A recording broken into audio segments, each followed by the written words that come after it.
there! What are you doing? Help me! I'm being chased! They're active. They're gonna kill me. The Order, the Academy has collapsed. My sister and my mother are dead. Don't I know you from somewhere? That's just what I was going to say. That's the bloke we've been looking for. That's the Yank. What? Well, what a coincidence, Mr. Michaels. I'm arresting you on suspicion of the murder of Miss Amanda Valley. And probably for arson, too. What? No! Take him away, Constable.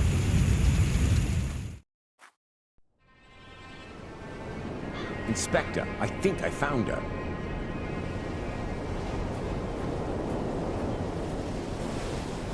Damn!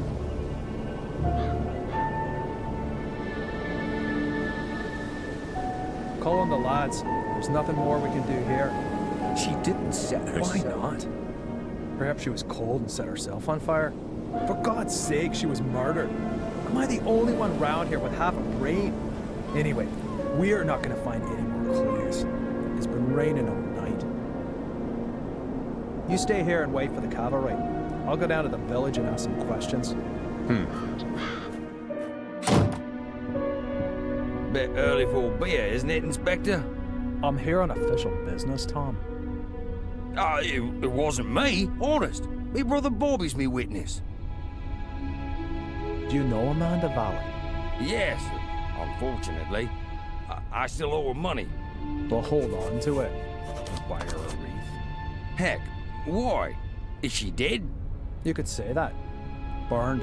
Probably last night between 6 p.m. and midnight. Where were you at that time?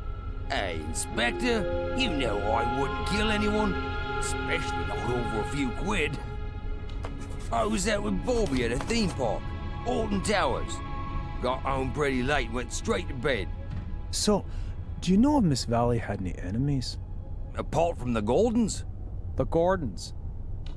Her brother was caught up by that Samuel chap. I guess that was before your time. Since then, she's absolutely hated that family. Have you seen her flat?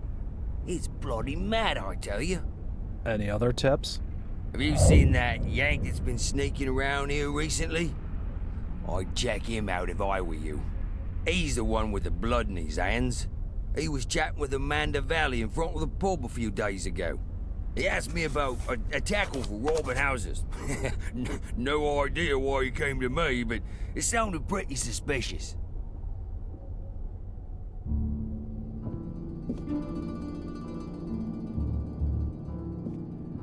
Holy, she really hadn't gotten over it.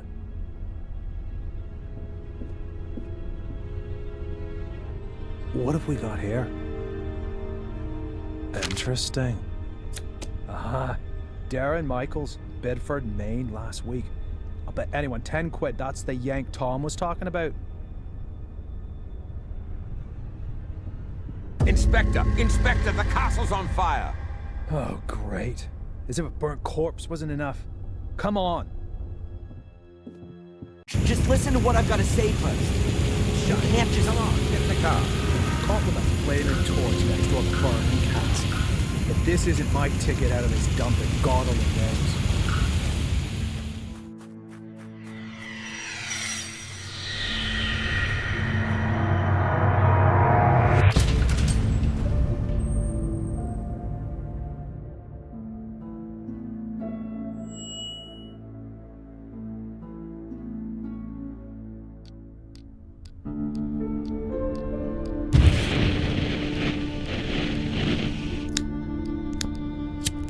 So, you fell in love with this woman? Angelina.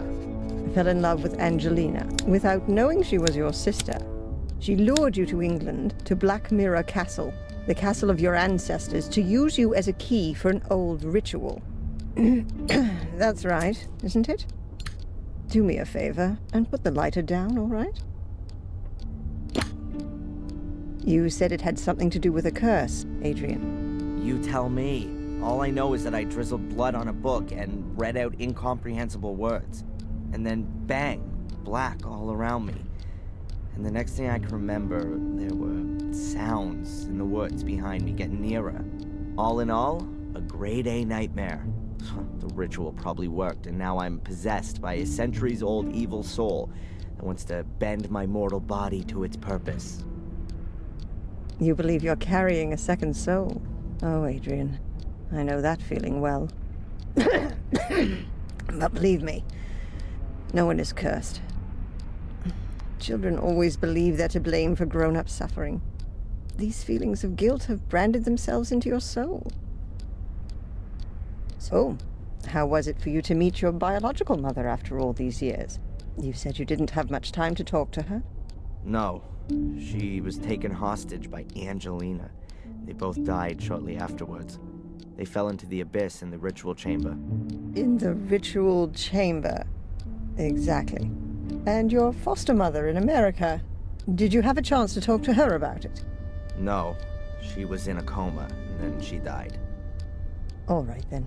Perhaps we should forget about the women in your family for the time being and turn to more happy matters.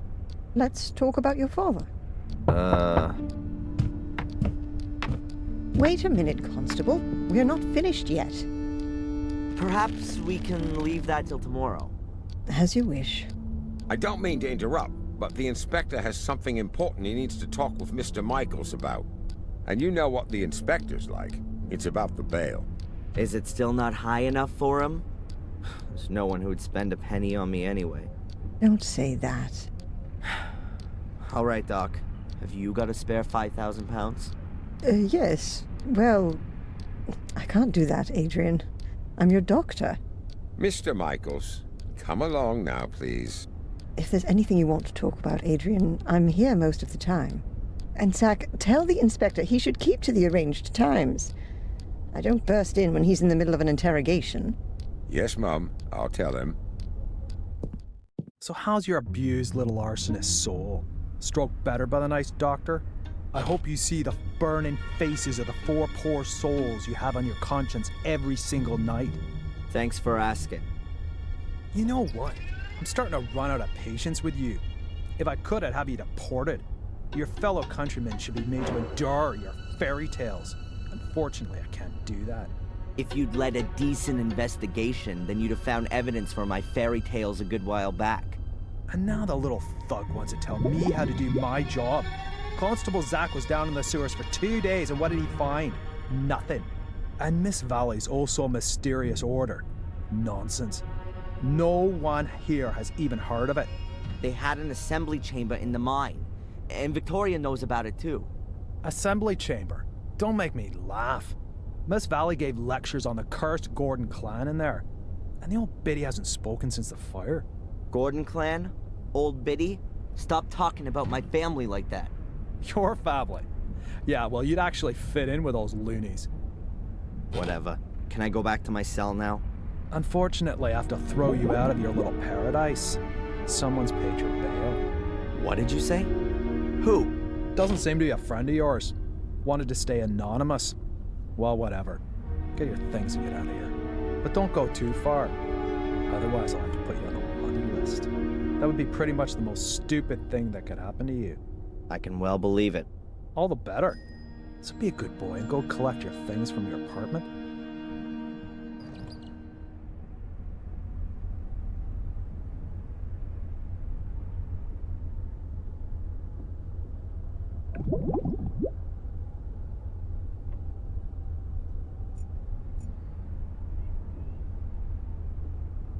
A photocopier. Looks really modern compared to the rest of the furniture. Cold coffee.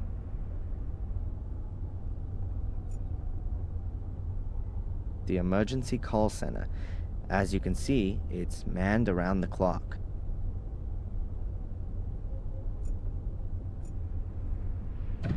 The police archive. There aren't very many files, but lots of them are labeled Gordon. I prefer some coffee. As far as I know, there's no evidence room here. Collected evidence is kept in these lockers. They're always locked.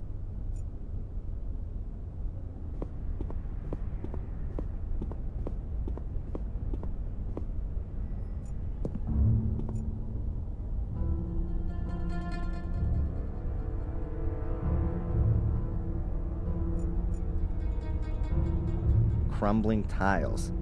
Why should the floor look any better than the rest?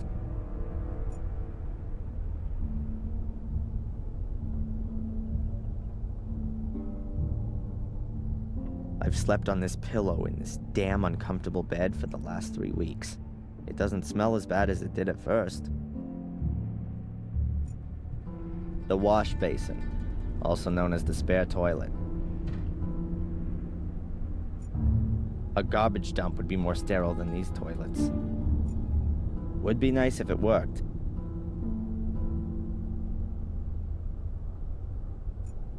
The road to freedom? More like the little turd's road to his big brother. Only the Willow Creek police know why there's only one locker for a 2-man cell.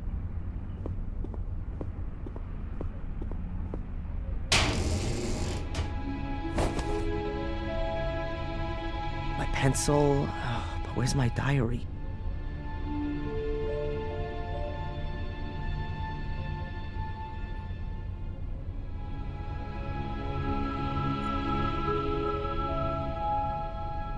The top bunk hasn't been occupied since I've been here.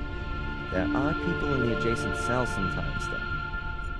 The locker was open and my diary isn't inside. Damn.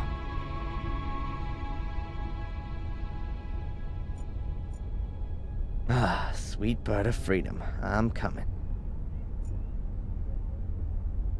My friendly fellow inmate, Matt Newcastle. One of those kind of people that my mother always warned me about.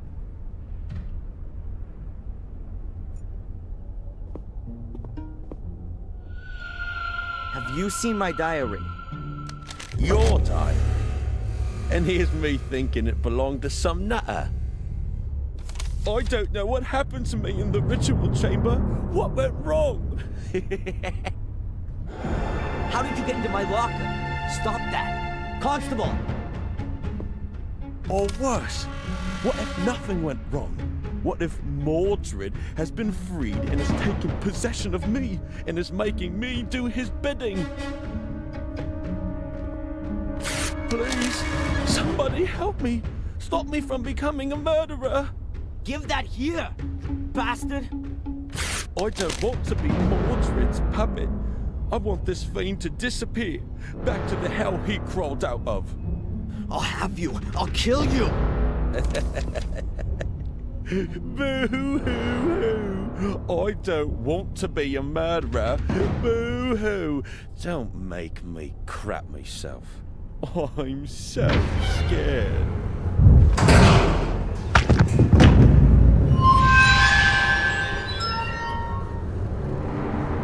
Hey, what's wrong with you? Hey, Scarface! Oh, forget it, you nutter.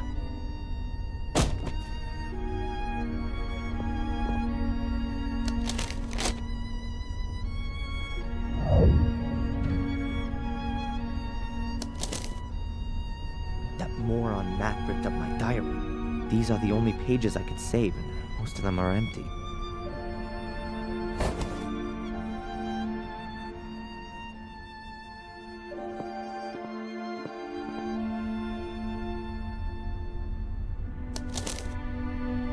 That moron Matt ripped up my diary.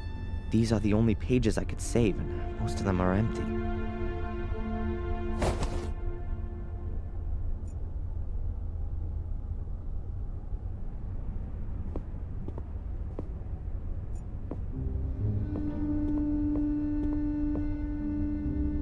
Can you sign here, please, just to confirm that you've read the bail conditions and that you've been instructed to register with Dr. Winterbottom every day. This here is a declaration of your state of health at the time of your provisional release. But there's only good or very good on there. So, you're not feeling so good then? No. Well, don't forget to sign it then.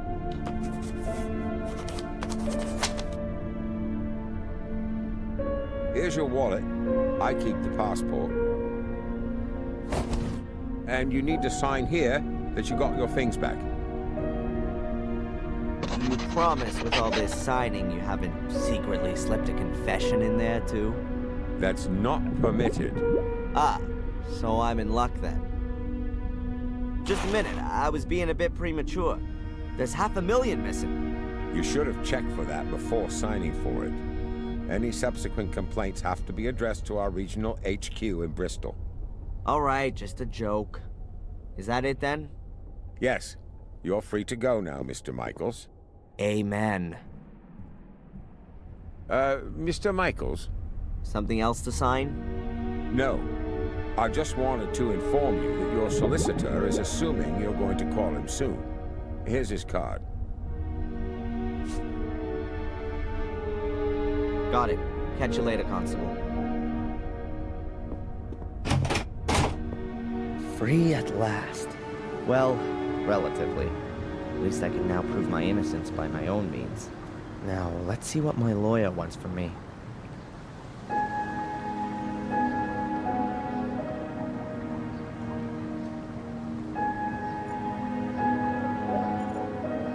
A letterbox.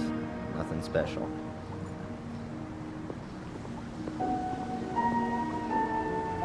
A barrel. It says Willow Creek Corner Shop on it.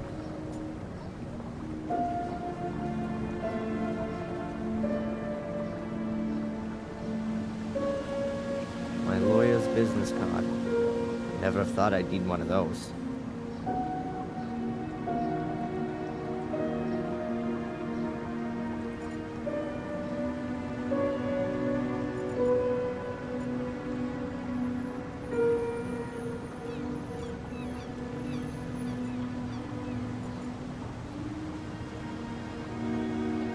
Sorry remains of a sorry annual fair. I don't think there's anything useful here. No idea what the river's called.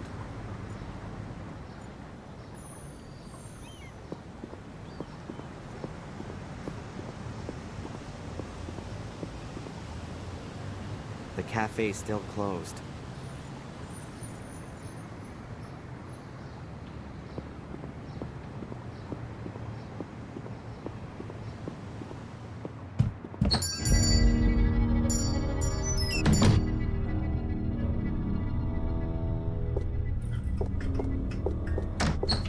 What's her problem?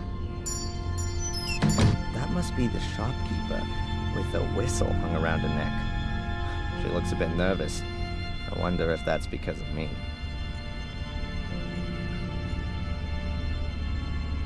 All the most important newspapers are there.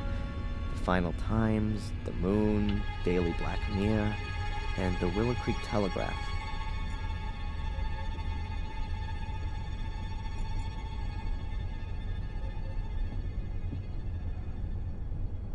Hello. What do you want? This is a shop, isn't it? Then maybe I want to buy something? Okay. I'm Darren, by the way. I know exactly who you are. Oh, really? Who am I then? You're the arsonist who was in the newspaper. I'm not gonna set your shop on fire. Anyway, I'm innocent. Oh, I'm sure you are. But please, don't stay too long. Otherwise, I will have to call the police. Yeah, right. And without a telephone, I'll just use my whistle.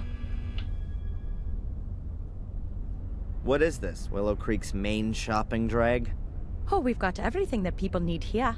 Usually, you can order too, but then it'll be delivered next week, if that's okay with you. That won't be necessary. I'm just having a look around. The old woman who just ran out. Could it be that she's a little crazy? Dorothy? Oh no, she's just as crazy as you are. I mean, she's fine. The whistle was her idea. Are you scared of me? Of course not. I've got my whistle. As soon as anyone comes too close, I blow it. And it's so loud, even the gravedigger in Wormhill can hear it. Clever, Abaya. How do you know my name? You've got that little badge on? Oh, yeah. By the way, your name's quite uncommon, Abaya. Where does it come from? It's Indian. Don't you like it? Oh, I do. It sounds very pretty. Does it mean anything?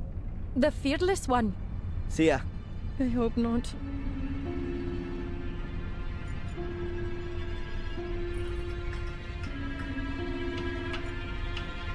This open bag of coffee beans makes the shop smell real nice. A hint of France and Willow Creek. My mom always used to say, an apple a day keeps the doctor away. Well, one of my moms. Various smoking products. Tobacco, cigars, stuff for pipes. The inhabitants of Willow Creek seem to really enjoy smoking.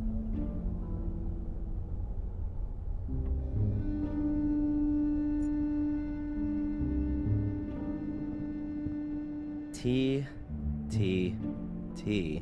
and oh, look, tea. Instant porridge, soup in packets, and masses of powdered pudding. The infamous English cuisine at a glance. Walking maps of the area, indispensable for a suspected murderer out on bail, like myself. I don't know why I shouldn't just steal these maps. Everyone here thinks I'm a criminal anyway. I'd like to buy one of these walking maps. Please take it. You don't need to come to the till. It's on the house.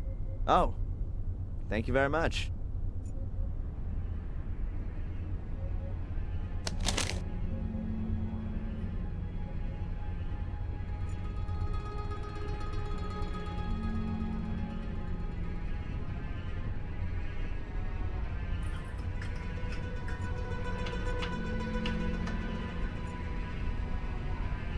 Milk.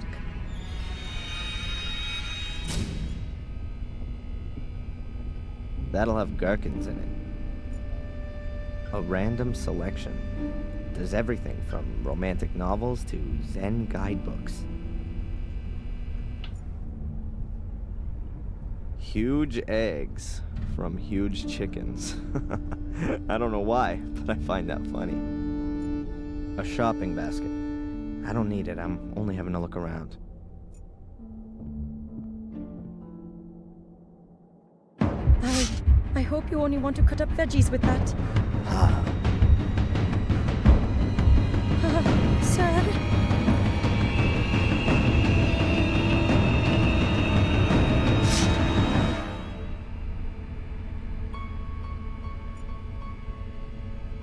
Yeah, that's how I like vegetables. Microwave ready on top of a steak.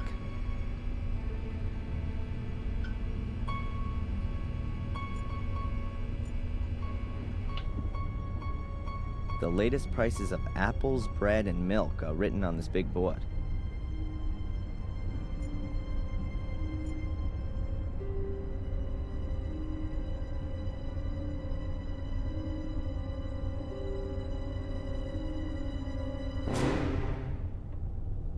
Candy for kids, although I haven't seen a single one so far. Brandy, spirits, and various types of whiskey. Everything an aching heart could wish for. Wow, a huge fridge. It's the Eco Freezer 100. At least that's what's written on it.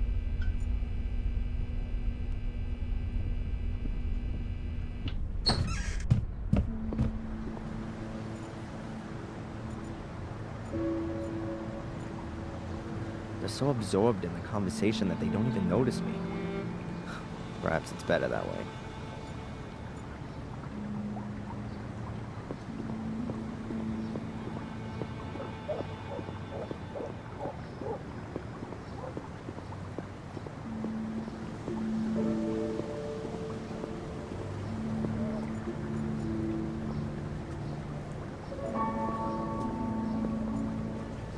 You could sit and eat here. There's nothing to buy anymore, though.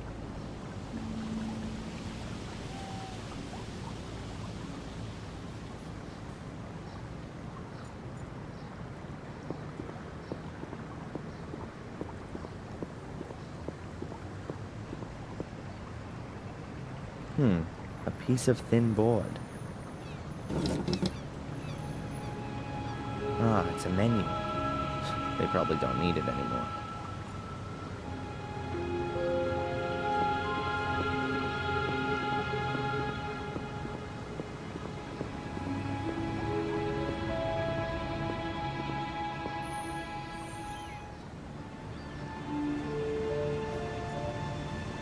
I'll have time to sit there when I'm old. That's Tom's pub. I think he's still a bit angry because I left him in the swamp. And stole his car.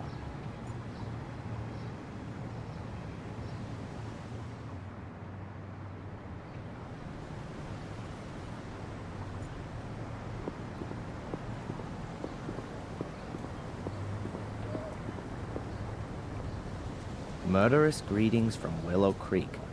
The usual postcards and brochures.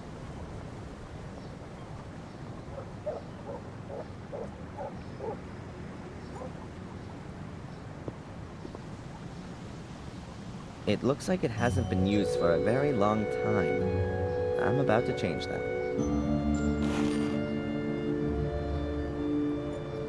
Anyone want to buy an E? You can hardly make out what used to be written there, but I assume that nothing edible has ever been served here, at least since Tom inherited the pub.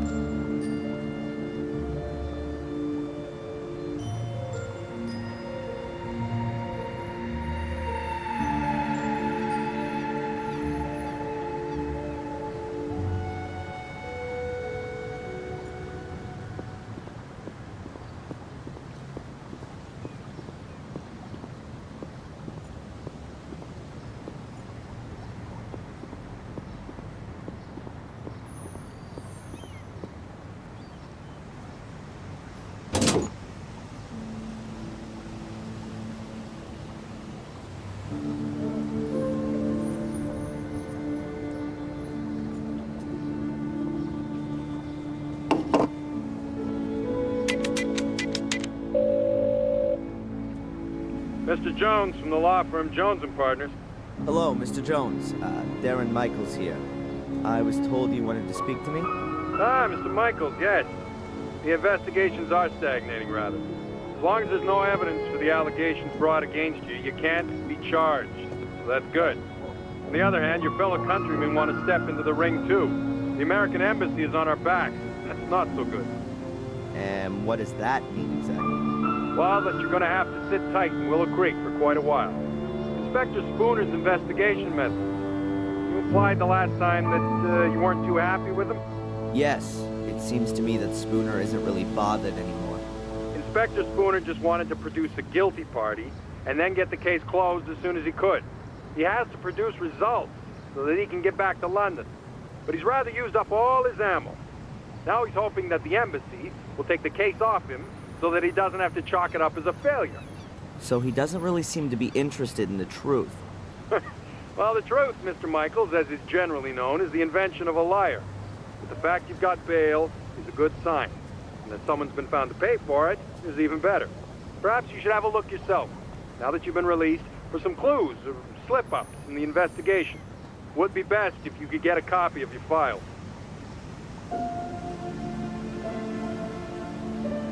Are you convinced that I'm innocent, Mr. Jones? Of course, Mr. Michaels. Do you think I could represent you if I wasn't? Nevertheless, we should hurry up and find some solid evidence to prove it. This somebody who you maintain means well has paid the bail anonymously. Can you find out who it was? Yeah, no problem. But it'll take a couple of days. How long do I have to put up with this psychotherapy? You're gonna have to hang in there for a few more rounds at least. It's in your best interest. The last assessment was rejected. What good can it do? Forget about the authorities. You ever thought that you might actually need therapy? Do you think I'm crazy? Aren't we all? But seriously, Mr. Michaels, try and do something about your mental condition. If you end up having to face a lawsuit in the States, your family's mental history isn't going to impress the jury one bit. So stop blocking shots and come out from behind your guard, man. You said I should have another look at my file. Is it really so easy to do that? Well, it depends on the inspector in charge. But if you flatter him a little, he might let you have a look. Otherwise, I could request a copy and send it on to you. That's gonna take too long. I'll try to get my hands on it myself. Mr. Jones, did you find out anything about my identity? The police here don't seem to be putting any effort into it. Yes. Concerning your identity, Mr. Michaels, It's hard to prove anything at the moment. Find documents, birth certificates, that kind of thing. But don't forget to go to your therapy session. Whatever. I'll be in touch. Keep your head up. Attack is the best form of defense.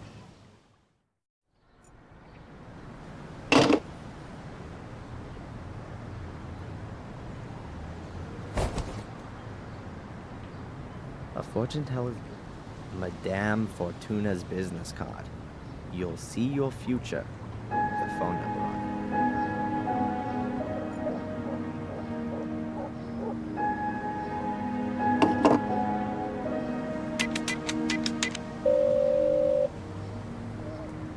Hello? Welcome to Madame Fortuna's. Yeah, hi. My name's Adrian. Stop. Speak no more, Adrian. I know why you're calling. Oh, really? You want to find out about your future. Yes. Adrian, you've come to the right place. I will read your cards for today. Pick a card. Over the phone. Say stop. Stop. I've drawn the tower. And I've put the pawn on A3. Tarot, Adrian, not chess. There will be drastic changes to your life. I see. Death. Great. You will be ripped apart by wild beasts. Wild beasts? Huh. But Adrian, there is something you can do about it. Really? What then? Stay away from beasts. Yeah. Thanks. What a load of crap.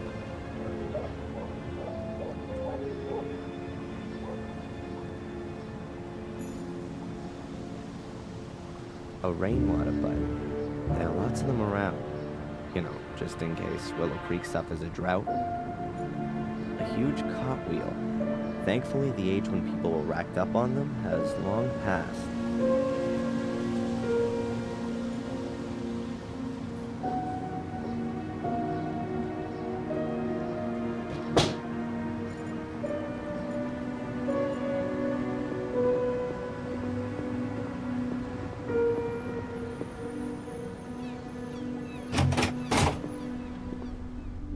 That's Chief Inspector Spooner, the man that made the last 3 weeks of my life a living hell. A real ray of sunshine.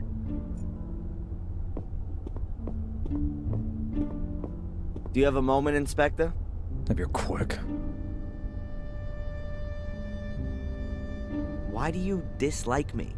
I'm a cop. You're a criminal. Come on, a little bit of friendliness never hurt anyone. Miss Valley was friendly. It wasn't me! How many times do I have to tell you?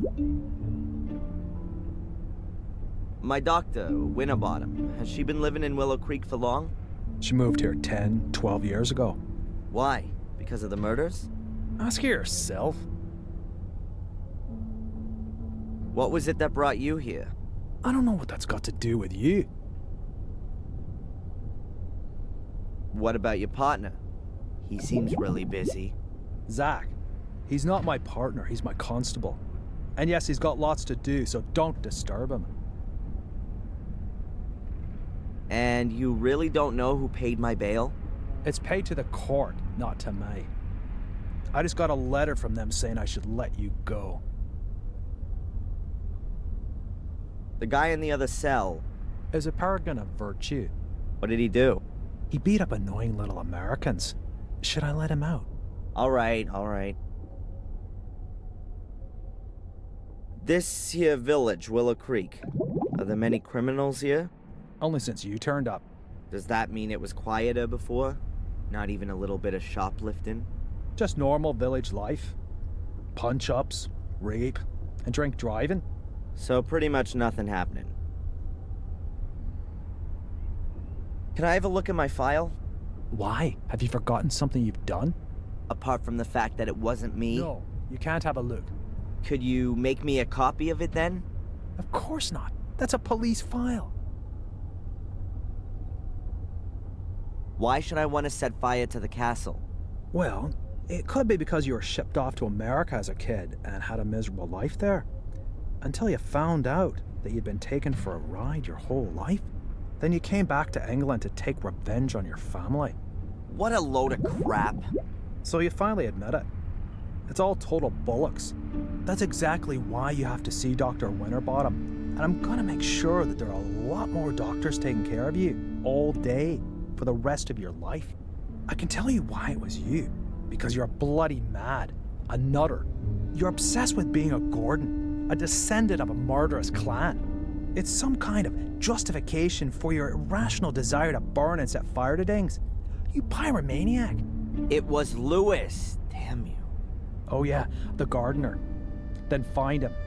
He's disappeared without a trace since you've been here. Have you got him weighing on your conscience too? Spit it out. Have you found out anything about my ancestry? Yep, I've got a copy of Darren Michaels' birth certificate here. Born on the 27th of February 1970 in Boston, Massachusetts. And what about Adrian Gordon? He's still dead in the Gordon Crypt. That's what it says in the death certificate signed by Dr. Heinz Herman.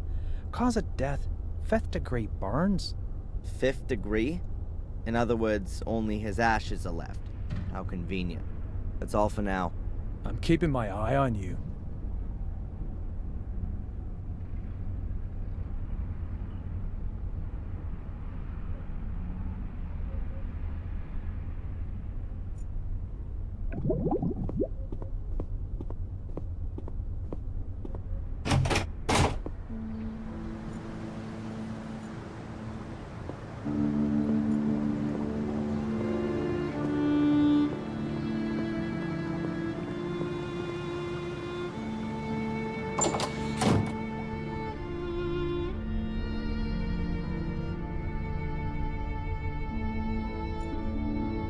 Flower vase or coffee cup?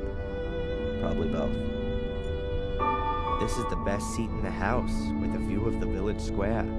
Unbelievably thrilling. You can watch the moss growing between the paving stones. They look really pathetic, but still better than cheap plastic ones. Coffee culture is spreading. Mild beans and double roasted. Is Willow Creek ready for this?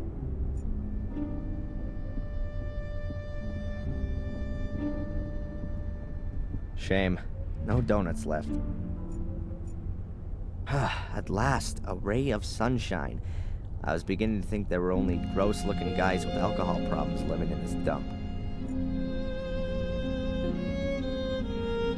Hi, I know. I recognize you from the newspaper. And you're not gonna run away screaming? I'd have a lot of running to do if I ran away from every weirdo in this dump. You really like living here, huh?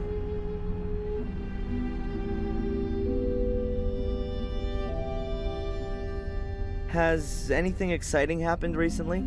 Apart from the fire at the castle? Wait a minute. Yeah, the espresso machine broke down.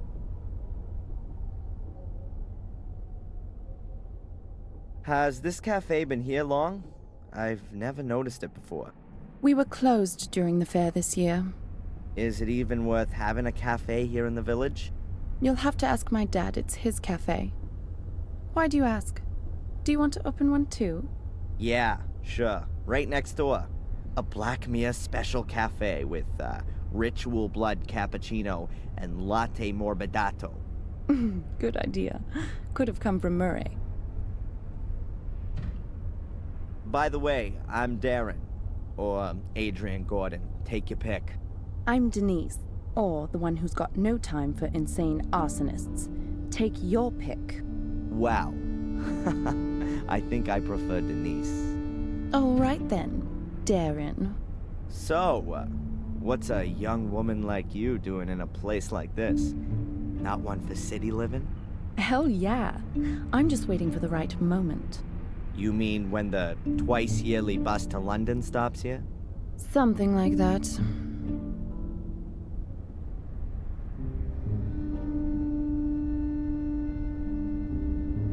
Are you out of donuts? No, there are some in the storeroom, but they're reserved for the nice inspector. He buys them here every morning. Of course. And what if I want one too? Then bake one yourself.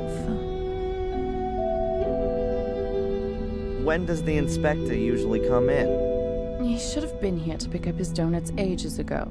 He's probably been delayed by the scum of the earth. Again. Phew, nice description. That's what Conrad calls his clientele, not me. Conrad? Conrad Spooner. That's what the inspector's called. Didn't you know? I'd like a coffee, black. Coming up. I think the door leads into the storeroom. At least that's what the sign suggests.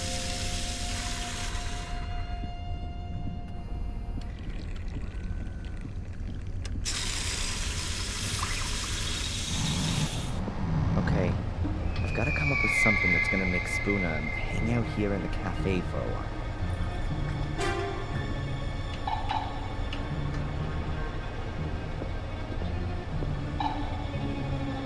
Shelf full of stock for the cafe. What have we got here? Coffee, tea, juice, milk. Ah, and a package of donuts.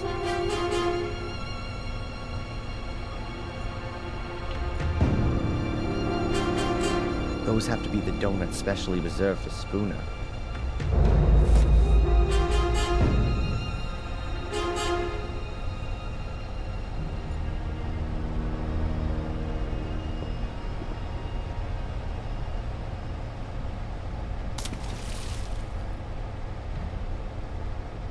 The sponge is dripping now. I don't want to be carrying it around with me for too long. Could get rather unpleasant.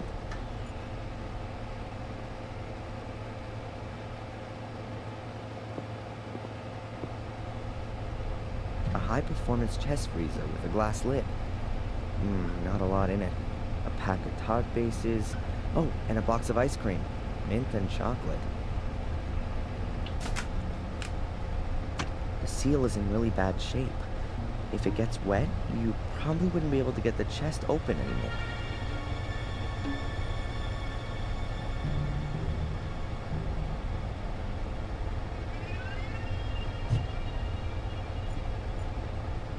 I'll put the box of donuts in a nice visible spot in the freezer.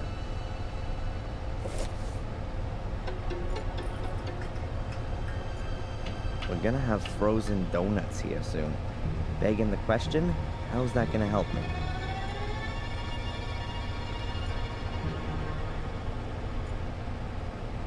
I'll wet the sealing rubbers with the wet sponge.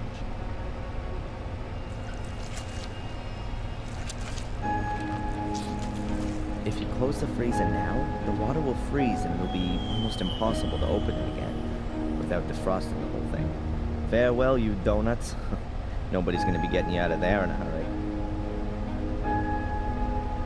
Now that ought to slow down the inspector's donut order somewhat.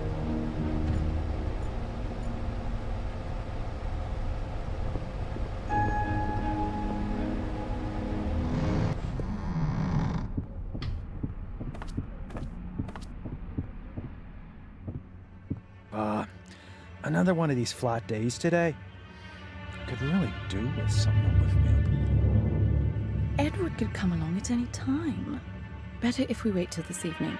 Sod Edward. Give me a couple of donuts at least. Yeah, sure. I'll get you some.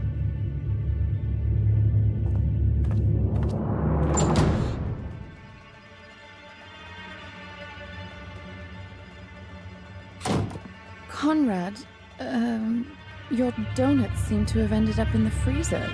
Yeah? Can't you bung them in the oven for a bit? The problem is, the lid's frozen solid. Ah, I get it.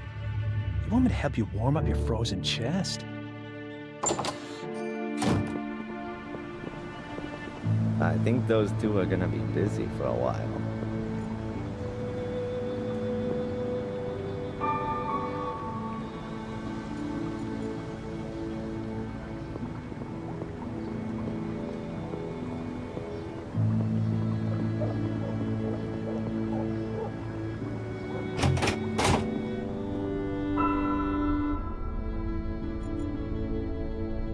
What am I supposed to copy then?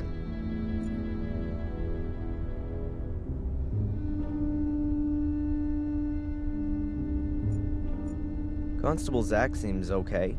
Plays by the letter of the law and all that.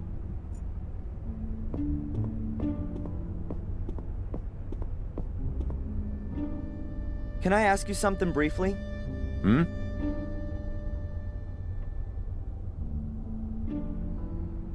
Do you believe I set fire to the castle? Well, Mr. Michaels, you claim to be Samuel Gordon's son, and you were at the scene of the crime with a smoldering torch in your hand. I had that to defend myself with. Against the mysterious secret order that nobody knows about and nobody's seen?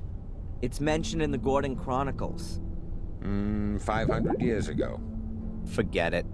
And then there was the thing with poor Miss Valley, right? We found your tracks at the scene of the crime. I told you, forget it.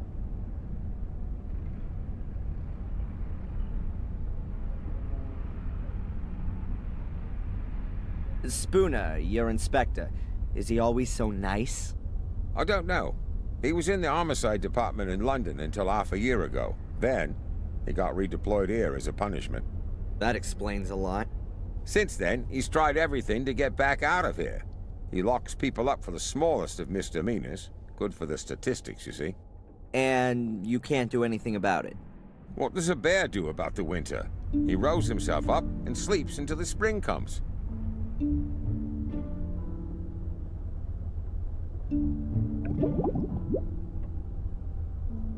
Can you make a copy of my file and send it to my lawyer?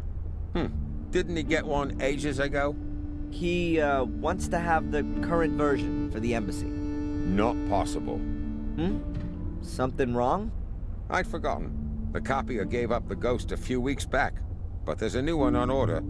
Are you being serious? It's not so bad. I have so little to do here, I could type up most of the documents. I understand. So, would you be so kind as to type my file? No. And what if I fix that thing? All right then. You go and see what you can do with it.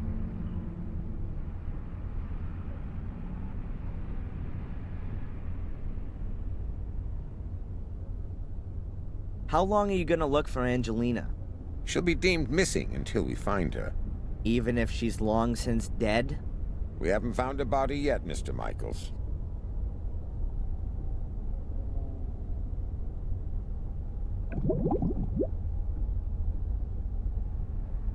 How involved were you in the investigation of my case?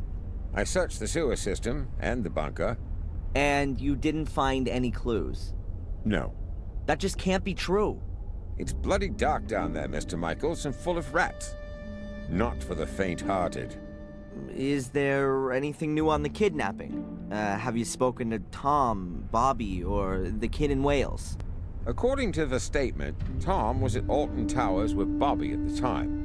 And you don't find it a little bit strange that those two went to a theme park? The only strange thing was that Bobby was in hospital for 2 days afterwards with concussion. But we've got a medical certificate that proves that. And what if Tom was lying? We can't prove it. He had 2 tickets for the theme park and the paperwork from the hospital. Damn. And the boy? There's no one called Van Helsing in Wales. Goodbye, Constable.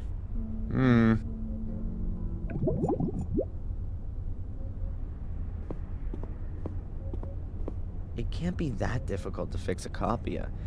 I studied it once. Well, kind of. What if we got here?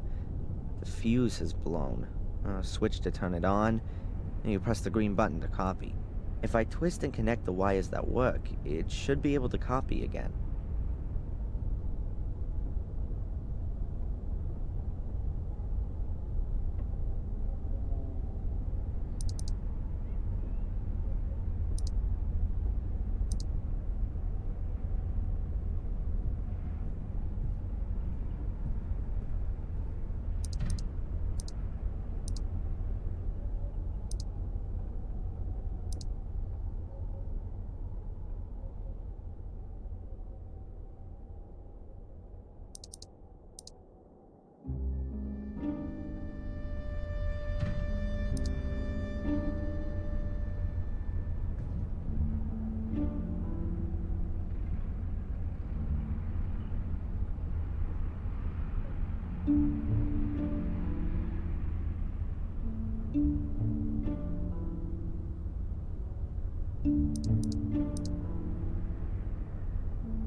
That should do it.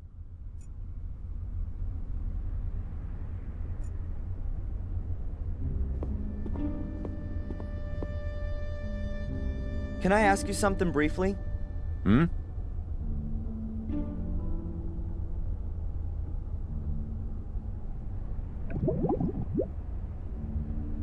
The copier's working again. Hmm? Now, can you copy my file? Sure. Then I'll send the copy to your lawyer.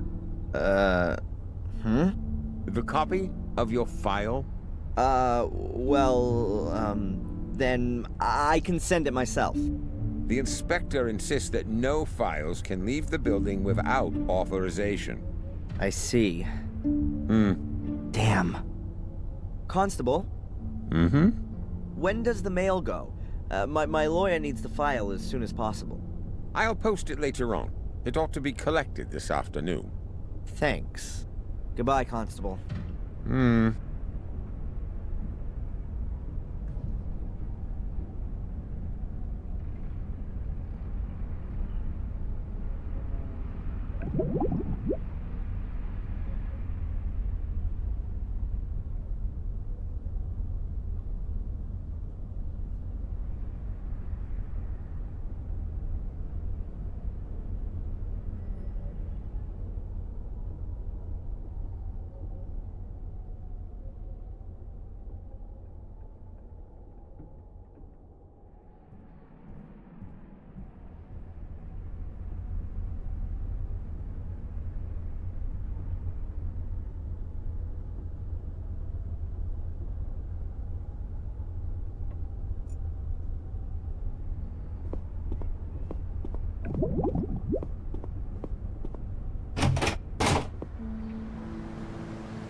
Okay, this is my last chance to get my hands on the file.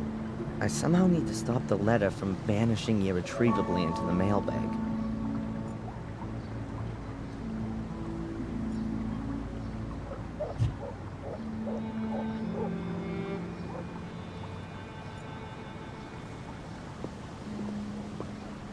The board is just the right size. It'll go straight on top of the mailbag so that when the constable posts the letter, I can easily pull it out again.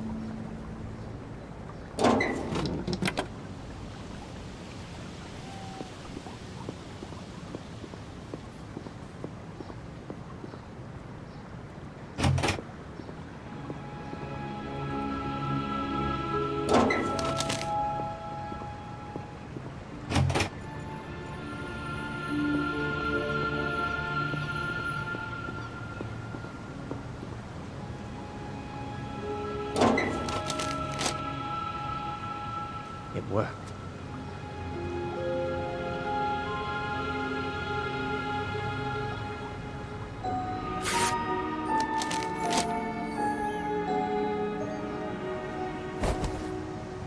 Let's see what's in here. Friday afternoon, 12:30. Oh, they must have discovered the body then.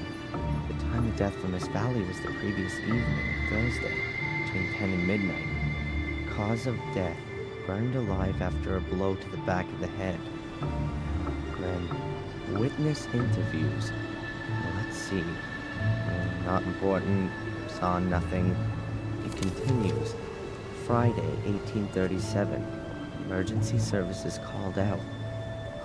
At that time, I was in the ruins of the old academy with Angelina, Lewis, and my mother. Then, Saturday, 12:06 a.m. Fire under control. At that time, I was running from the ruins in the direction of the castle. 3 bodies were retrieved. Lady Eleanor Gordon, Edward Bartholomew Bates, the butler, and Sally Wood, the cook. 1 survivor, Lady Victoria Gordon, suffering from severe smoke inhalation.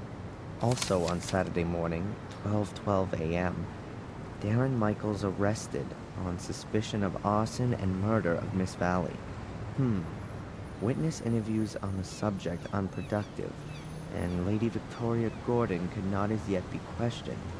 She remains in shock. After a 2-week period of hospitalization, was discharged of her own wishes to continue medical supervision at home. Hey, it says here that Murray can't remember having seen me in the hotel on Thursday evening. That can't be right. That was exactly when he threw me out of the hotel. Oh, the rat was lying. Just wait.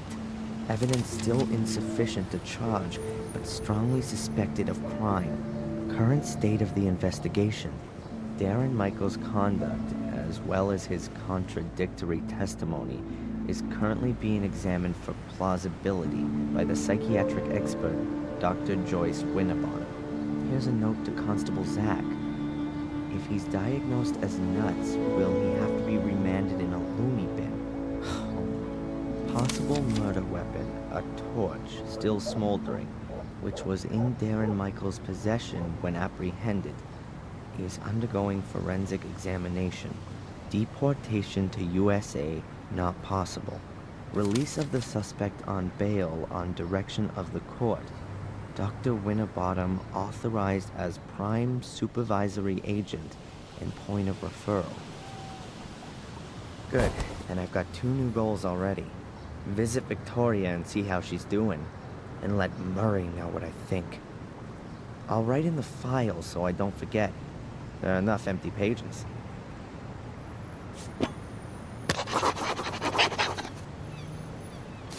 I can stash the remains of my diary away with it as well.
There's a poster hanging here. We're rebuilding for you. Soon will be even more spectacular. Experience the horror up close and personal.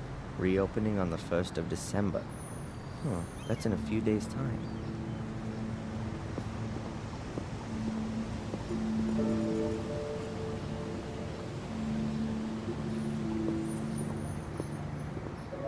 Then let's see what Murray's got to say in his defense.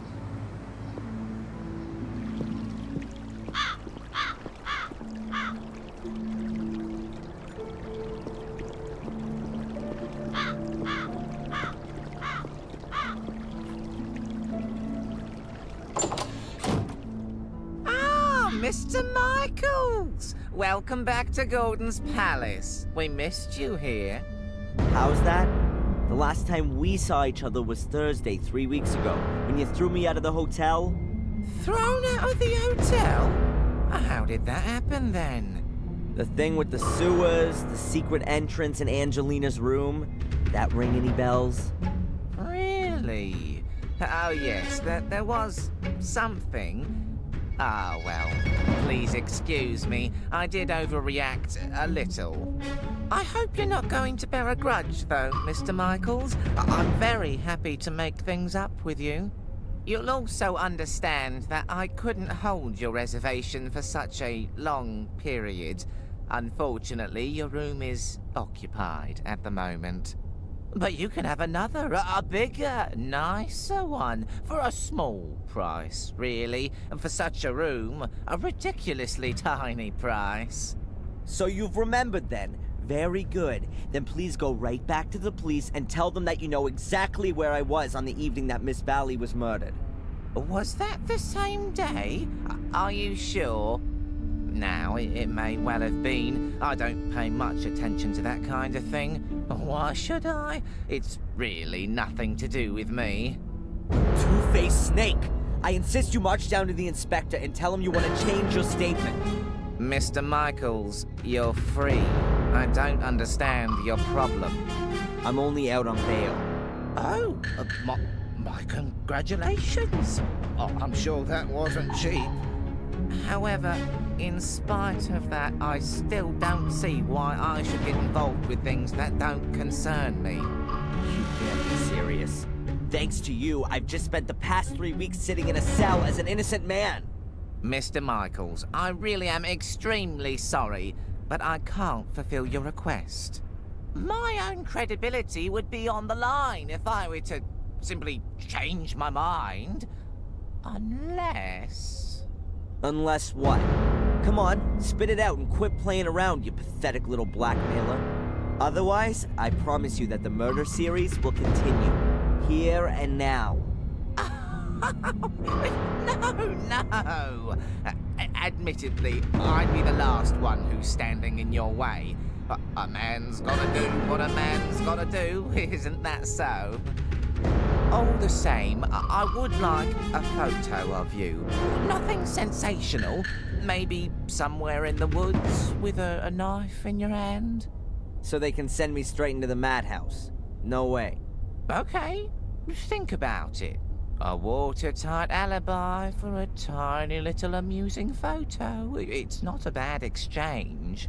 You are one nasty dirtbag, Murray. You know that? I'll even give you a camera to take it with. My best one. Yeah. Does it still work using a lever?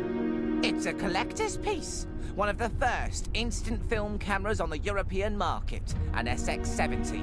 And still in great condition, too. 15 years ago, a very well-groomed gentleman handed it over to me as a deposit in my pawn shop. He never picked it up again. So, you can say that I obtained it quite legitimately. And now, I entrust you with it. Pay attention, I'll tell you how it works. That's okay. I'll work it out. If I choose to use it. But that's not all. I've got another present for you. Here, a brand new rucksack.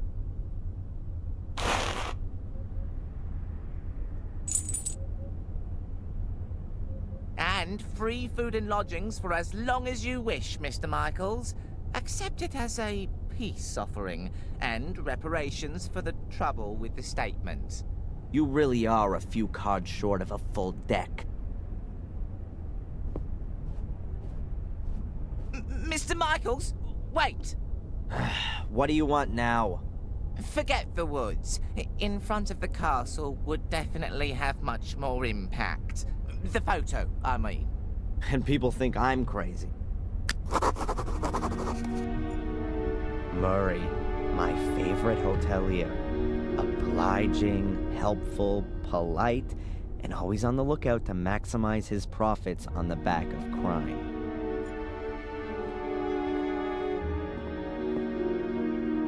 Hi, Murray. Oh, the esteemed Mr. Michaels. What's on your mind? Do you know the inspector, Mr. Spooner? Oh, yes, I certainly do. He was here twice. Took half the hotel apart. A terribly inconsiderate fellow. But good for business, too.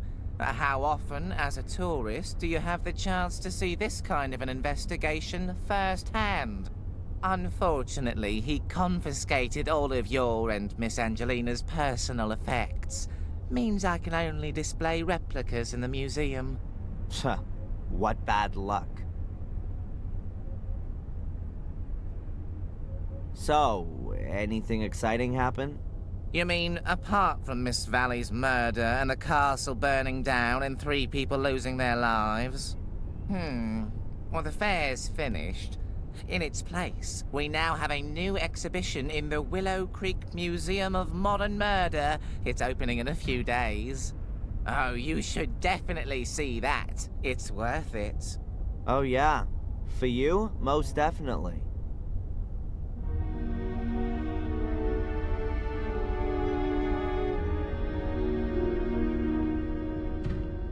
This photo of me that you've pictured. Only a small favor. A tiny exertion on your part. Nothing huge. You just have to smear yourself with a little blood and swing a knife about. In a scary sort of way, of course. Well, naturally. Oh, and best naked under a full moon by the lighthouse, yeah? You're the pro. I trust your aesthetic sense completely.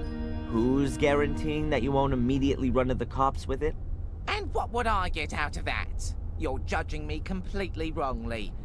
Anyway, anyone would see that it's completely staged. I don't want anything authentic, rather something somewhat stylized, like for a movie poster. You want to make a poster out of it? I'm thinking more of a life-sized cardboard figure for the hotel entrance. Well, if you wouldn't have anything against that. Do what you want. Just make sure you change your statement at the police station. Understood.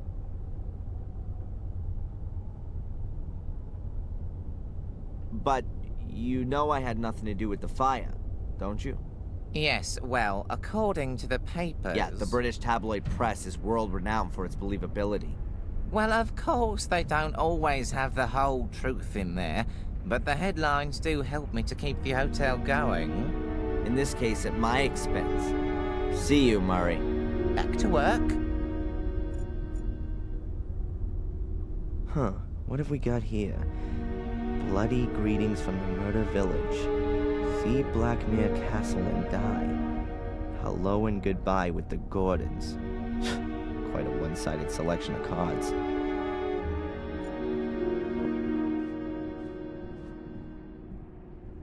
This is information about all the attractions Willow Creek has to offer. The Murder Museum. The crime scene route including a flying visit to the pub and a group photo in front of the castle. I don't really want to know anymore. The Willow Creek Telegraph. The guests need to be kept up to date with what the murderer is up to.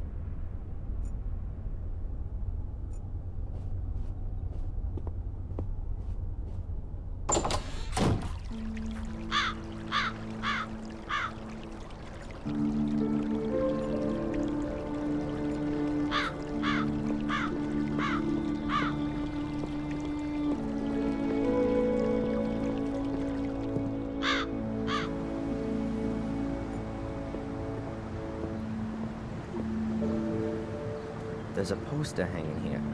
We're rebuilding for you. Soon will be even more spectacular. Experience the horror up close and personal. Reopening on the 1st of December. That's in a few days' time.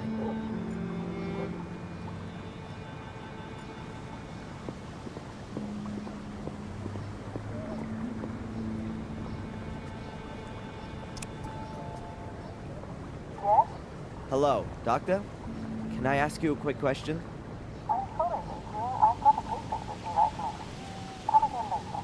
Will do. Till then.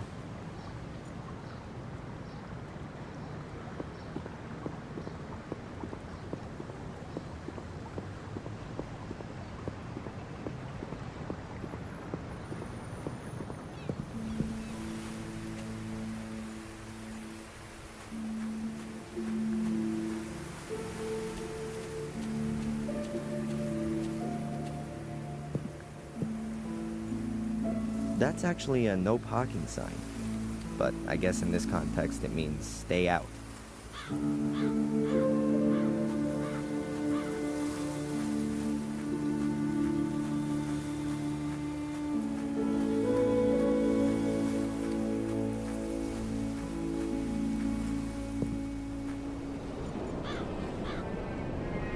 The spiral staircase is completely decayed. The lighthouse hasn't been used for ages.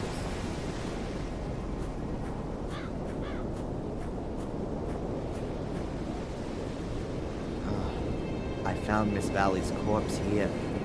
Yes, right here. But there's no evidence of the crime to be seen. Next spring, lovers will be back here, looking out at the sea, arm in arm.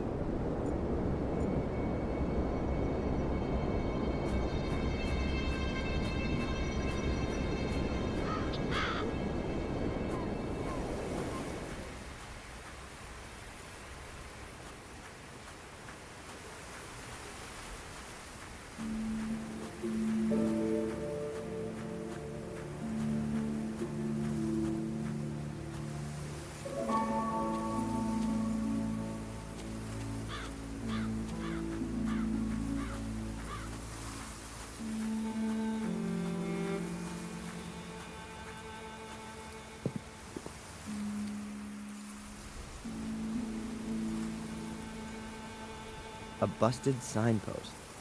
You can hardly make out what he used to say. As long as I don't know where this path goes, I'd rather stay here.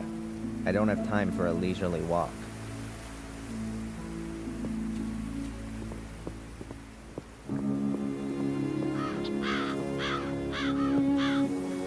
Spectacular backdrop, huh? But as I'm already here, I ought to look in on Lady Victoria and ask how she's doing.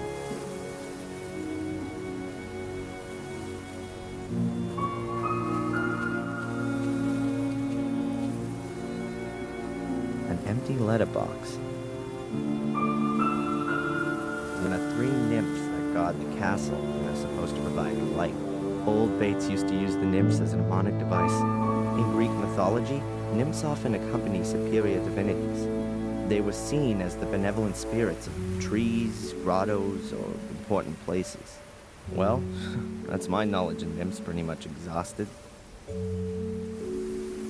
Oh, we've got a new doorbell with an intercom system.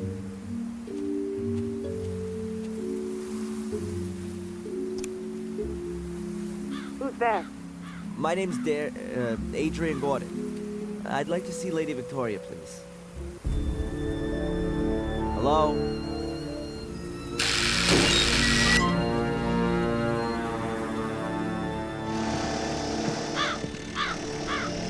Come in, Mr. Gordon. Lady Victoria has just woken up. Yes, of course. Please excuse the chaos. The builders are working on the renovations. You're looking after Lady Victoria? Yes. I'm a trained nurse of your... great-grandmother. I take care of all of your great-grandmother's needs. Thank you, Miss... Angeline. Sister Angeline.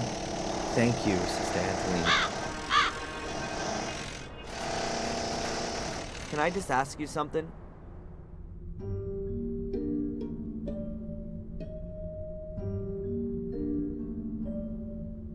Do you think that being in the middle of a construction site is the right place for such an old lady? Lady Victoria was most insistent that she be moved back into the castle. She said that she'd been born here and that she wanted to die here. And the walls here are rather thick. She doesn't hear that much. At least she hasn't complained as of yet. How is Lady Victoria? As well as can be expected. She's not speaking to me, unfortunately. Perhaps you'll have better luck. God, looks like a death chamber in here. I can feel a chill right to my heart. I can only hope Victoria gets better soon. A small casket. Victoria probably keeps her jewelry in it.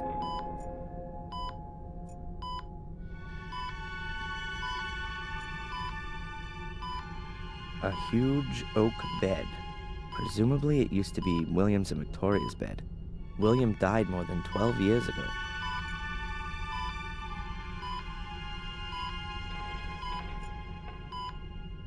A small casket.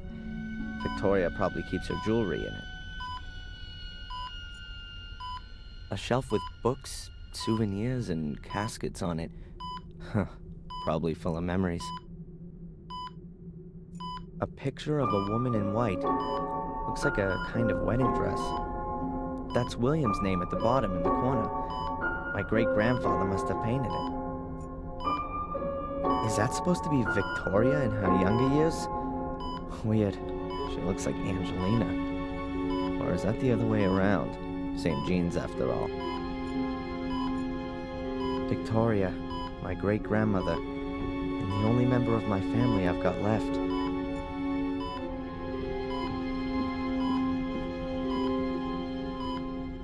Hello, Victoria? It's me, Adrian.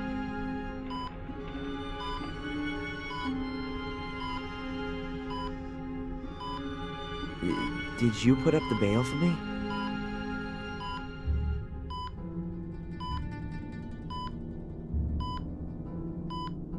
Are you being well looked after? Victoria, are you okay? Victoria, I need your help. Really. The police don't believe me. How can I make them understand that I'm Adrian Gordon when the name Darren Michaels is printed in my passport? Victoria, you're the only one who can help me. Please.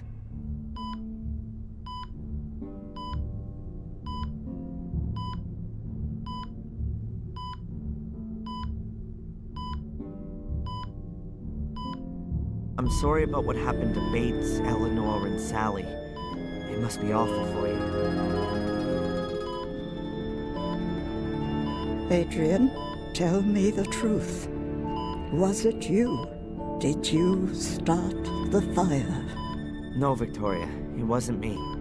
It was Lewis. He did what Angelina told him to do. She was behind all the murders. It was her who also lured me here because she needed me for, the curse which only affects the male Gordons. She wanted to achieve what Samuel was trying to prevent. She was possessed by it. She lied to me, to all of us. What's all that, Adrian? You sound like a coward. It wasn't me. It was Angelina. Why should I believe you? Why have you come here at all? Things were going well for you in America. If you'd only just stayed there, Bates would still be alive. Eleanor, Catherine, Miss Valley. You're too weak. You can't stand up to Mordred.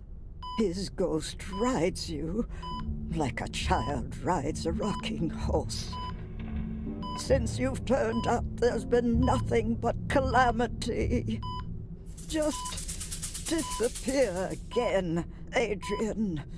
Do me a favor and go back to where you came from before the other half of the castle goes up in flames.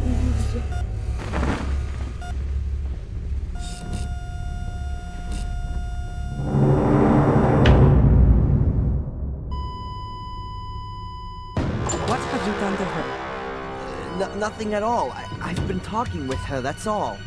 You'd better go now. Your great-grandmother needs peace and quiet. Yes, I'm sorry. I didn't want that. I'm sorry. Just go, please.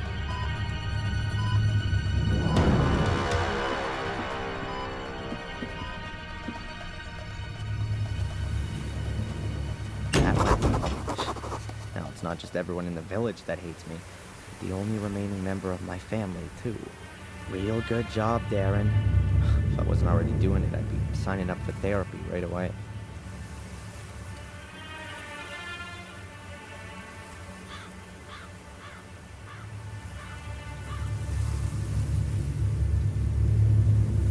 A rucksack with a contorted image of my father's face on it. I'm not sure Murray's actually allowed to sell crap like this. Whatever, I'll sue him for that later. First of all, let's see what's inside.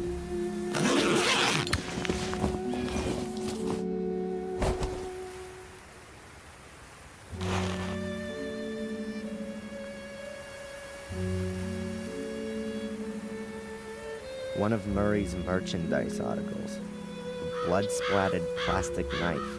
Great for Halloween, especially in combination with a Samuel Gordon mask.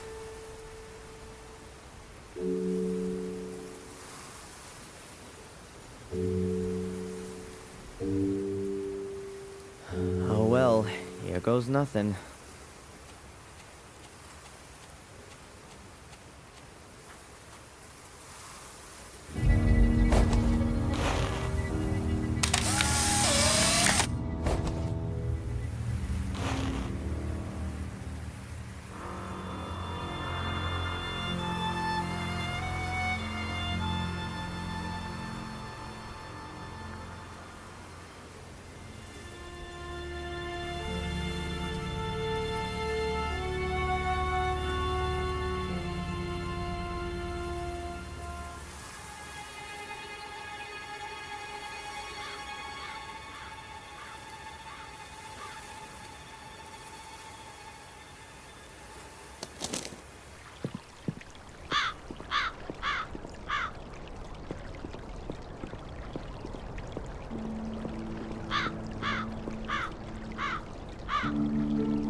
Hi, Murray.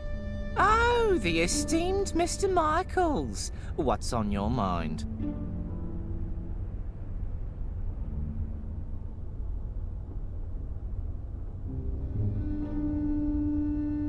The woods around Willow Creek are pretty gloomy. The woods are quite exceptional, I'll have you know. Full of ghosts and demons, if you like to believe the local folklore. The perfect backdrop for all of the grisly murders that have happened here and are, regrettably, yet to come. You can hardly wait, right? I've lived here long enough to know that patience is a virtue. Why don't you go out and kill a few people yourself if you're so hot on it all? I'm a businessman, not a murderer. A small but absolutely fine distinction, Mr. Michaels. So there, you've got your stupid photo. Happy? Oh, I can hardly recognize a thing. Me in front of the castle as agreed? Okay, off to the cops, Murray. I'm sure you know how important my exonerating statement in the Valley murder case is. Murray... Okay, I'll take it. First, go to the police station. All right, then I'll go today. I'm an honorable businessman. And I'm a possessed madman. I suggest taking a rest in your room first, and then when you wake up, everything will have been sorted with the police. I really could use some sleep.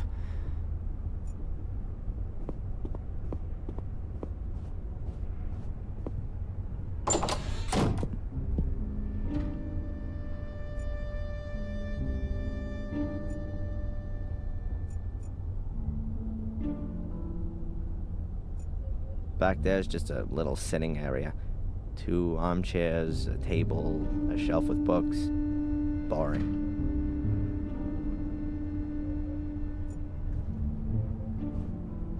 The floor plan of the hotel All of the rooms are drawn on it. Huh. Murray's office is right next to my room.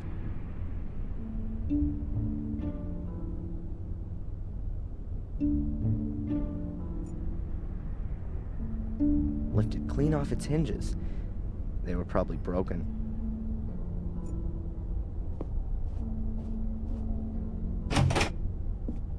The room looks almost exactly the same as the other one I had 3 weeks ago.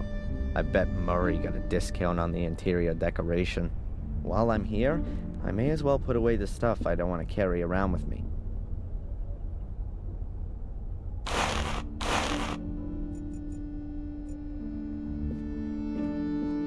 Huh. Someone shoved something under the door.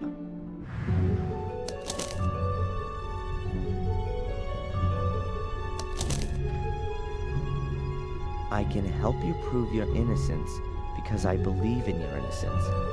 But I have to be able to trust you too. We can't meet yet, which is why I'm just gonna send you clues.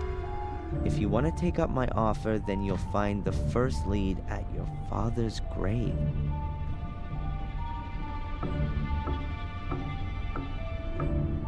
Huh, that's a bit confusing.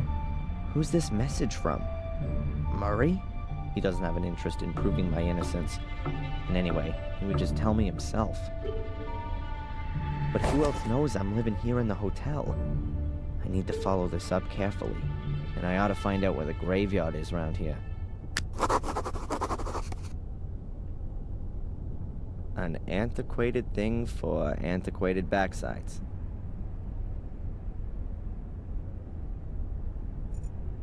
Murray's office is right behind this wall.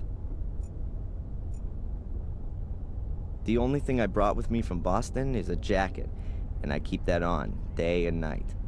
This thing is completely useless to me.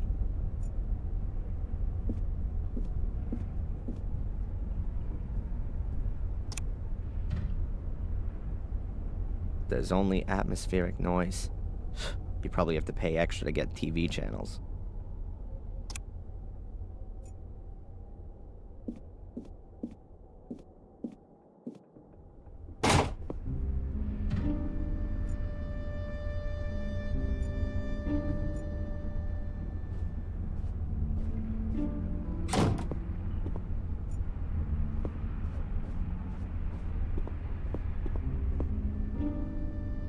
Hi, Murray. Oh, the esteemed Mr. Michaels. What's on your mind? Murray, do you know where the local graveyard is? A graveyard? Didn't you want to take a rest? I'm not up for resting anymore. I'm sure you can't mean the graveyard behind the hotel. It's being redone right now. It's being what? I've had it removed for the time being so I can relocate it in a sensational new setting. It means I can charge more for some of the rooms with views over the Gordon graveyard.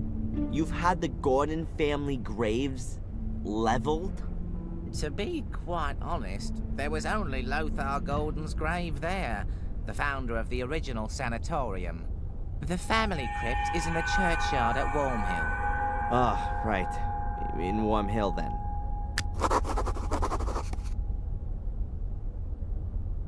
Is this note here from you? Pardon? No, I speak to my guests personally when I've got something for them.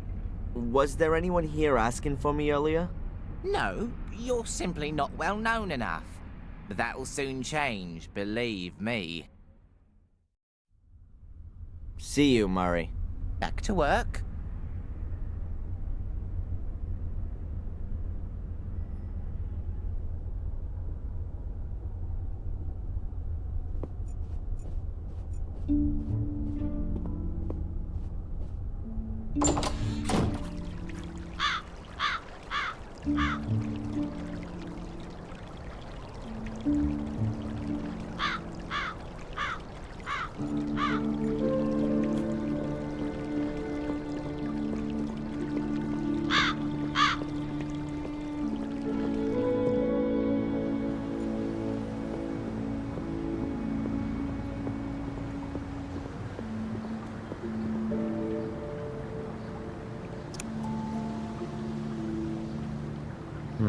She doesn't seem to be in.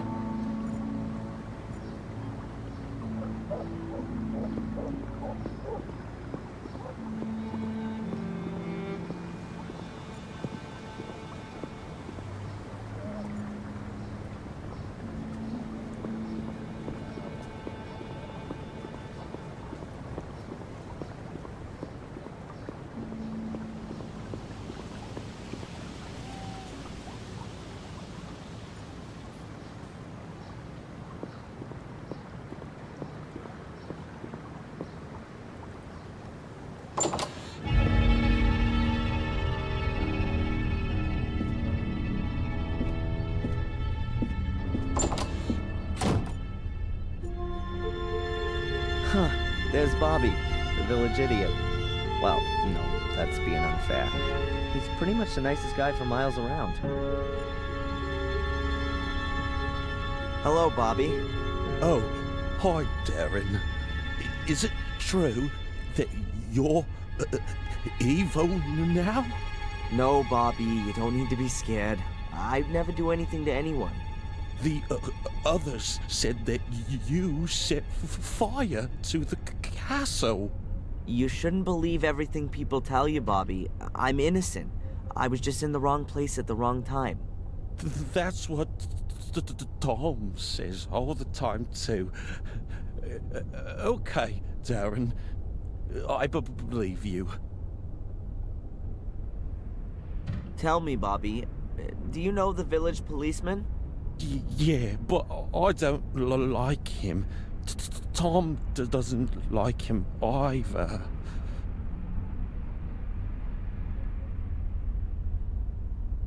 Are you working here now?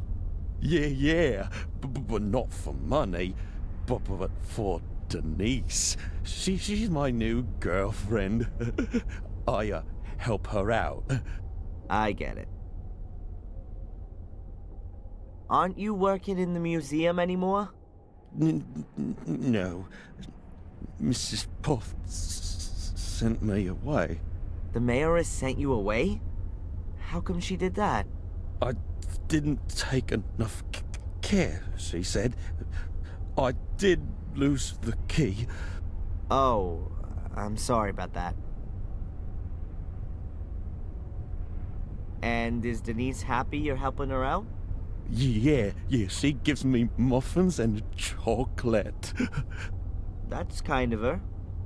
But I don't want to have it for nothing. I'll pay for it later. I don't want her to get into trouble. That's nice of you, Bobby.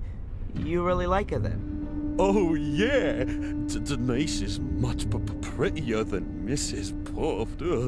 She's even more beautiful than the sun. Do you know the old lady who left so quickly earlier? That's old Dorothy. She's funny. She always comes here and picks up old cakes. She gives them to goats. I like goats. What's your brother Tom up to then? I don't know. He's not around much right now. But that's good too. He said he's going to kill you if he finds you. I'd better be going. Okay, Darren.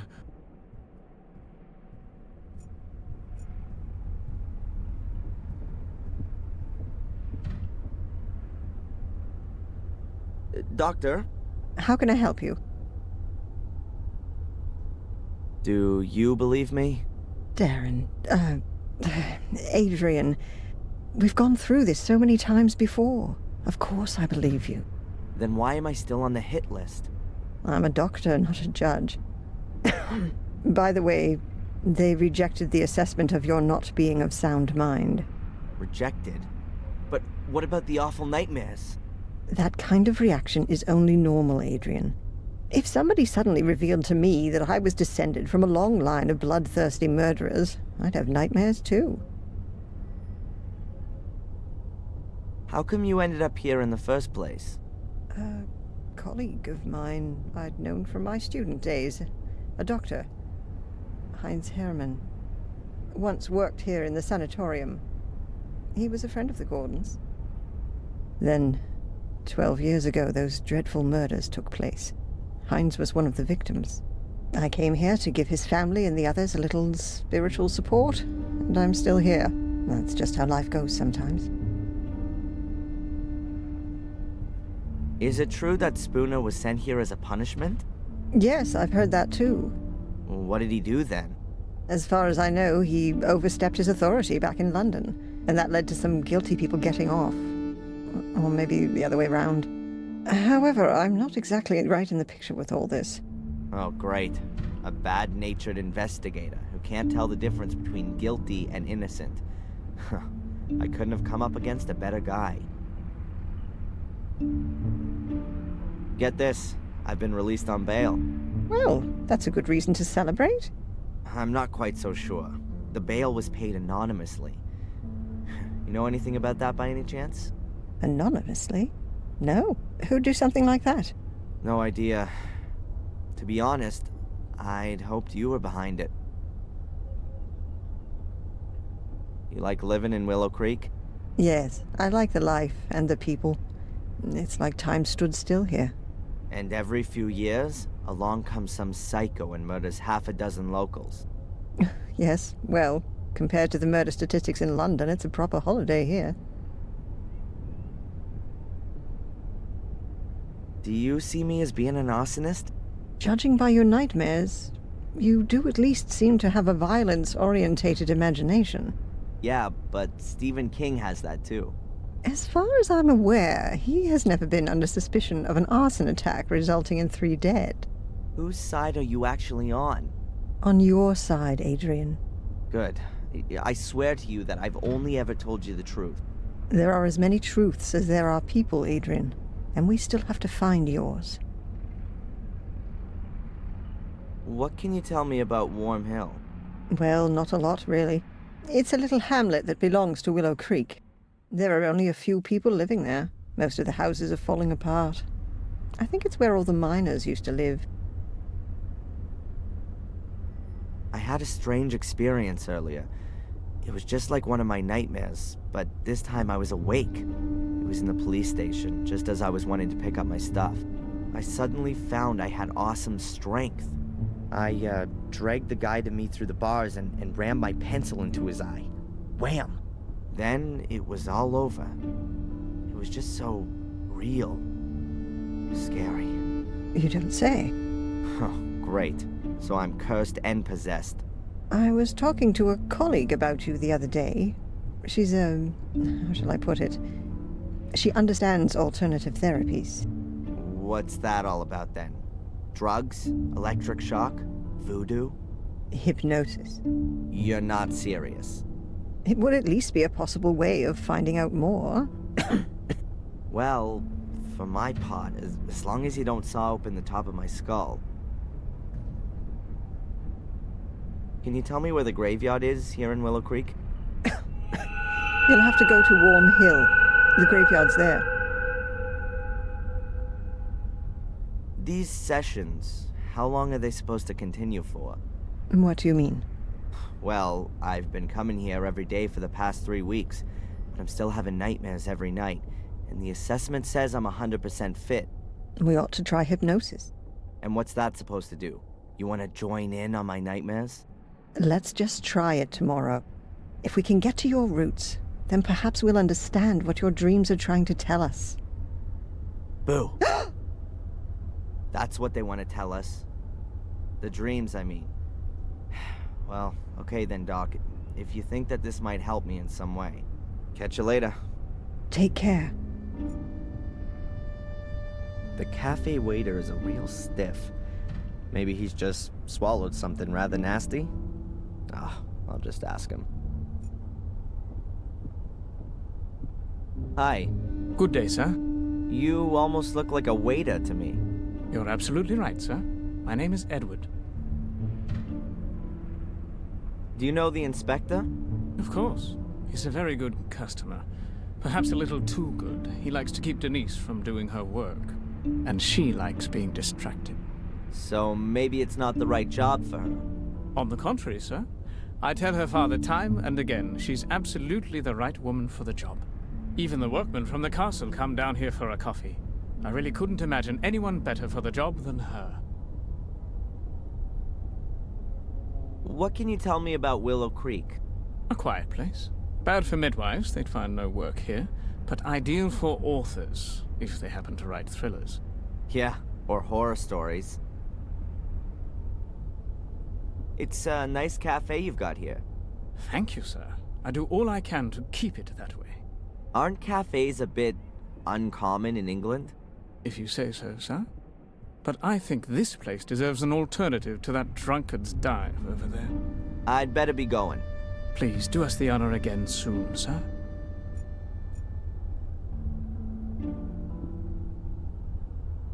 Hello? Hmm? I didn't know that donuts was so popular in England. I don't know, but I do know that Spooner loves them. Just as much as those cops in American TV shows. And what does the dear inspector do when there aren't any donuts left? He always gets what he wants. If need be, I bake him some. Does Bobby work here too? Not really, but I can't stop him from cleaning the tables all day long. What can you tell me about Edward? Let's put that another way. Why should I tell you anything about Edward? Well, I just wonder what it's like working with him all day long. He's not the most easygoing of guys. I mean, a plank of wood would be more relaxed, don't you think? He's my fiancé. Anything else? Excuse me? You're engaged? Does that mean you intend to marry?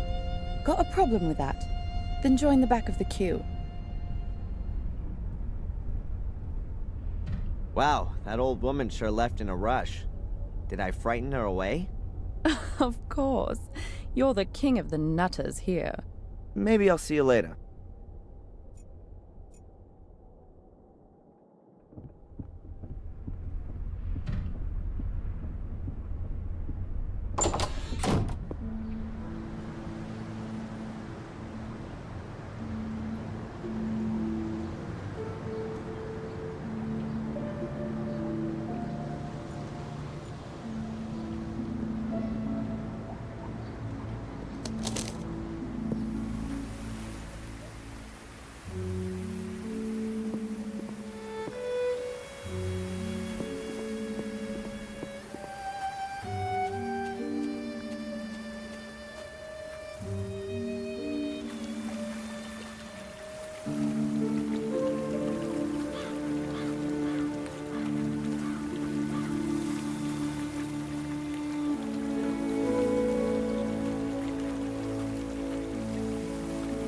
According to the map, this stream's called Old Wansford.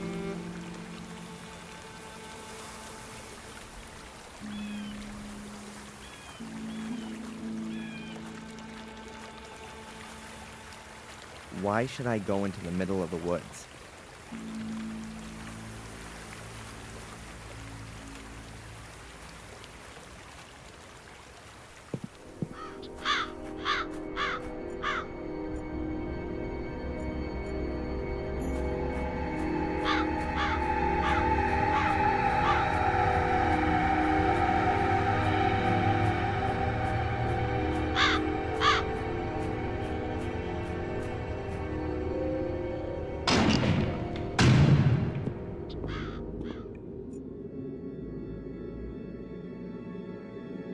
Who's that? That doesn't look like the priest.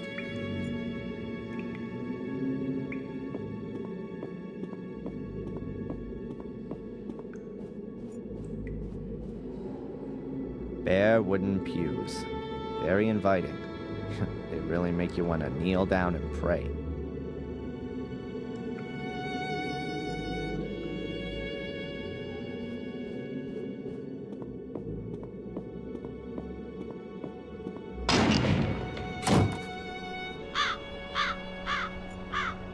Ancient headstones. It looks like the design hasn't changed in hundreds of years.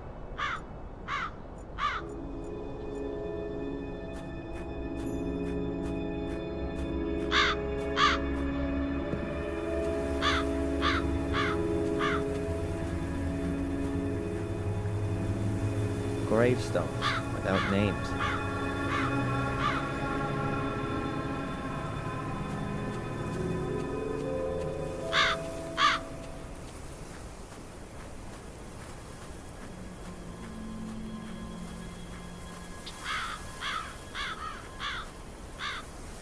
That's William Gordon's grave, my great-grandfather. He died in August 1981. No idea why he wasn't buried in the family crypt.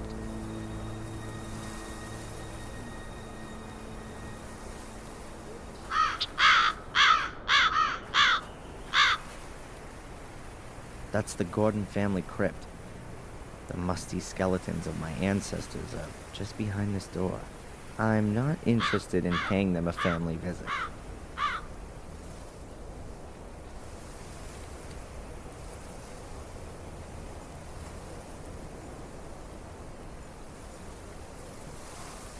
This certainly isn't a well-groomed graveyard.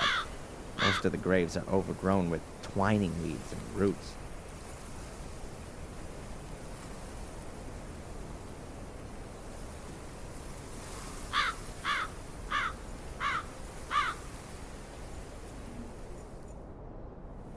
Wow, the fence has really been battered. If we were in India, I would say it was a herd of elephants.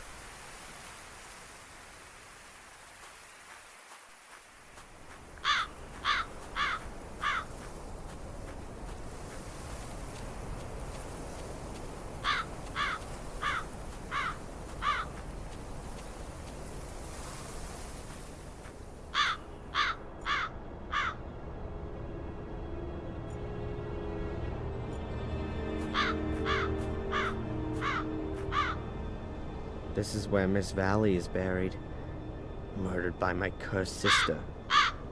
Perhaps I should bring a few flowers the next time I visit.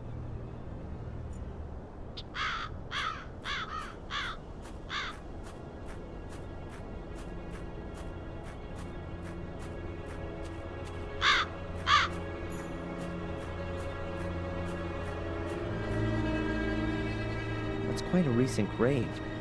There are even a few flowers still lying on it.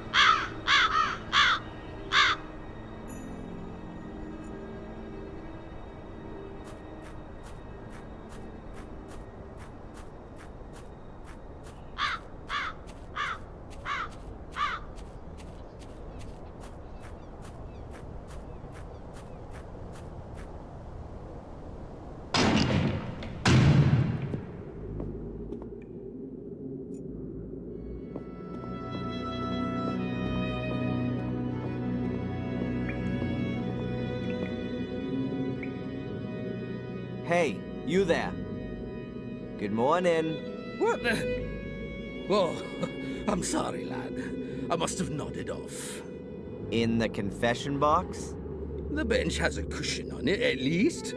You're not the priest, are you? God forbid. I'm Mark, the grave digger. Do you know Wormhill well? Of course, but it's just a few houses on the back of the woods.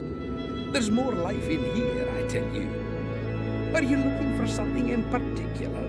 No, I'm just trying to get an idea of the place. Looking around this graveyard would give you a better idea of the place.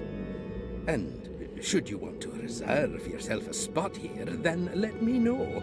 I recommend the southern slope. That's the best location.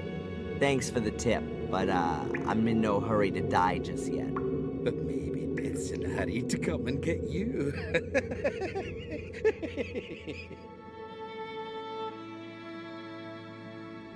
What is it you actually do all day? Answer stupid questions. I mean, digging graves can't be all you do. Yeah, you're right, lad. I don't just dig. I repair things too, keep the church in order, guard the graves.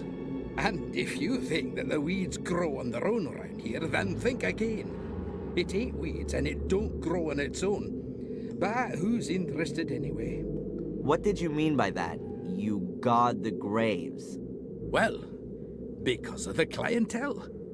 So they don't get dug up by dogs and the like. Which dogs? Well, strays from around here. For them, a graveyard is like a... An underground hot dog stand? Yeah, exactly. With bloody tough sausages.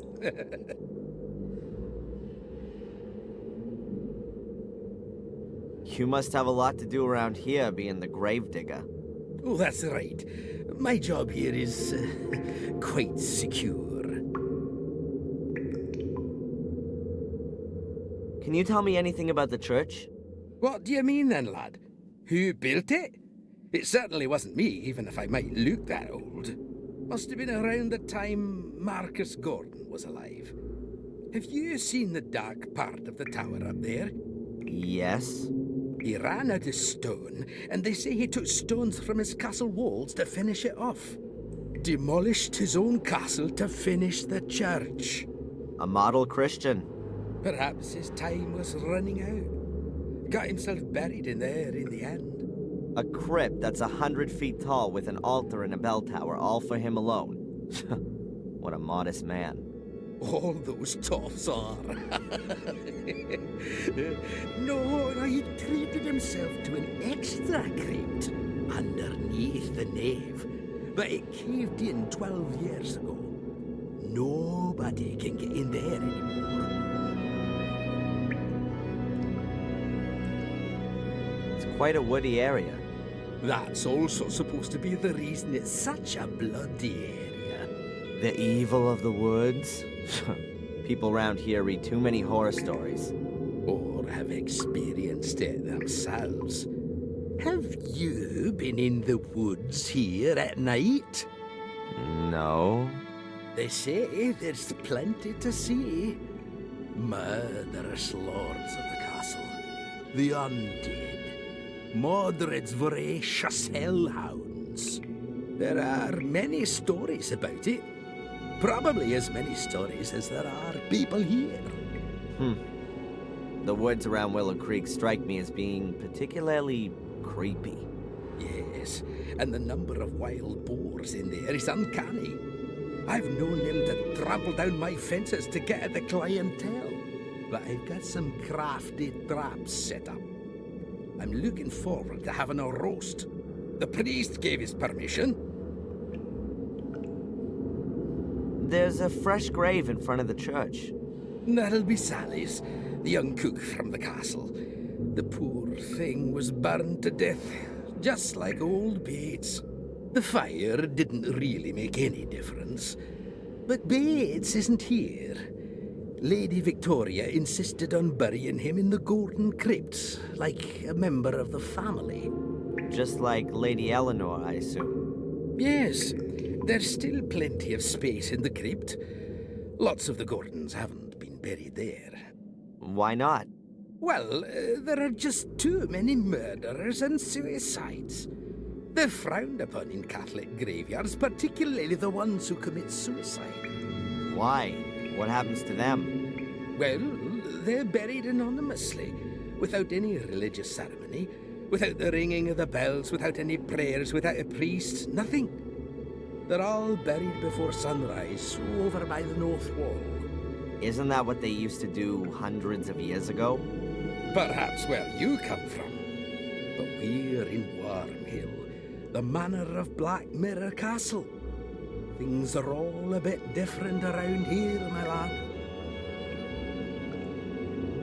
You don't happen to know, being the gravedigger and all, where Samuel Gordon's grave is?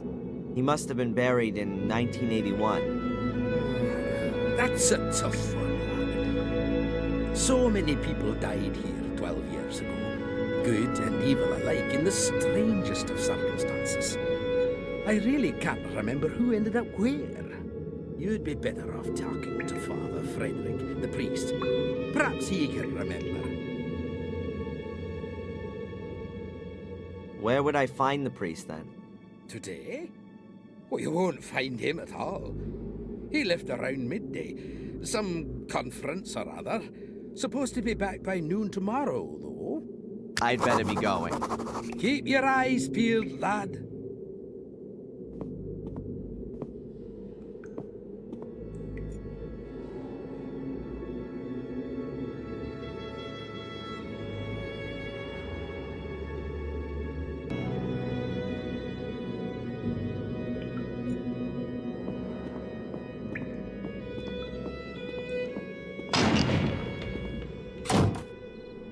Oh, is it that late already?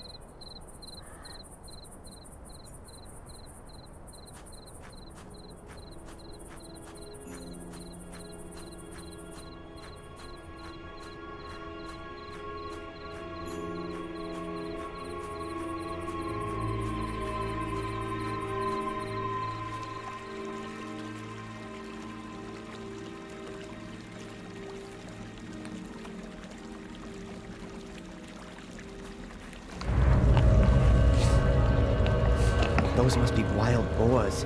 There's supposed to be plenty of them around here. Or demonic hellhounds, as they say in local fables. Why should I go into the middle of the woods?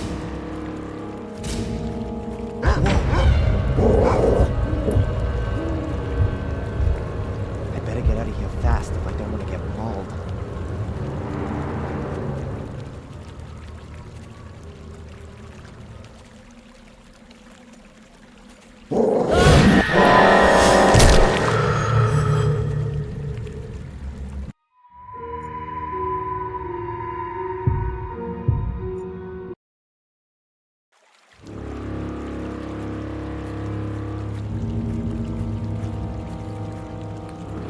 Why should I go into the middle of the woods?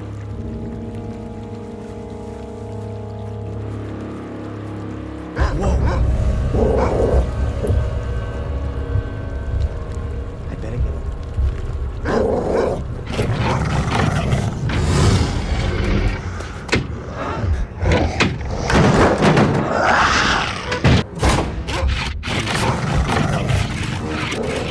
I can't keep this up for too long. How come I'm not waking up? This must just be a nightmare.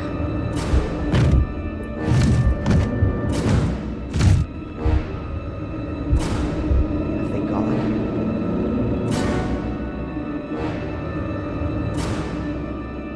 Calm before the storm? I think I better wait until those beasts have lost their appetite.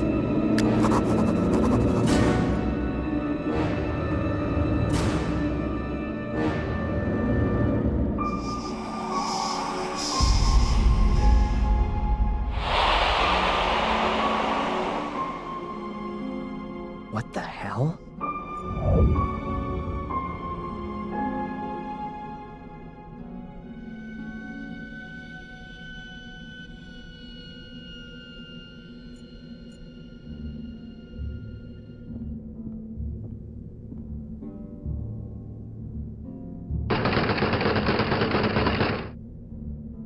What the? Looks as though the door's been bolted from the outside. But how can that be?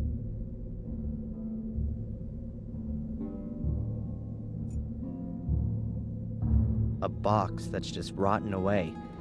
Don't want to know what's in that.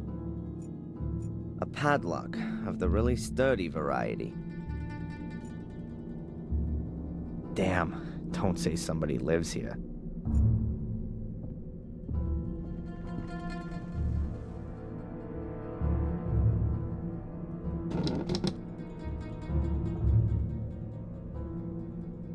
There's something lying under the bed, but I can't get at it.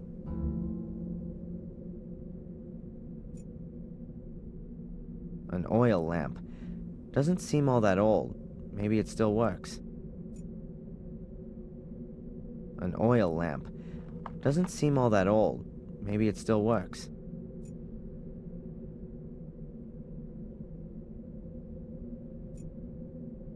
An oil lamp.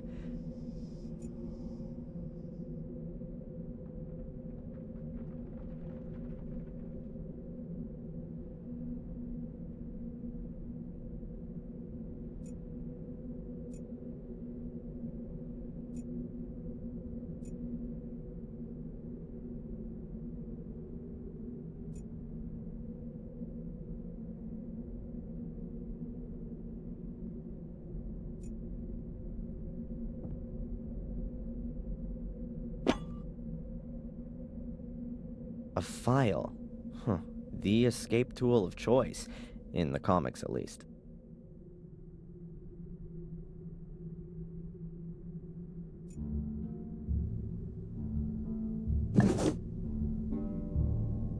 I'm guessing that's paint thinners or gasoline for cleaning stuff. Ugh, smells something like that at least.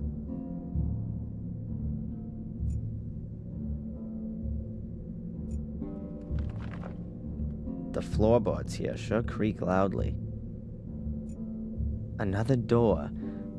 Let's see now.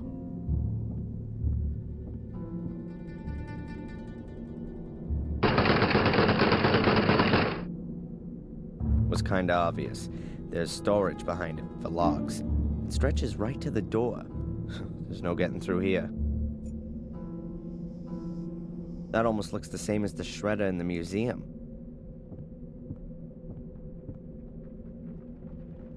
There's something lying in it.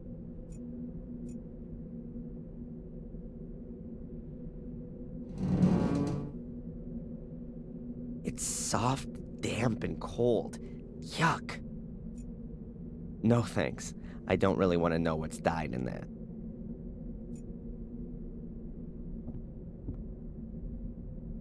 An old bucket. Oh, I hope that isn't the toilet.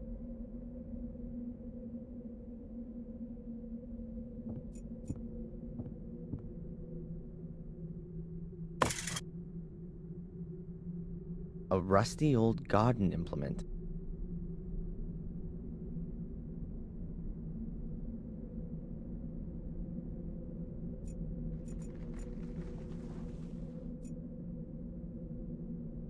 An oil lamp.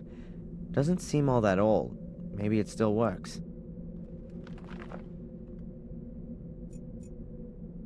A couple of luminous smiley stickers.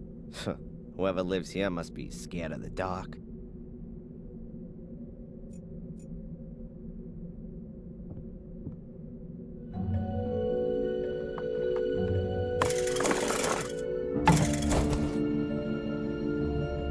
Gotcha. A cardboard box. Somebody scribbled something on the lid. I can't decipher it. The word definitely begins with an R, though. Let's take a look inside. A rag doll.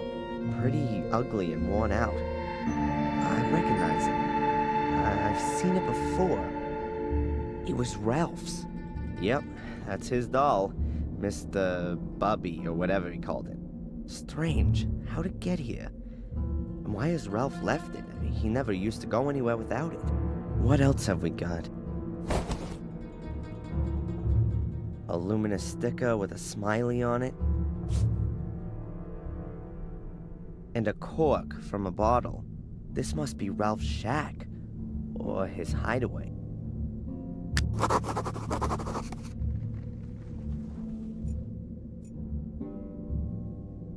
A padlock of the really sturdy variety.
An oil lamp. Doesn't see...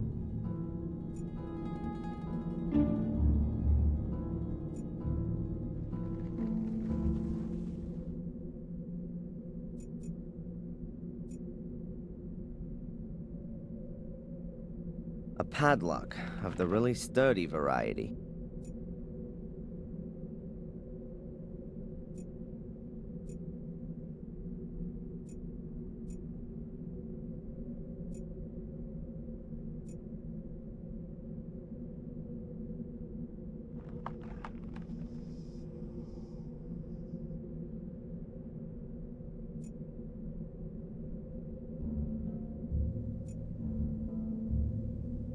floorboards here sure creak loudly.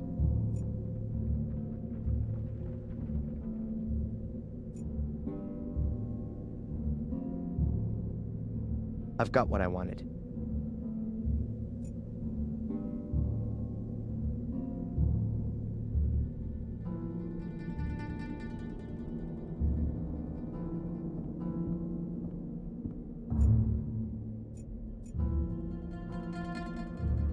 It's fastened shut.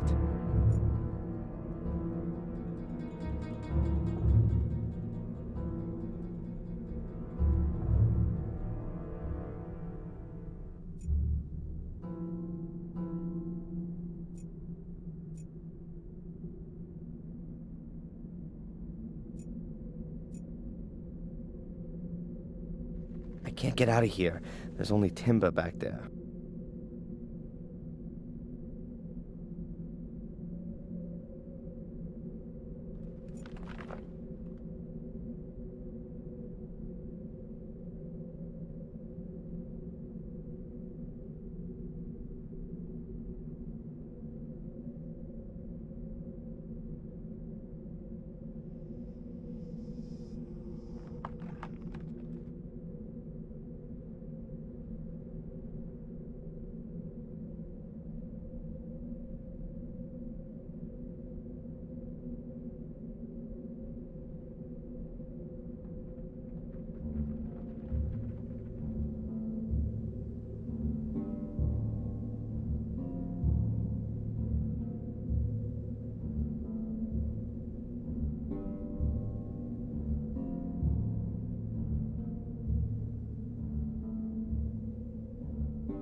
I'd need years for that. I reckon the lock would grind through the file instead of the other way around.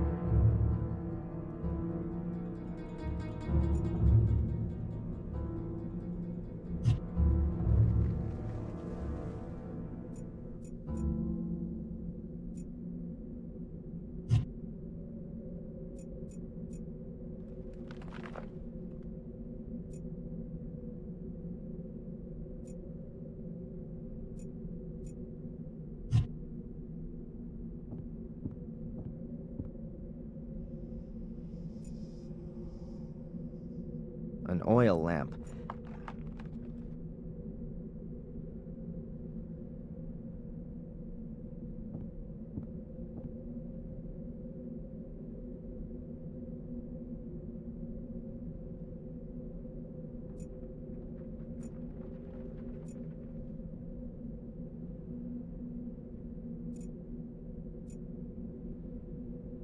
A padlock of the really sturdy variety.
That's better. I can see now.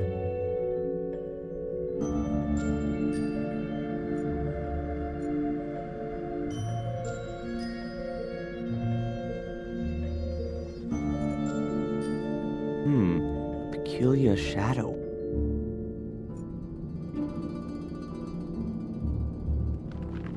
I think I know where that mysterious shadow's coming from. Well, how about that? And so the key falls into my possession.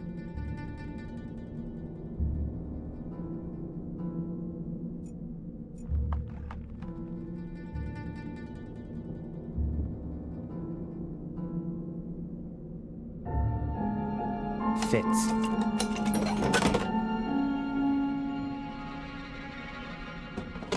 As I thought, full of junk.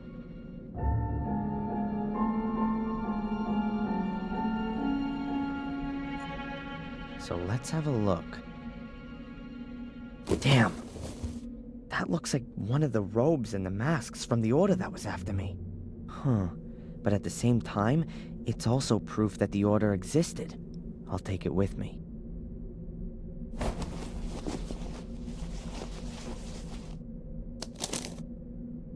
There's some paper in the robe. Seems to be a letter to the Order. Quite badly torn. Unable to stop the evil, already sacrificed. His objective, or something happens to me.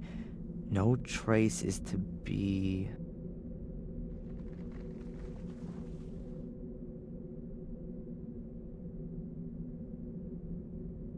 I'm not completely certain, but it appears to be a request to cover up all traces of the Order.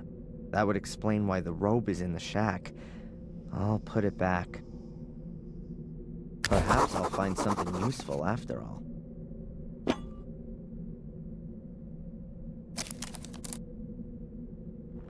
A corkscrew and a yardstick. They look in reasonable shape. I'll take them. Whoa, a chainsaw. I've got a feeling that this baby's gonna come in handy.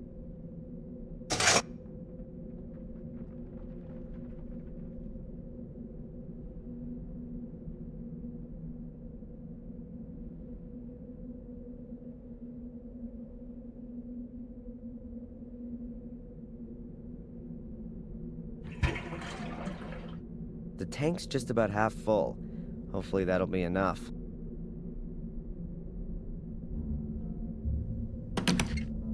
Alright, that ought to hold. Now we can get going.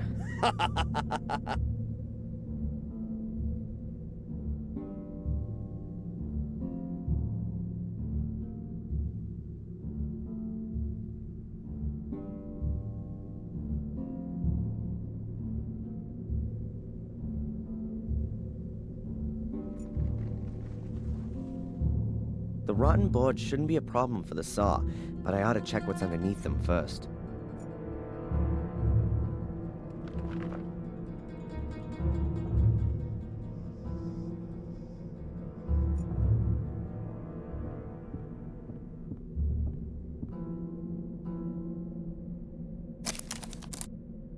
Interesting. There's at least half a meter of space below the boards. The shack must have been built on stilts. The next time I'm being pursued by hellhounds and hide in a shack, I'll look out for that as I go in.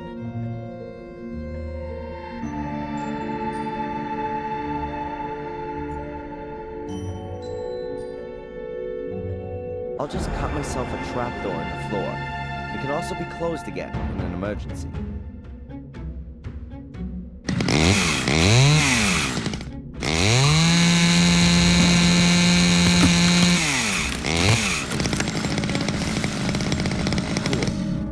Outside to the hood.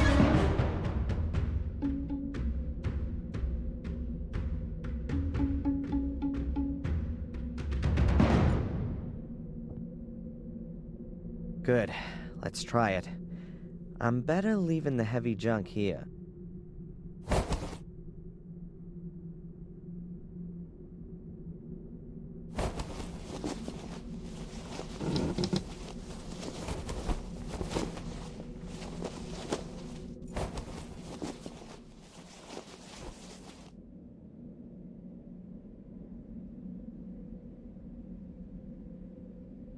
Good. No wild beasts for miles. Weird. No tracks. The beasties couldn't have just disappeared into thin air. No!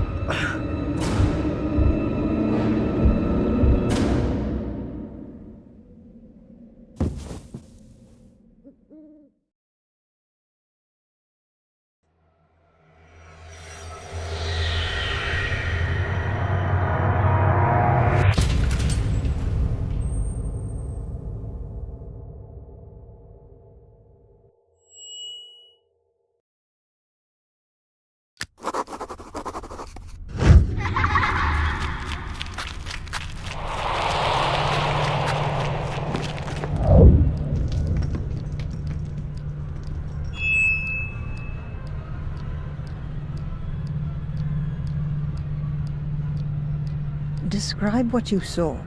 I saw myself as a child. I was playing with my sister in the woods. It's not far away from the castle. I could see it behind the trees. There was a man there, too. Could you make out who it is? No, he had his back to me. But something very bad has happened. What's happened? My sister, she's fallen in a hole. She's screaming. What should I do? Adrian, you're not there anymore. Remember what you did at the time. I ran to the hole, and I don't know. I can't remember. You woke me up before I could help her. I didn't wake you up, Adrian. You woke up of your own accord. It would appear everything in you is trying to fend off this memory. Seems you really want to suppress it. Or I just can't remember. The memory is still there. You just need to let it happen. It's easy for you to say. Perhaps you should tackle this memory in a conscious state. Try and find the place in the woods that you saw. You need an anchor in the present. If you say so. And with regards to the hallucinations, I've ordered a medication. It should help to suppress them. Very good. I'll take it. At least you can rely on conventional medicine. Please take this prescription and give it to a buyer in the shop. She'll give you the medication. Oh, she's a pharmacist too? In a little village like this, everyone has more than one role.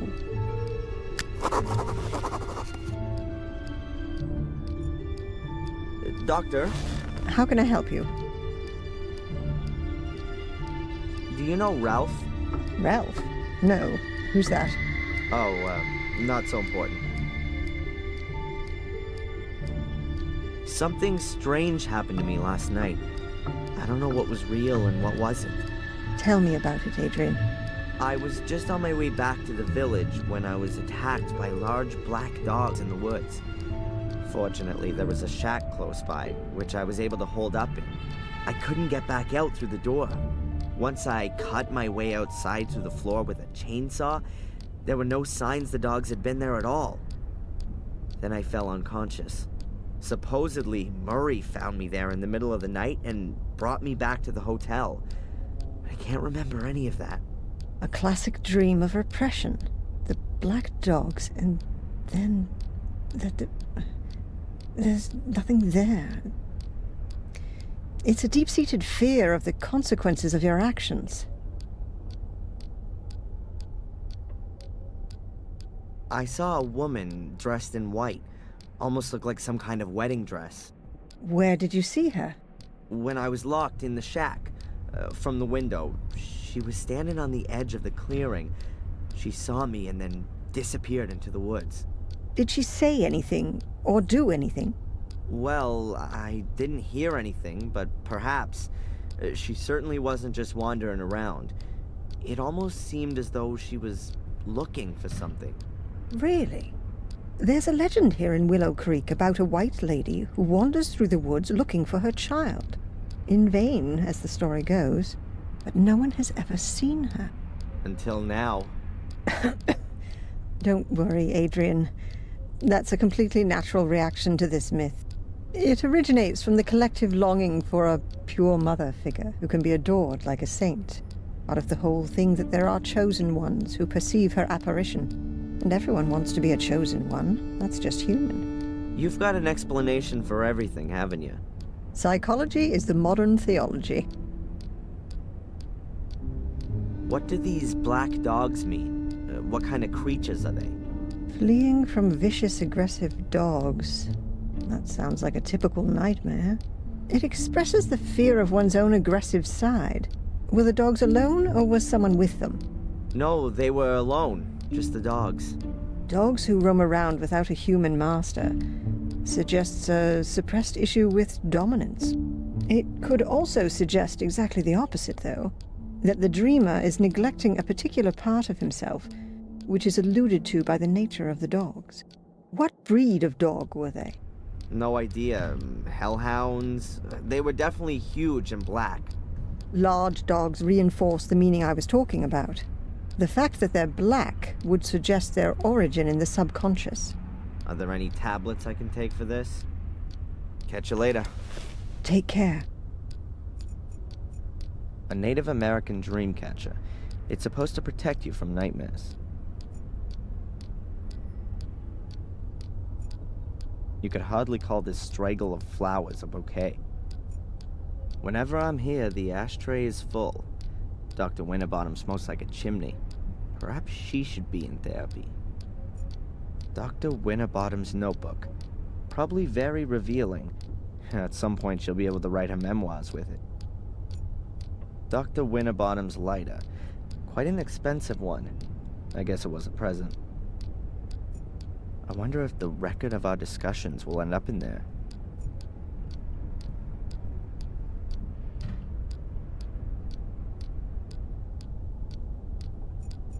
Dr. Winterbottom writes down a patient's dreams in the green books, but I haven't seen anyone else but me here yet. Strange. A Newton's cradle. The ball passes on its momentum to the next one, which passes it on to the next until it reaches the last one, which can't pass it on any further and is kicked into the air. A simple example of kinetic energy, but its only use is to work this toy.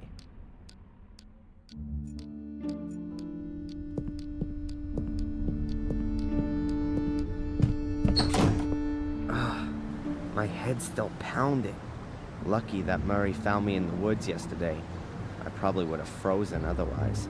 I should get this medication as soon as possible. And I could ask the inspector whether Murray's finally corrected his statement. And I've got an appointment with the priest, too. It can't be that difficult to find my father's grave. Oh, and I should find that ominous place in the woods. Enjoy it, Darren. It's gonna be a long day.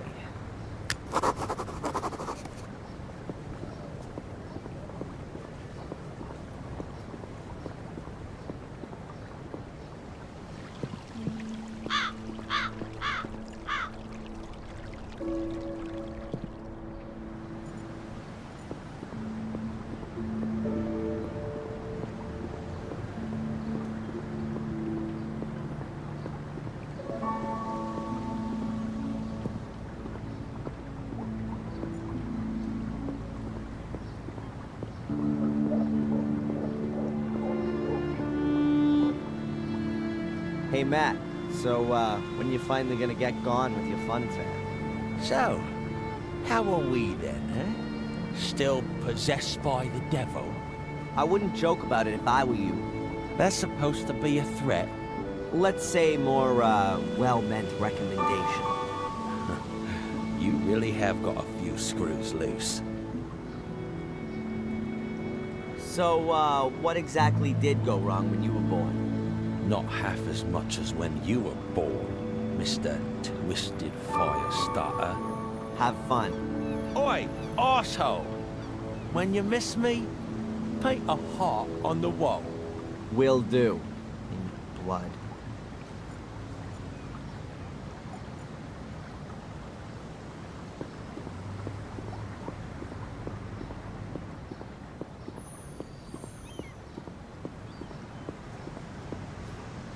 Closed. Strange. The shop was still open this time yesterday.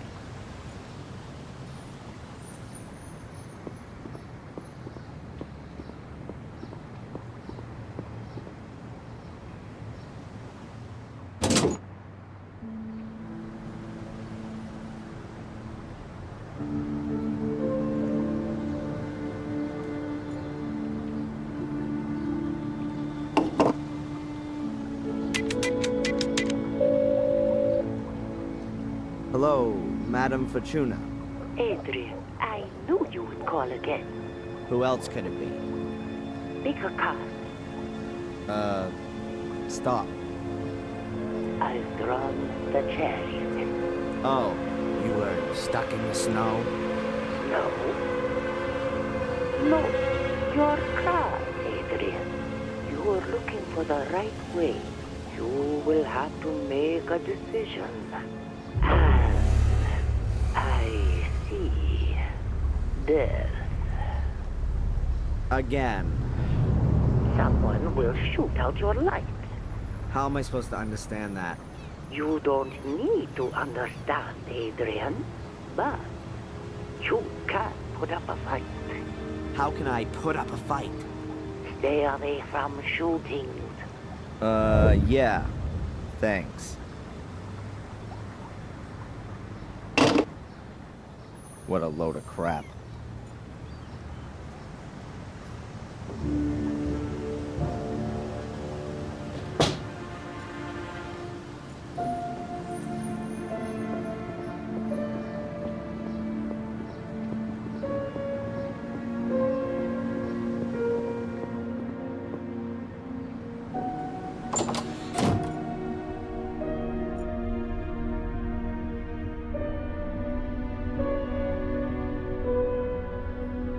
How you doing? Wonderfully. What can I do for you, sir?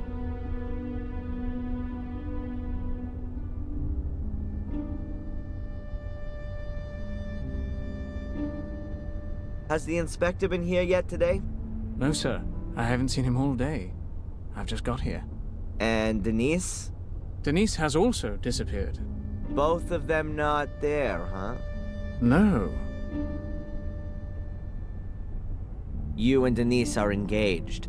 Yes. Our families have been friends for generations. We spent our childhood together, and we will spend the rest of our lives together, God willing. God willing. And you? Is that what you want? Of course. Denise's father has already made me manager of the cafe. Well, that's certainly a reason. It's a huge responsibility, but waiting tables means a lot to me. It gives me great joy to serve our customers. Let me guess. You'd rather have become a butler. Indeed, sir. But the position in the castle was already taken. Besides, Denise's father needed a successor for his business. You actually wanted to work in Blackmere Castle? Yes, sir. But her ladyship chose Sally instead of me. I still don't understand why. Sally lost her life in the fire. You should be happy you didn't get the job. Perhaps, sir, if you say so. I'd better be going. Please do us the honor again soon, sir.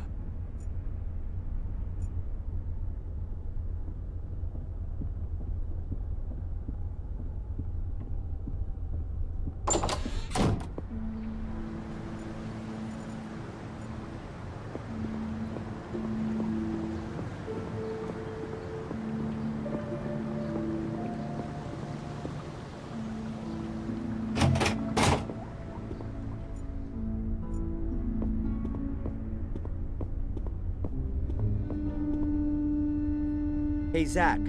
What do you want now? Did I say something wrong? No, I'm just a bit busy. The inspector hasn't been here all morning, and I have to do everything myself. Where's the inspector? Cafe, I think. Or maybe you can help me. Has Murray been here about his statement? Murray? Yes, he was here. Wanted to discuss something urgently with the inspector. Do you know what it was about? I can't tell you that. Abaya's shop is closed. Is today some kind of holiday that I don't know about? No. I'm sure you must have heard of the White Lady. She's spooked around the woods for centuries. Why do you ask? Is she a relative of yours too? Huh. By the way, I was in the woods last night and I got chased by some black dogs into a shack. I got locked in, but I managed to escape using a chainsaw. Then I fell unconscious. You just can't help yourself, am I right? And why are you telling me this? You look so bored. Goodbye, Constable.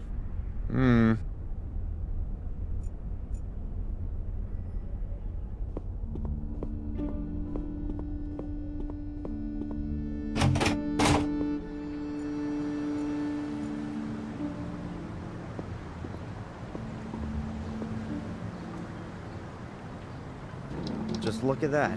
That's Abaya's mailbox. And there's the post from today.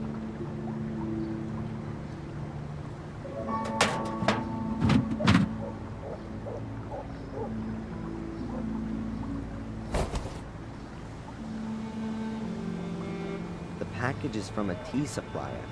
It says here that the customer is Gordon's Palace. Either the postman's quite lazy, or he doesn't like Murray. Maybe I should take the package to him. I'll be dropping by the hotel sooner or later. What else is there?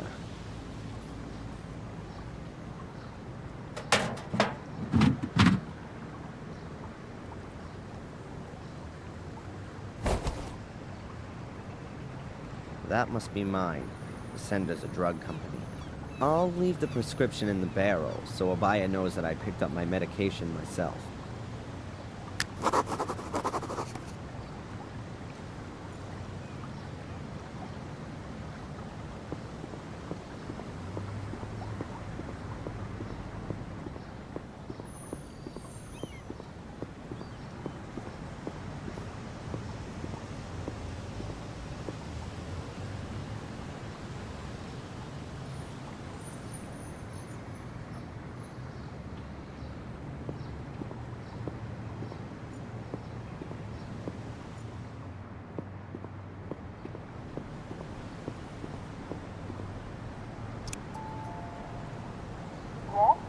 Hello, Doctor?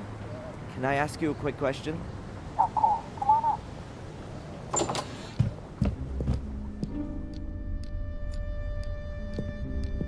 Doctor? How can I help you? The shop's closed. Is Abaya on holiday? Abaya goes to Ipswich on Tuesdays. She does a self-defense course there. I would have thought a refereeing course would be more her thing. Catch you later. Take care.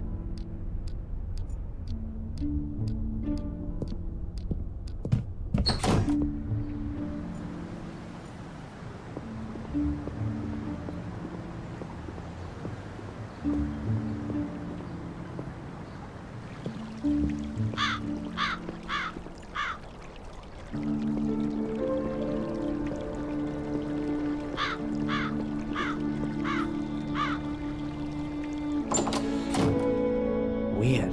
Murray isn't there.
Murray?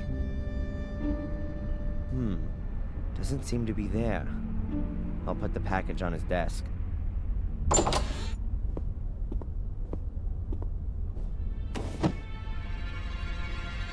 Hello? What's this?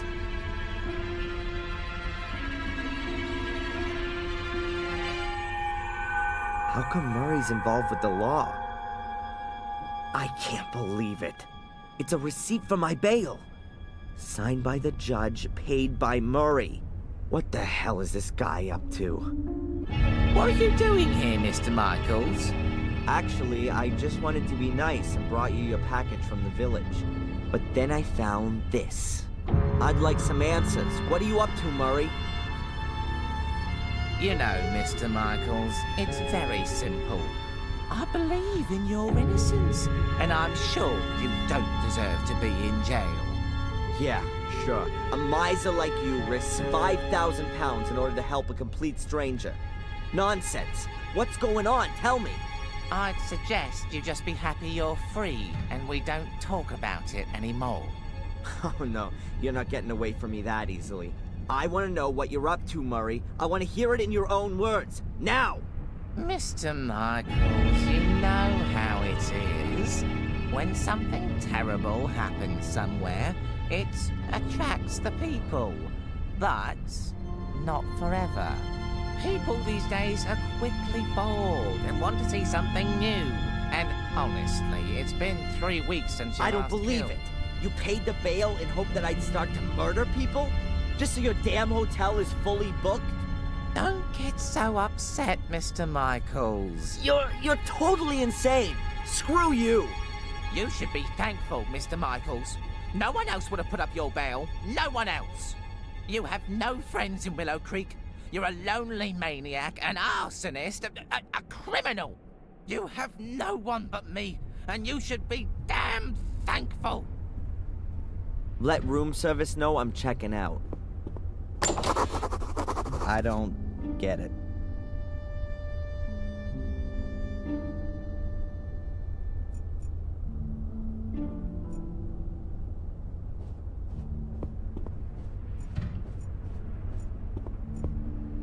Huh. Blackmere Castle in poster format. I wonder who would hang this kind of thing above their bed.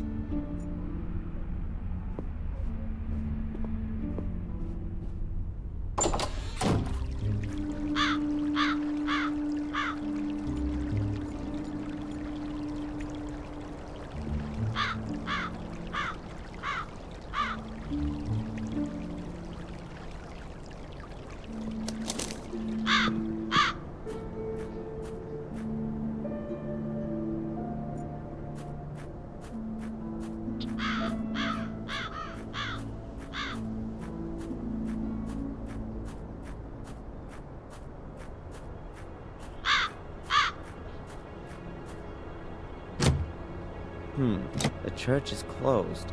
Then I've got enough time to search in the woods for that place I've got in my memory.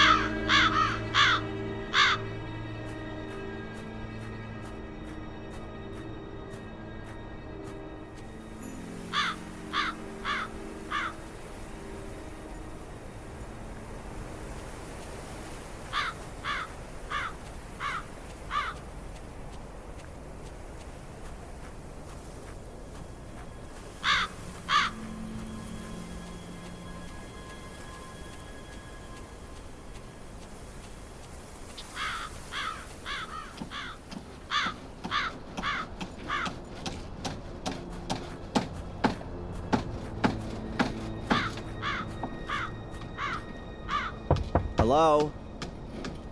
No one there.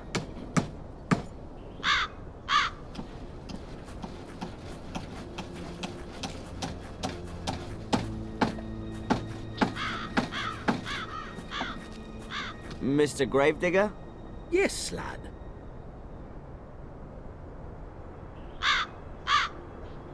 The church is closed. Didn't the priest say he'd be back again today? He wanted to sit off after breakfast. Call back again later. Have you ever heard about the White Lady in the woods? Yes, I've heard about it, but I've never seen her. Apparently only those of pure heart can see her. That can't be true, though, 'cause no one here in the village has seen her, not even the priest. What does that tell us about the people of Willow Creek? Nonsense. There's nothing wrong with the people here. It's that murderous clan in the castle who've been spreading fear and terror for centuries. It's a pity you didn't do your job right, boy. The castle should have burned down to its foundations. Then there'd finally be some peace around here. It wasn't me.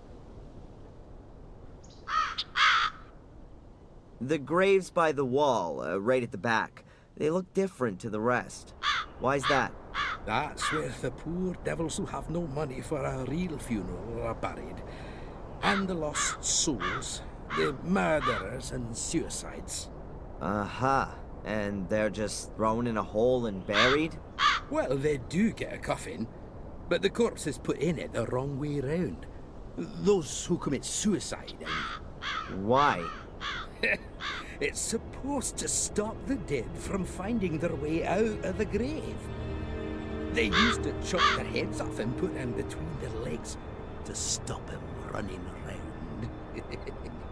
Pure superstition. As if you could stop the undead like that. I'd better be going. Keep your eyes peeled, lad.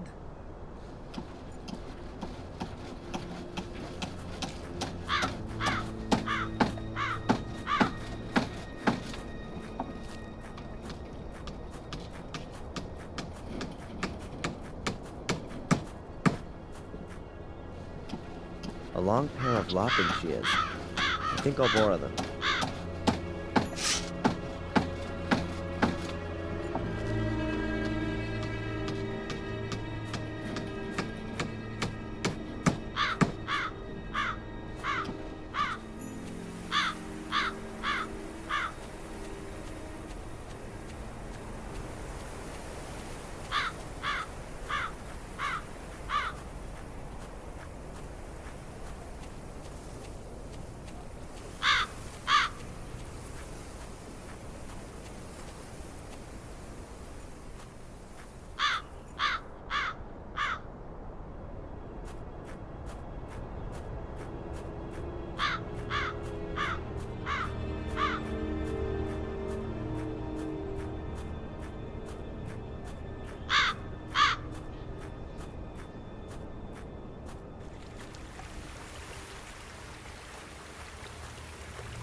This shack is even creepy during the day. A rain butt. Must always be full around here. These are provisions for the winter, although I can't imagine that Ralph did this.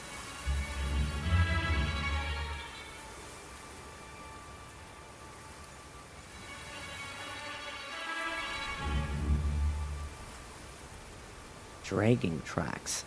Huh. Apparently, this is where Murray rescued me. But I can't remember a thing.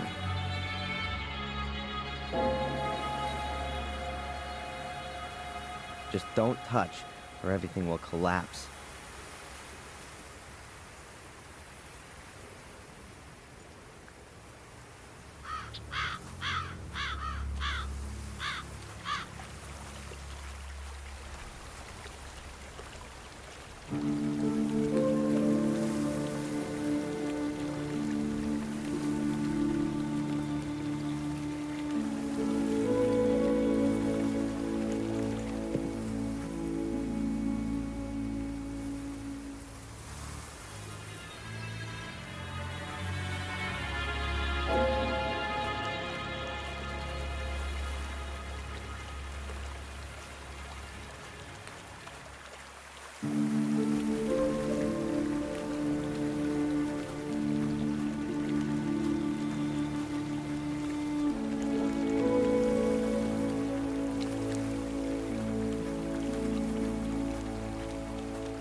What was that?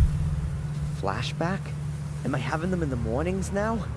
What does this little man in my subconscious want to tell me? I better pop one of those pills.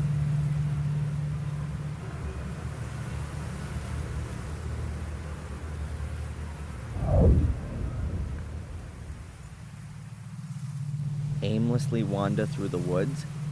No thanks. The last time I did that, I got arrested for arson and murder.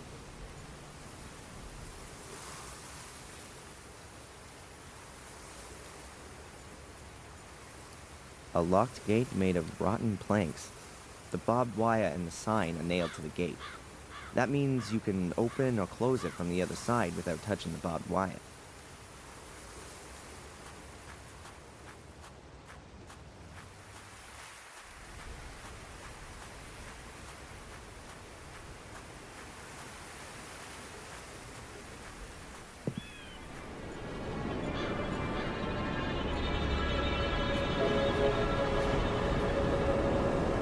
Whoever drives here with a car is either quite brave or quite stupid.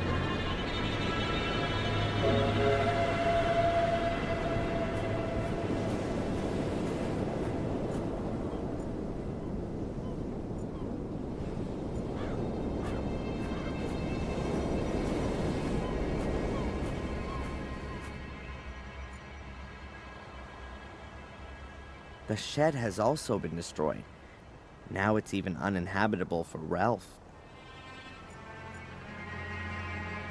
A huge pile of rubble is all that's left of the entrance to the academy. I can consider myself lucky that I got out of there in one piece.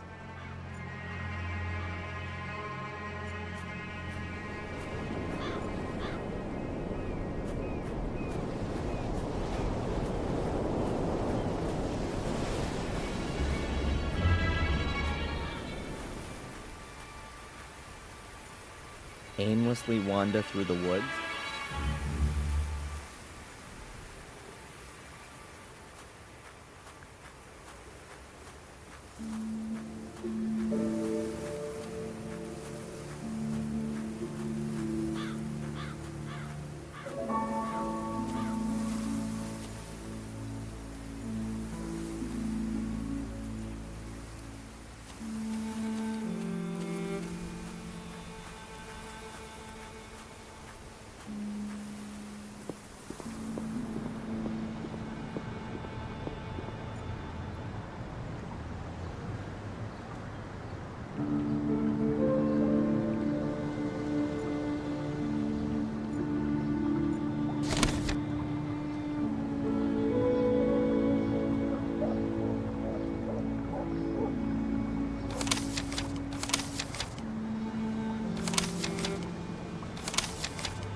I've no idea where that path leads.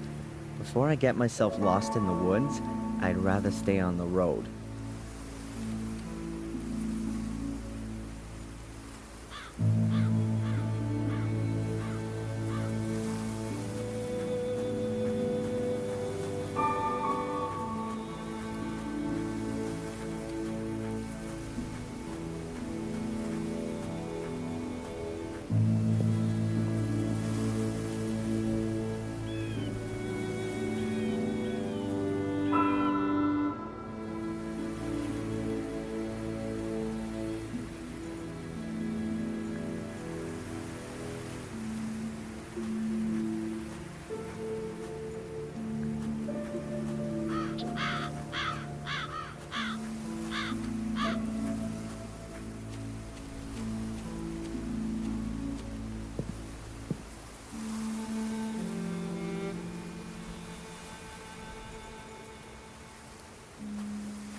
That's it.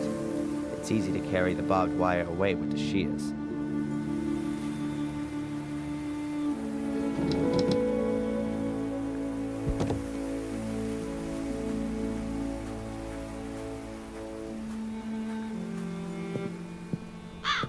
I remember this house.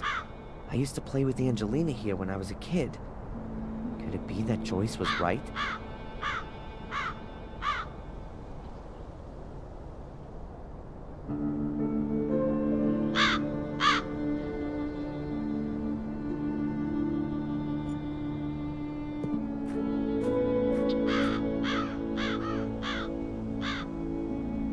Nothing. No hole in the ground. Wait a minute. There's something there. A luminous sticker. Just like the one I found in the hut in the woods. Perhaps Ralph lost it here. Or found it. Does he live here now?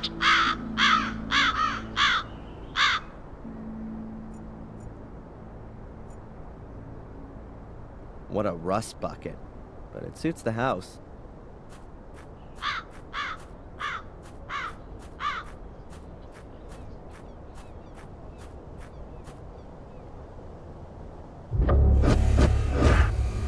What the? It's just a blanket. Keep calm, Darren.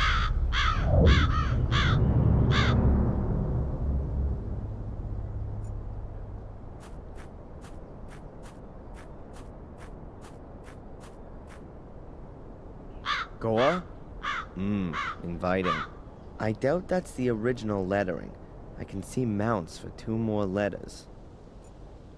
Perhaps Ralph's looking for a new place to live. Maybe the hut in the woods wasn't lonely enough for him. I'll knock.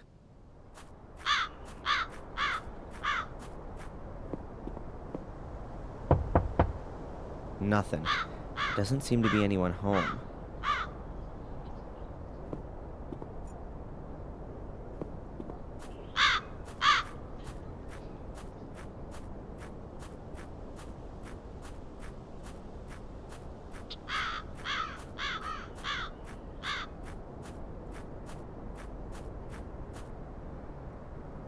A garbage can with a lock on it. Could be protection against wild animals. Or prying eyes.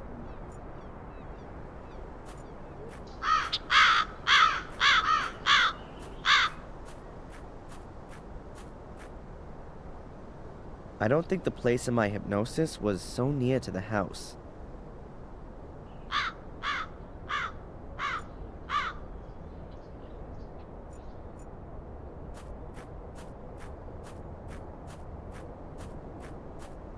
Goa? Inviting. I doubt that's the original lettering. I can see mounts for 2 more letters.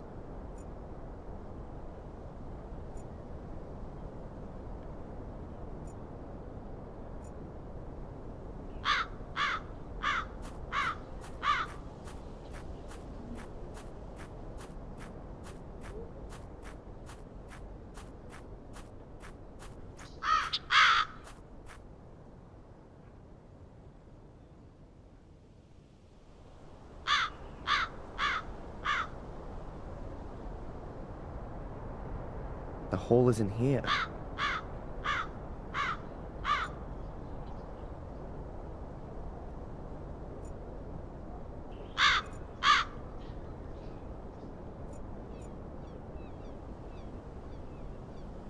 The glass is only broken at the bottom.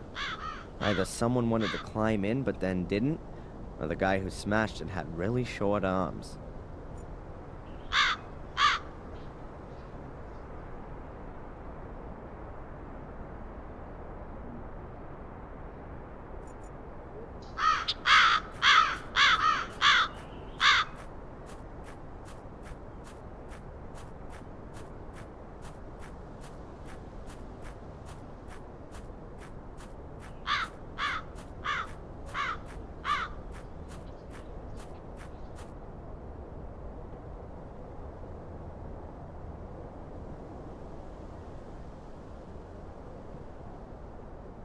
There's nothing there but scrub. I don't think searching around here anymore will help. If the hole in the woods that Angelina fell in as a child was somewhere around here, it's long since disappeared. Find an anchor in reality? What garbage.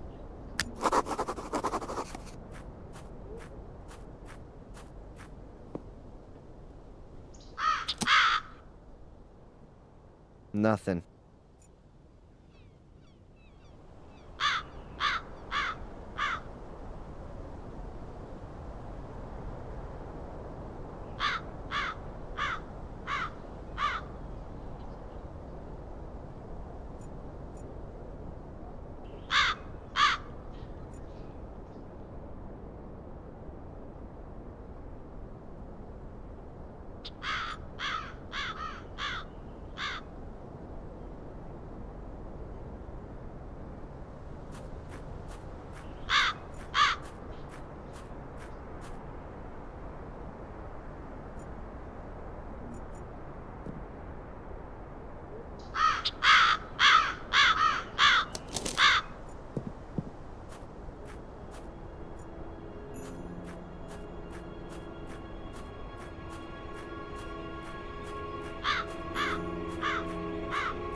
has to be the priest.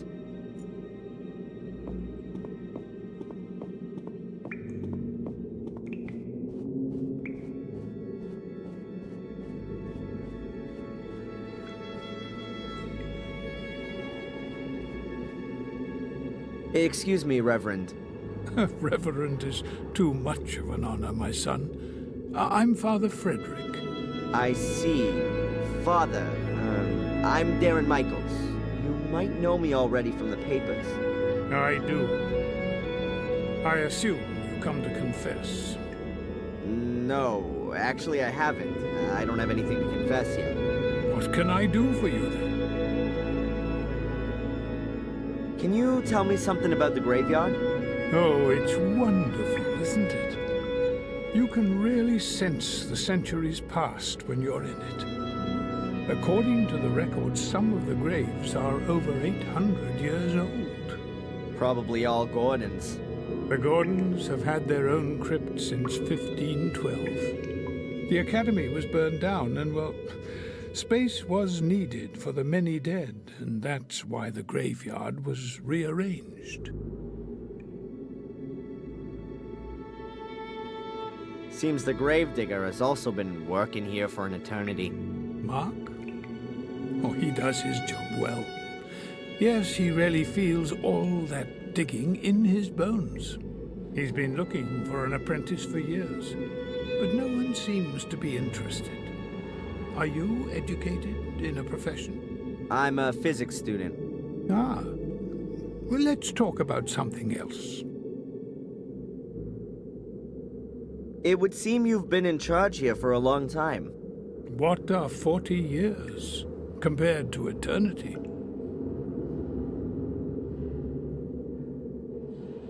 The church here was built by Marcus Gordon, right? The good Marcus, yes. It was the year 1213 when Marcus Gordon struck down his brother Mordred in a duel. Marcus killed Mordred? Why? A brotherly feud which had been smoldering for some time. Marcus embodied good, Mordred evil, according to the legend. Marcus beat Mordred.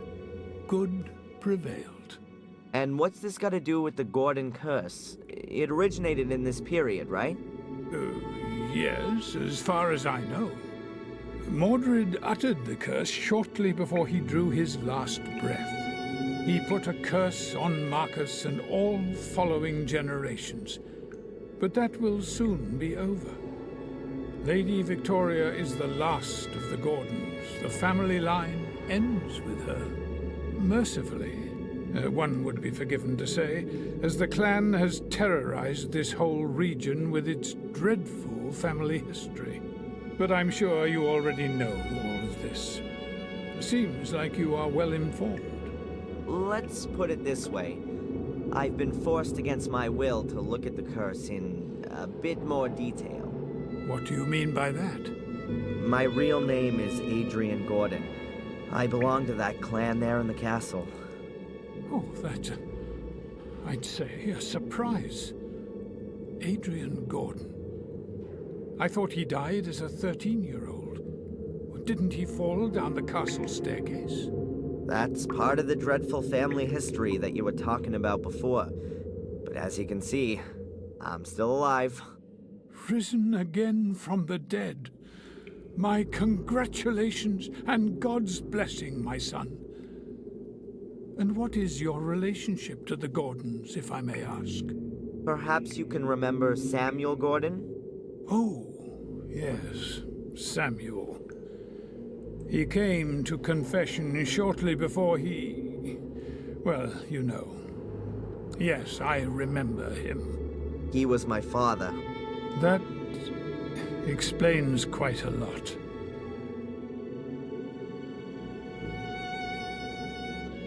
Can you tell me where Samuel Gordon is buried? I'm afraid I can't tell you in which grave he's buried, but I can understand that you'd like to know. Is there any kind of plan of who is buried where? Not for the anonymous graves. But wait, I think I know how I can help you.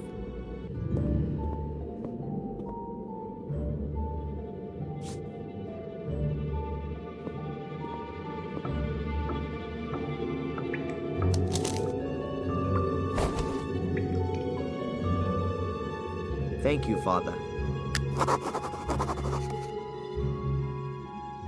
We were talking about Marcus and Mordred. Yes, that's right. Marcus struck down his brother Mordred in a duel in the year 1213. After that, in order to atone for his actions, he had this church built here on pagan ground. A few years later, he also built the academy, also on pagan ground. It was to be used to house the Gordon Chronicles, so the curse could be researched by academics. But the academy was completely burned to the ground in 1512. Most of the chronicles were destroyed. Everything that could be recovered was brought here, to the church. Right, but all of these stories always begin with Marcus killing his brother. Does no one know the cause of the dispute? Well, there are various theories. Some say that Mordred was possessed by the devil. I also read somewhere that they were fighting over a woman, which is pretty much the same thing, right? Basically, it's about the fact that Marcus Gordon, the more religious and stable brother, won. Mordred is depicted as a godless sinner who's burning in hell to this day. Do you know if the brothers were born here? Probably not. Both were tireless crusaders in the name of the church. But why they built a castle here in Willow Creek can only be speculated on. Perhaps they freed the land of non-believers and the castle used to be a kind of keep in order to hold the area. Or they were gifted the land by the church as a reward for their support in the Crusades. Thank you, Father.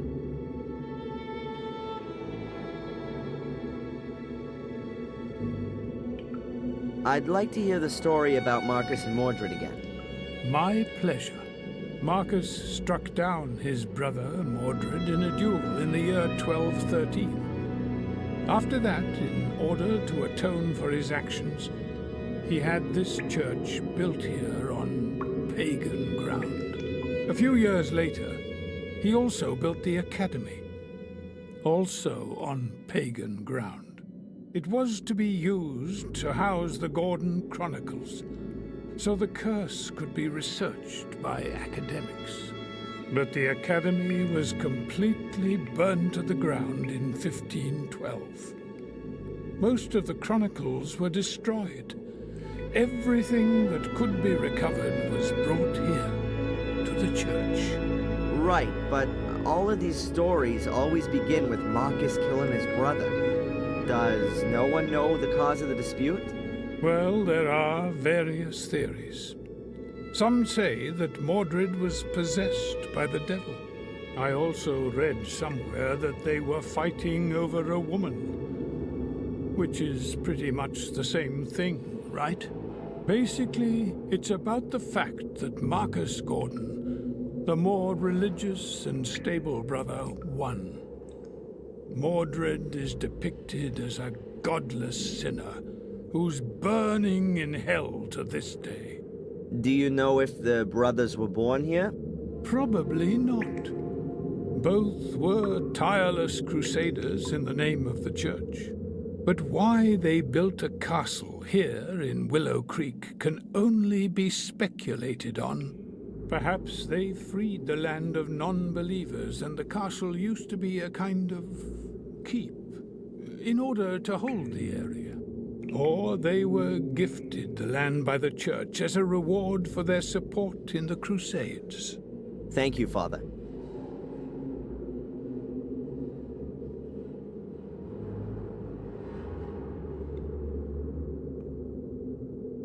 Thanks for the help. May the Lord be with you.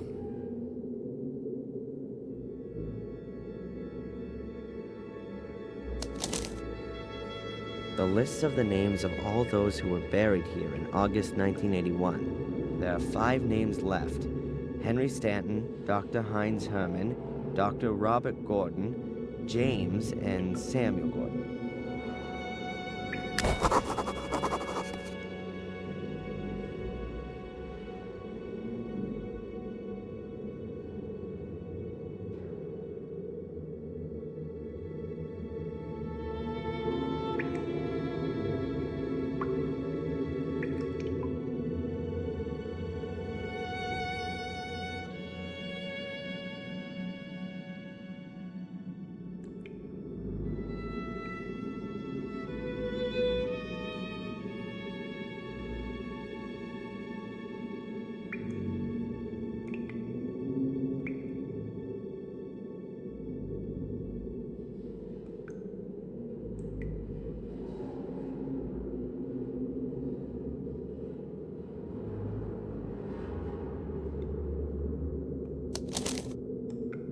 The list of the names of all those who were buried here in August 1981. There are 5 names left.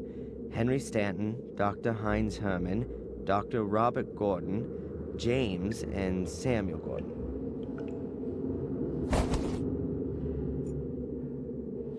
Hello, Father. Adrian, welcome to my church.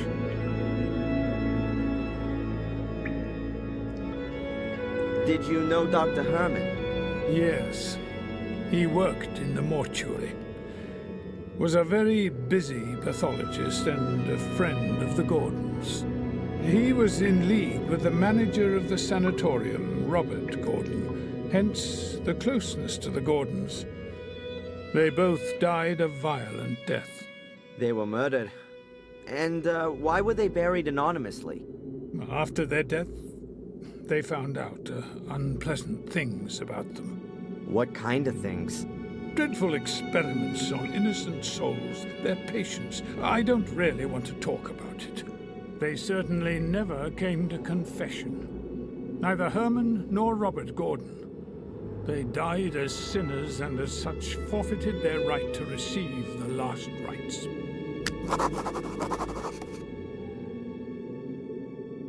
Who was Henry Stanton? Henry. The name is familiar, but I can't remember exactly. He definitely wasn't from around here. I'm sorry. I don't know anymore. Who might know more then? Ask Mark. He's in the village more often than I am. Last rites. What's that for again? And why can a murderer get them, but not someone who commits suicide?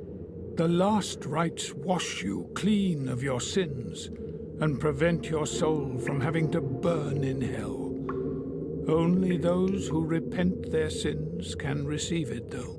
If a dying murderer repents his actions, then he can receive the last rites.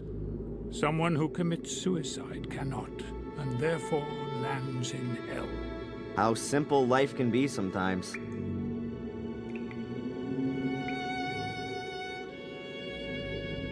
Did you know Robert Gordon? Oh yes, Robert. Victoria's first son. He was manager of the sanatorium. Caused Victoria lots of distress. She was so disappointed in him when she heard about what he'd done in the sanatorium. He managed to keep it all secret during his lifetime.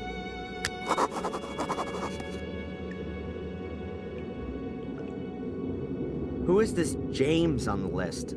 Doesn't he have a surname? Yes, well, James. He was William Gordon's illegitimate son. He hanged himself after years of being experimented on in the sanatorium.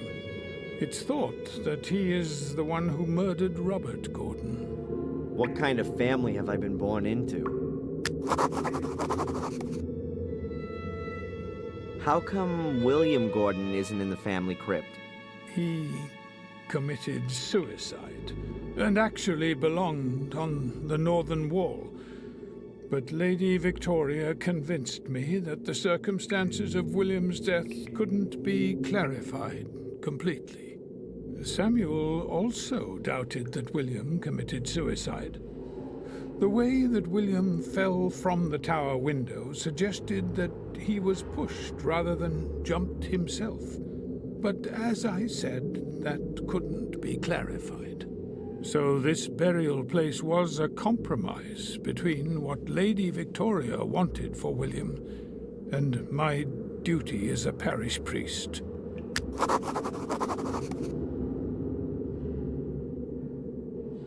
Thanks for the help. May the Lord be with you.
Mr. Gravedigger?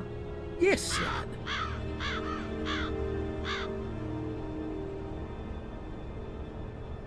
I've heard that you knew Henry Stanton well. Henry Stanton. Which Stanton?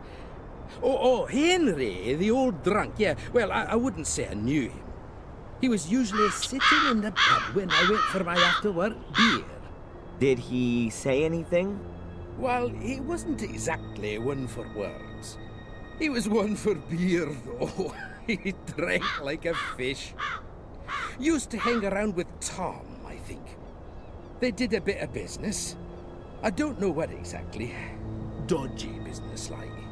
He was the castle gardener, but not for long. Perhaps a year. Then he drowned in a well. Apparently that Samuel had something to do with it. But if you ask me, Henry just fell in there drunk. Do you know what he did beforehand? Or where he came from? No idea. He didn't come from around here. He didn't have any family either, and I never saw him with a woman. He was a lone wolf. Ask Tom. Perhaps he can tell you more. Good idea. About as good as using a hairdryer in the bath. I'd better be going. Keep your eyes peeled, lad.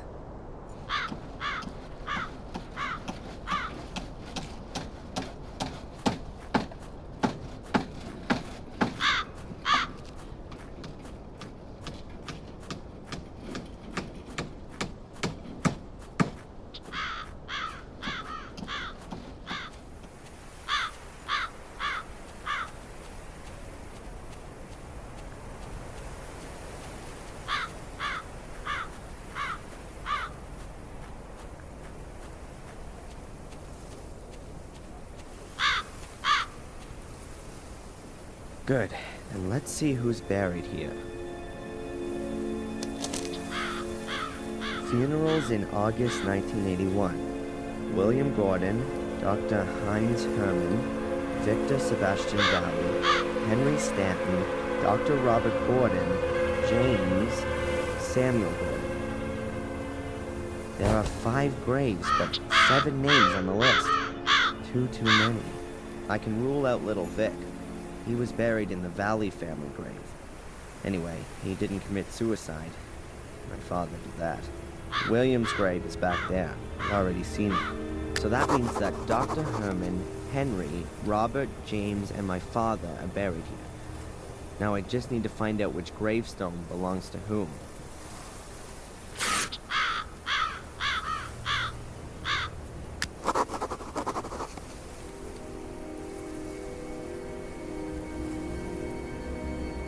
Dreamcatcher. I've seen one of those before somewhere.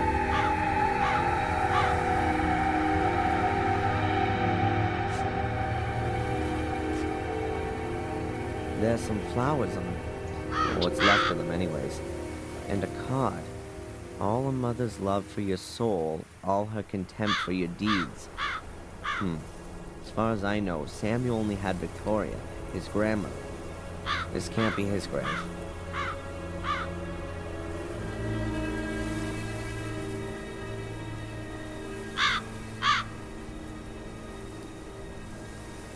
Here it says, Ichi Agnes Dia Ki Tolit Peccatum Mundi.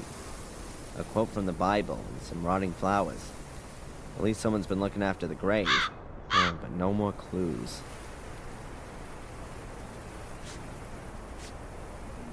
A neglected grave.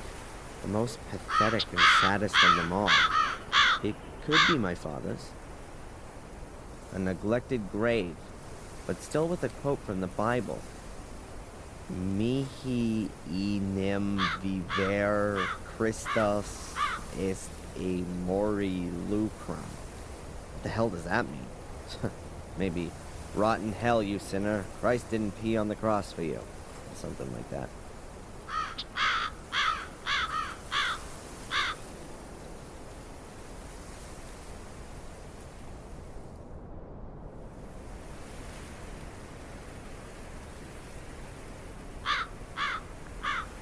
Here it says, Ichi Agnes Dia Ki Tolit Peccatum Mundi.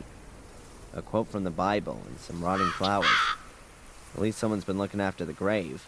Oh, but no more clues. A neglected grave. The most pathetic and saddest of them all. It could be my father's.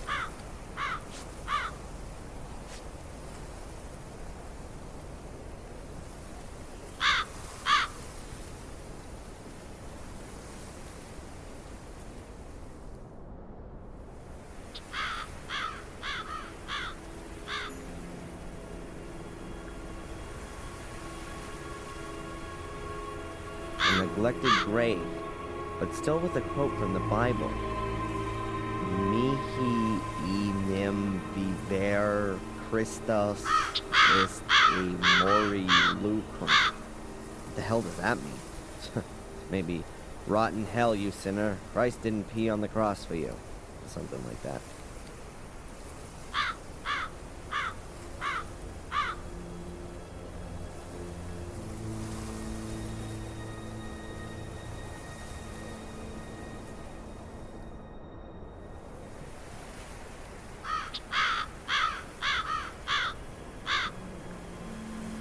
Here it says, Ichi Agnes Dia Ki Tolit Peccatum Mundi.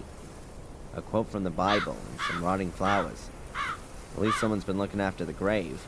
Oh, but no more clues.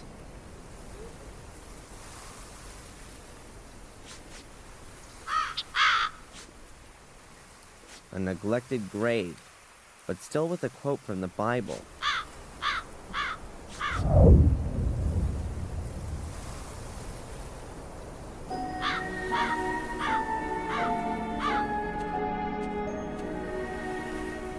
That must be it. My father's grave. So the first clue must be here. I can't find anything. Either there's no clue here, or this isn't the right place.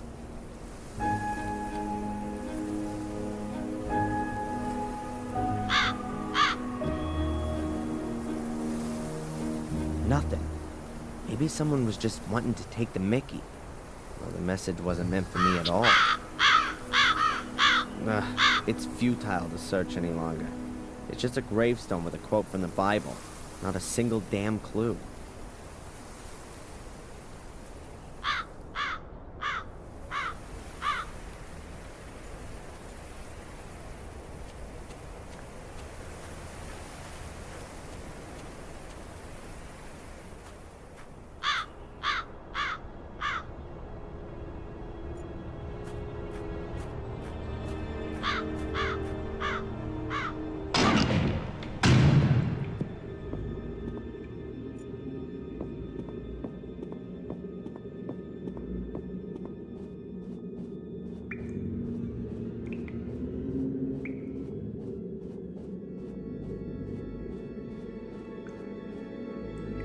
Hello, Father. Adrian, welcome to my church.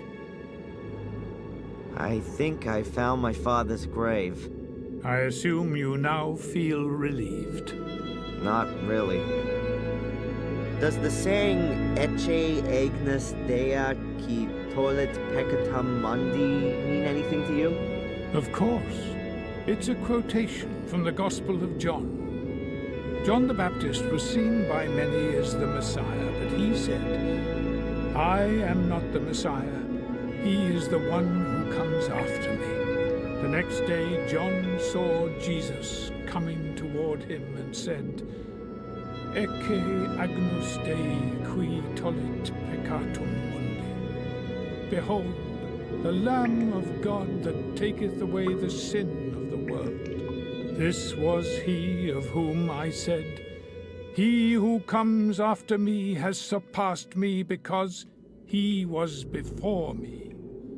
John 1:15-29. The sinless who took away the sin of the world. Praise the Lord, he sacrificed his Son to lighten our hearts. Jesus Christ, our Savior, is the Lamb of God who takes away the sin of the world. He is the fulfillment of all sacrifice and the end of all sacrifice. Amen. The phrase Ecce Agnus Dea, etc., it's written on my father's grave. Is there anywhere else I can find it? Of course. In every Bible. And out there, near the church, maybe? Yes, we have it here in the church. Just have a look around. The Lamb of God, you said? That's right. John 1:29. Thanks for the help. May the Lord be with you.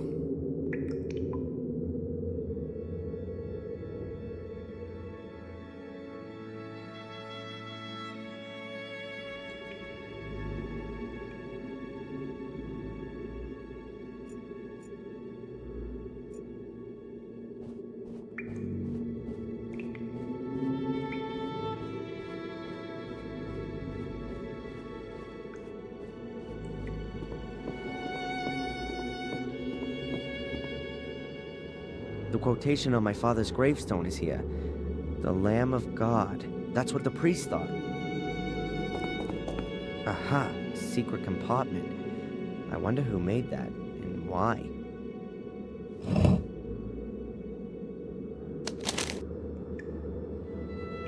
The plot thickens. If you don't want to suffer the same fate as your father, just keep quiet about everything that happens to you. No one must know of the secret that lies at the end of your path. But you're only at the beginning, and you'd be well to prove your innocence first. If you fulfill all the tasks that I set you, no one will doubt your innocence anymore. In this first task, you must look out for people who need help.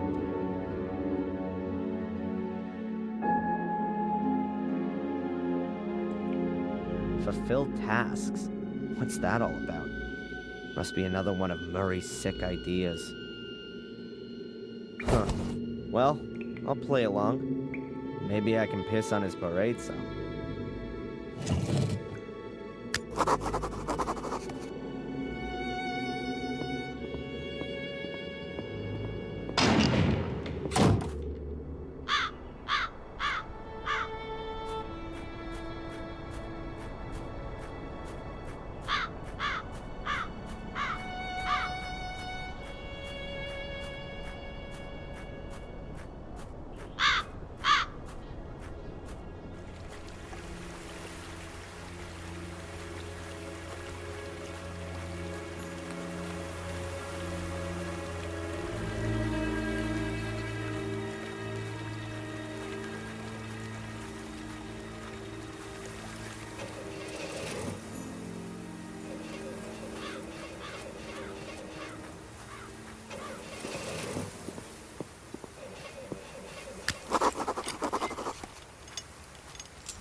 The guy seems to be having a problem with his car. Maybe I can help him out.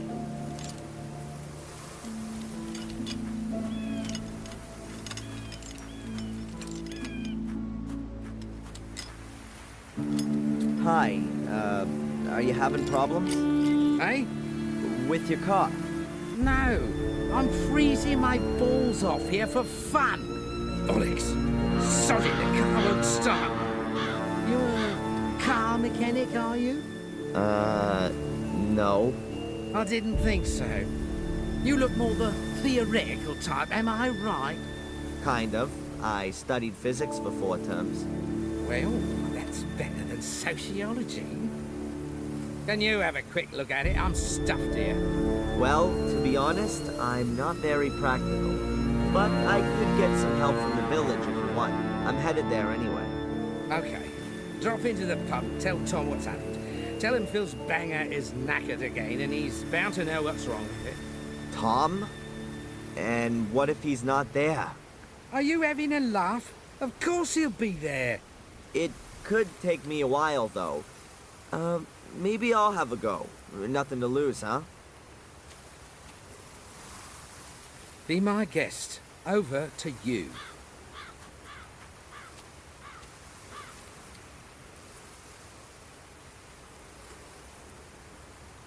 How old is this car? It's more rust than engine. God knows. It's always started okay before, though. My guess is that it was one of Henry Ford's prototypes. Ha ha.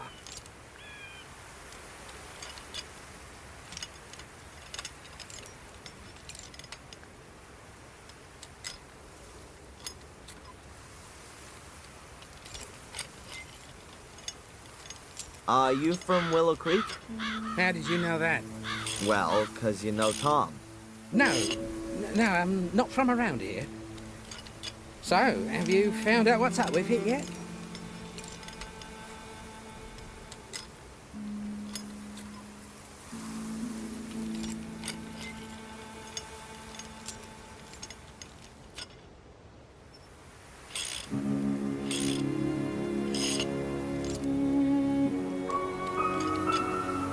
How is Ralph? Ralph? I don't know him. Oh, I thought you guys hung out together quite a bit. Why's that? Well, I thought he hung around the old house, because I saw your car parked there this morning. Yeah, I might have seen him. It's a filthy dive, but probably much better than no roof over your head. Ah, yes, that must be it. A wire's come off here.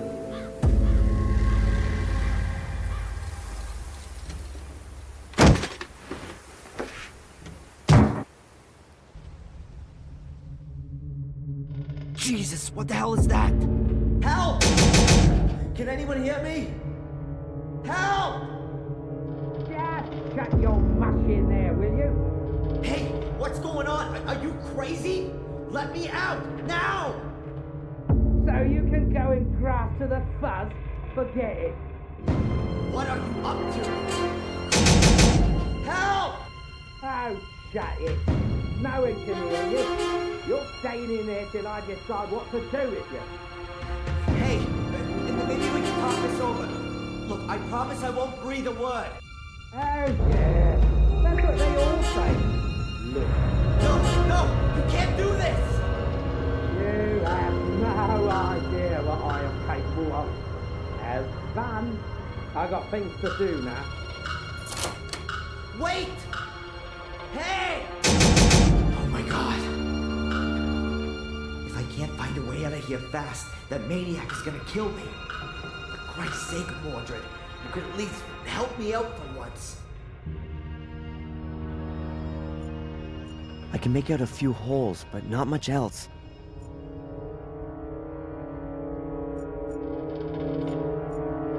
I'm surrounded by cold metal walls, like a coffin.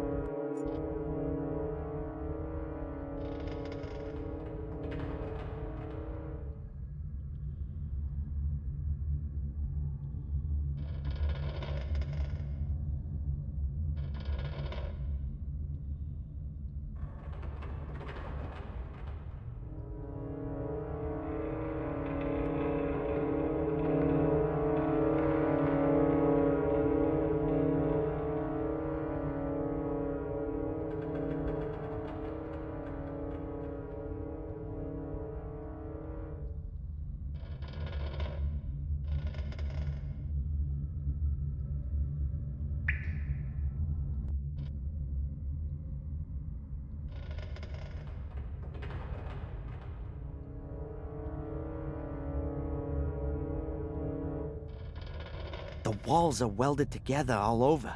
I need a blowtorch to get out of here. It looks like a kind of door.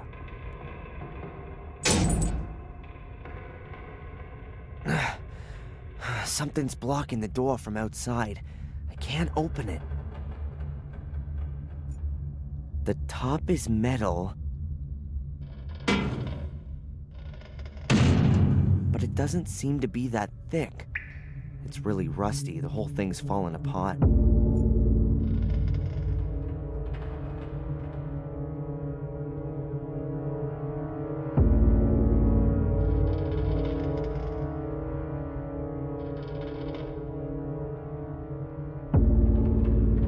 It's totally rusted through.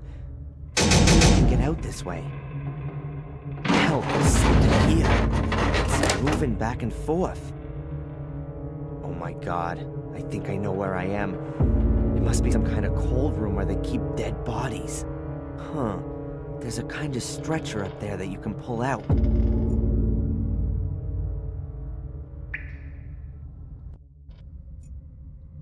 If this goddamn stretcher wasn't so smooth, maybe I could apply enough force to ram it through the door. I just can't get a good hold on anything here.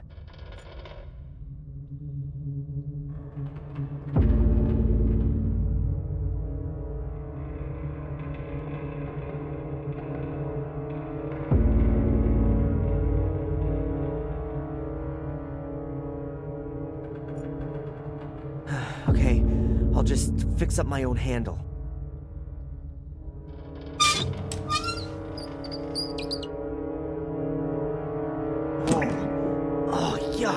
Gross, what kind of stench is that? I gotta get out of here fast. Okay, I've really gotta get behind it. At last. I'm out of here. I don't see a significant improvement in my situation here.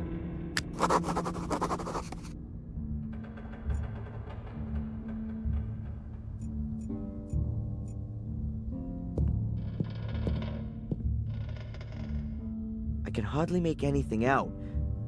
I should switch the light on first.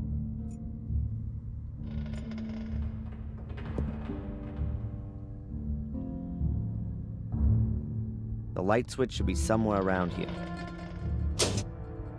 That's not it. That was easy. What the hell did I press before? Oh, it looks like an intercom system, but it doesn't seem to be working. You would normally cut up dead bodies on a table like this. Normally. An ancient film projector. I'd be amazed if it still worked.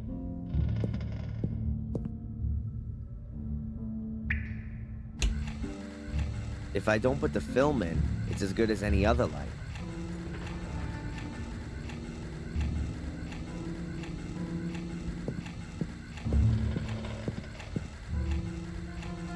Kitchen towels. Best quality. Surprise, surprise, still unused.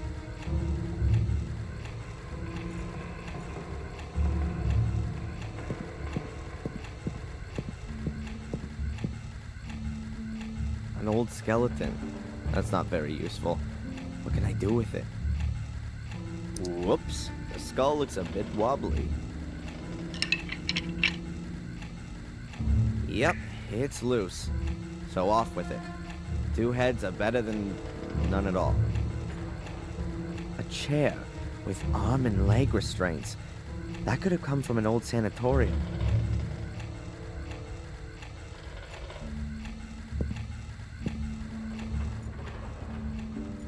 A meat cleaver, like you used to see in a butcher shop. A hideous butcher. These metal boxes are normally used as cash boxes. This one has a combination lock. I can't spend ages trying it out. It would take too long to find the right combination. Plain, untipped cigarettes. If I never get out of here, then at least I can become a smoker. A small bottle of smelling salts? None left. Pity.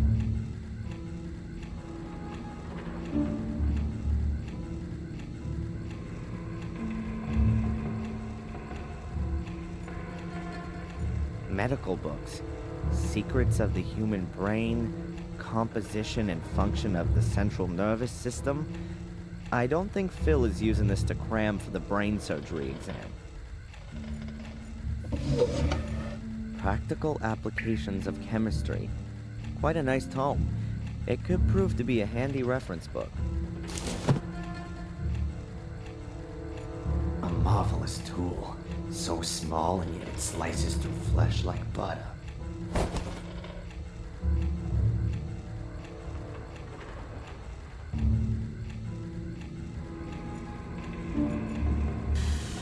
A working Bunsen burner.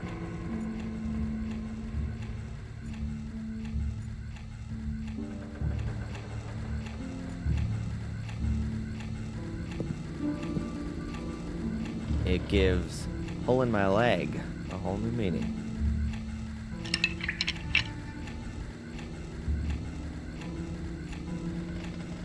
Cold compartments like you see in a morgue. It could have been one once. Luckily, these things don't work anymore, or I'd probably have frozen to death.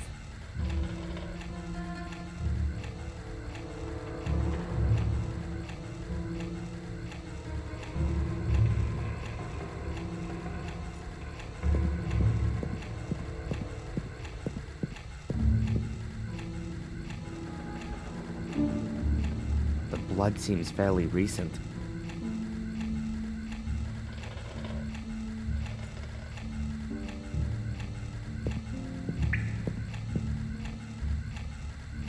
Yuck. I really don't want to know what it is. It stinks like hell.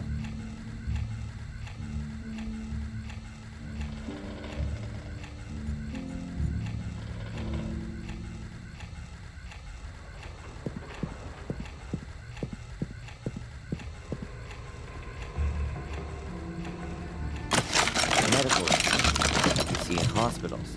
Oh, and pathology labs. Most of them are rusted and unusable.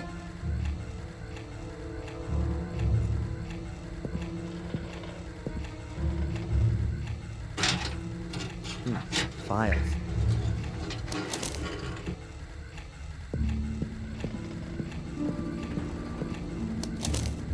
Or to be more exact, medical records.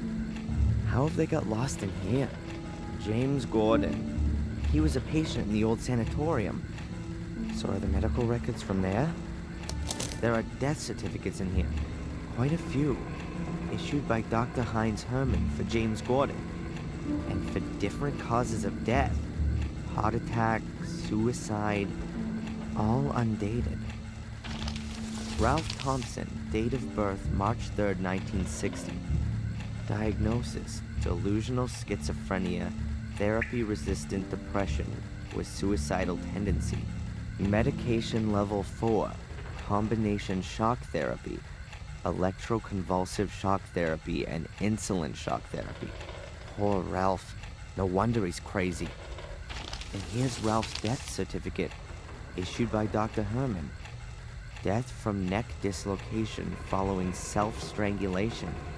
And it's dated September 1st, 1981. So Ralph's death had already been planned. Oh, the bastards. If they hadn't gone out of business in August 81, Ralph would be dead now.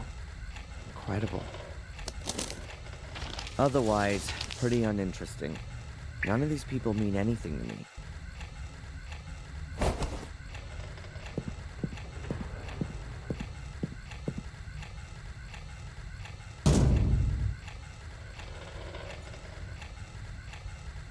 I can't get at it. This drawer's in the way. Phil locked me in this compartment. No wonder I couldn't open the door. The padlock looks pretty hefty.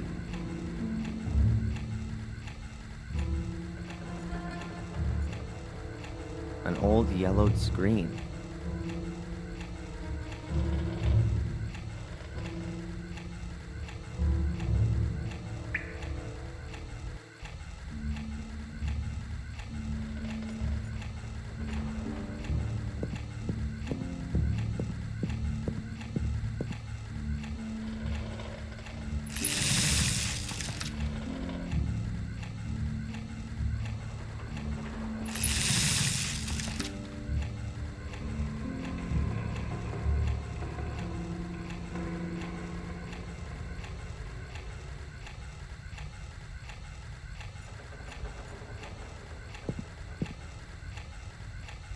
I know it's definitely not a good idea to have a look inside.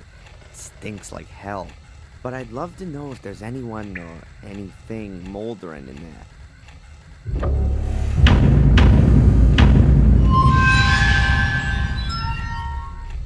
Oh, I could have passed on that one.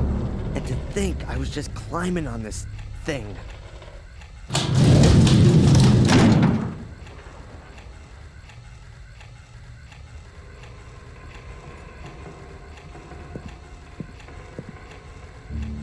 The compartment is padlocked, too. There are air holes here, like in my compartment. Damn! Jeez, there's someone in there. I can hear breathing. Hello? Hello? Anyone there? Can you hear me? Whoever's in there must be in a deep sleep. There's no way of waking them up.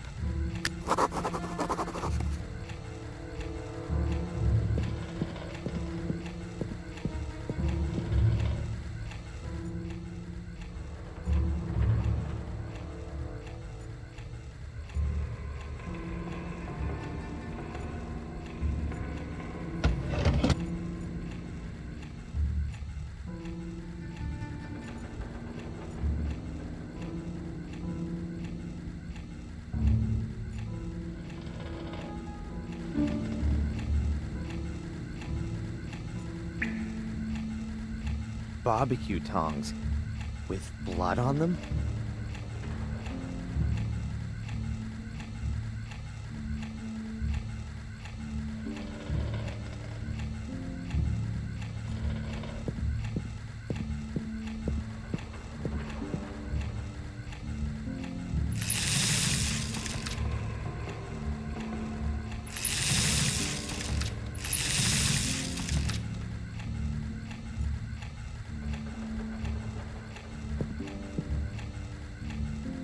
Lots of film and photography equipment. Oh, this looks like an attachment for a camera. What's this? Different colored transparencies in a frame. You can pull them in and out. I think it's a colored filter for cameras.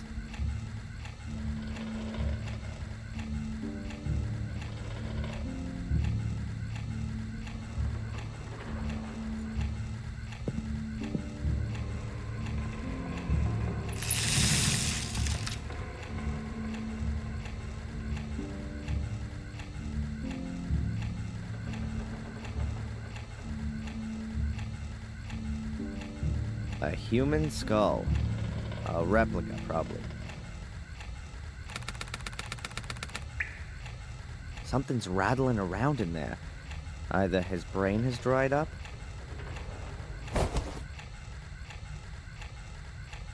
or someone has hidden something in the skull. A reel of film. Plain cigarettes. Tobacco all dry and fallen out. If I lit one up, it would burn right down before I could even have a drag. An empty bottle of smelling salts. It looks like they need a lot of these to bring people around. A chemistry book dated 1972. It could still be useful.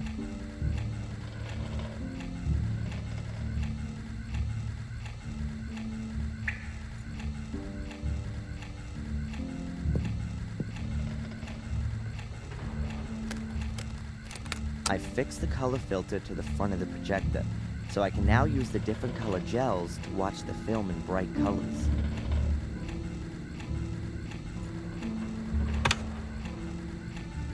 Lucky I always had to load the films in school. It's not as easy as you might think.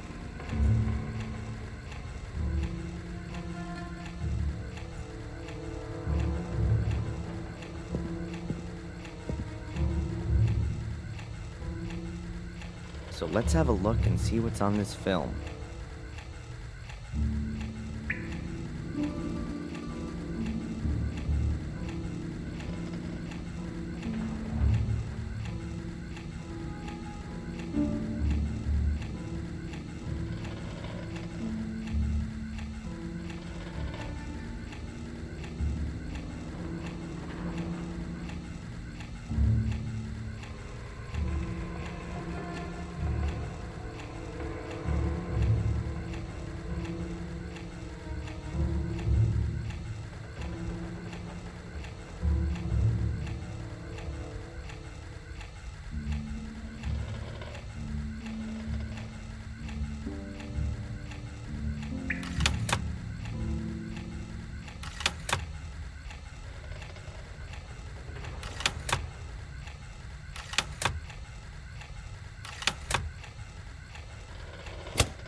2180.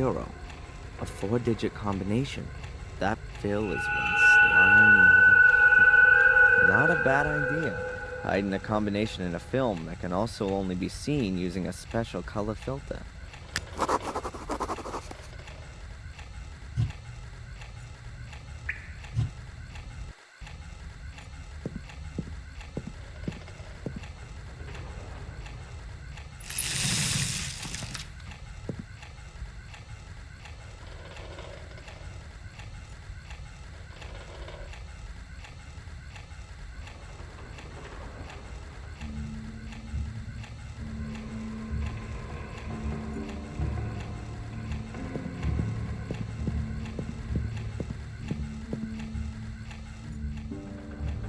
If the numbers on the film are the combination for this box, then...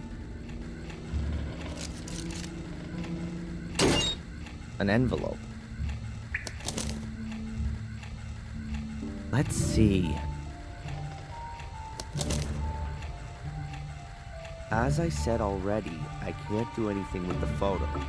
It looks like the person concerned has left the village, and is therefore of no further interest to me. You've already gotten too much money out of me for the pictures of the fire, so that's it now. I have a new job for you. As far as I know, the Fire Fiend will be released sometime next week. He's a ticking time bomb that could blow up again at any time. Perhaps we could encourage him a little. Watch him, don't let him out of your sight. I want you to write down everything he does. Further instructions to follow. M. M? M. That can only be Murray. That, deserves the worst. There are gonna be some serious consequences. I've been through some horrible things, but this is really going too far.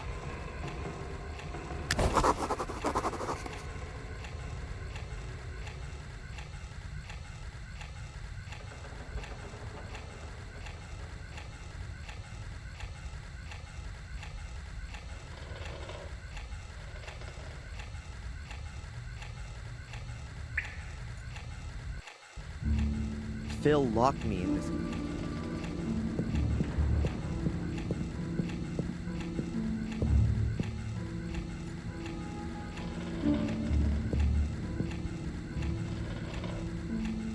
A heavy padlock.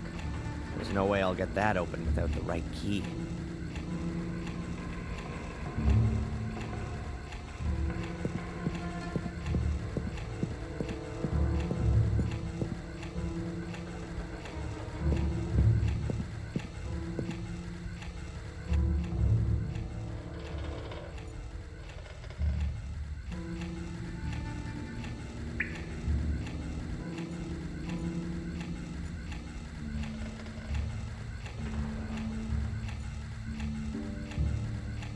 Phil locked me in this compartment. No wonder I couldn't open the door. The padlock looks pretty hefty.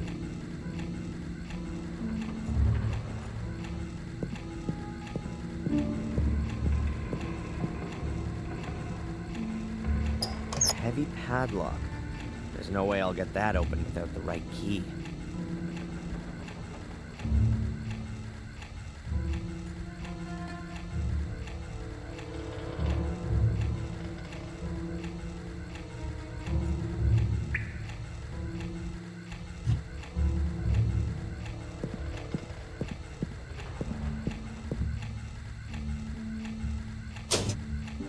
Nothing. It really looks like it's broken.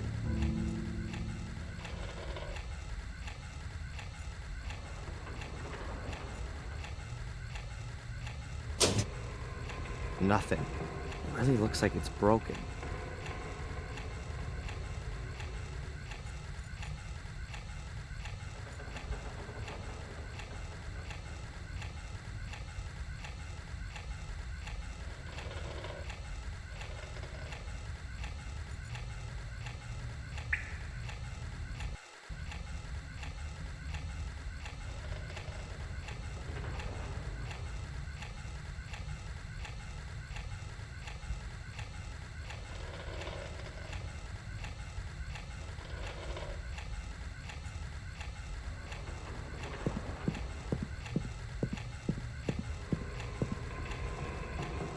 cassette player, but I don't know if it works or not. There's no plug on the end of the cable.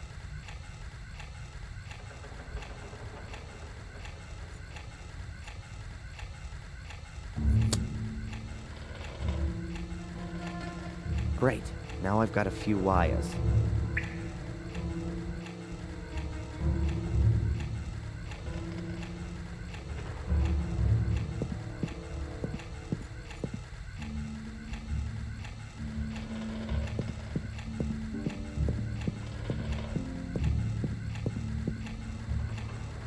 If I can repair the photocopier, the intercom will be child's play.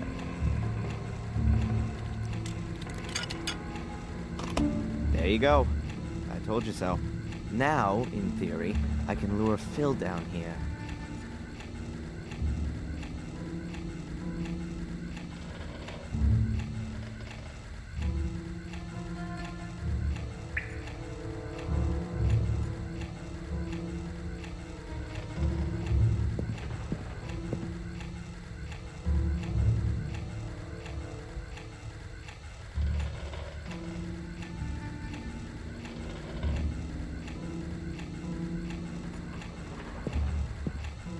Okay, try it now.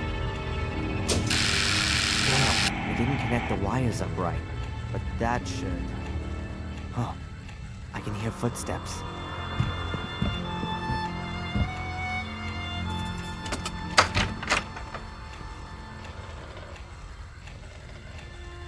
What's all this? Turn that light off!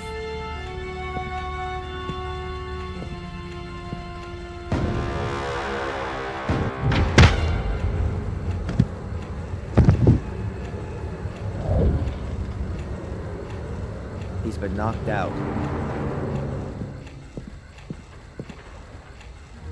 I'd better take care of this, just in case.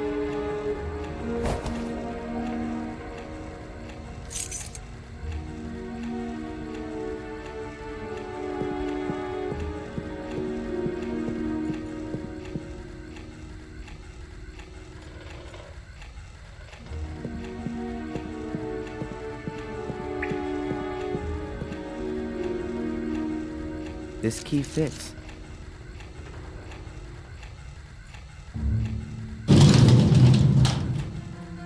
Oh no, it's Ralph. Oh my God, what has Phil done to him?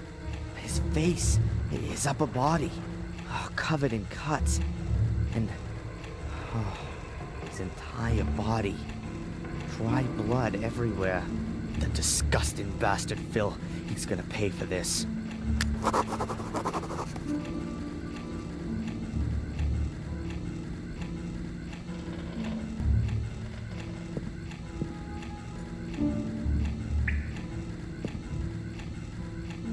Ralph? Ralph! It's useless. I don't think Ralph can hear me. It looks like he's been drugged. I gotta try to wake him up.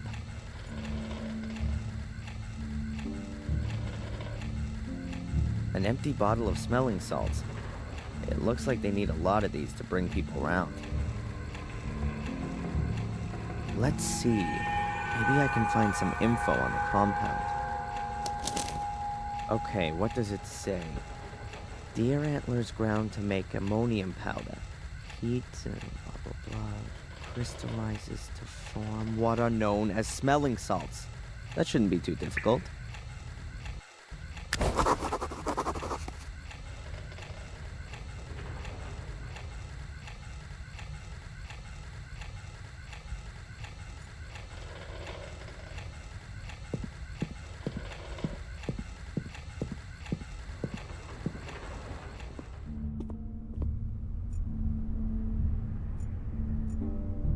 Pile of junk.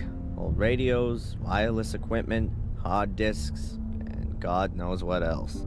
If ever I need anything like that, I'll know where to come.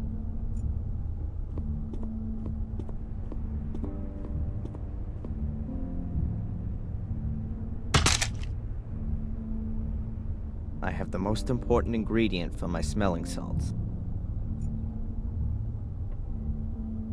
An ad for telephone sex hotlines. This Phil is a sleazy bastard.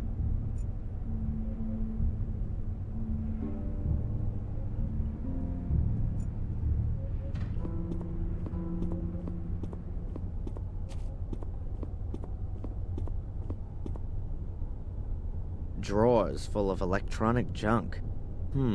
Something under here looks a bit strange. Cables going under the cupboard. Phil doesn't seem to have touched the display case. No wonder. The only things in here are books and...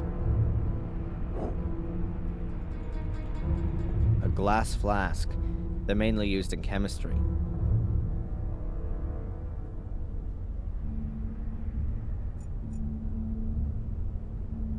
Great idea. I stay here playing computer games until Phil comes to and proceeds to knock me out cold. No, I should first take care of things in the cellar.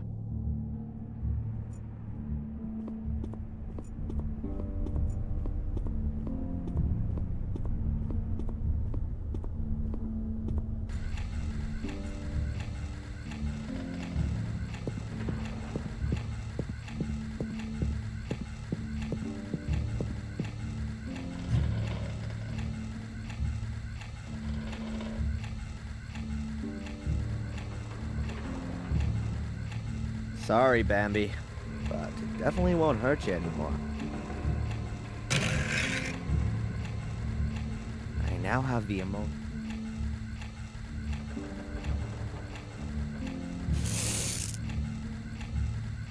Okay, that should be enough.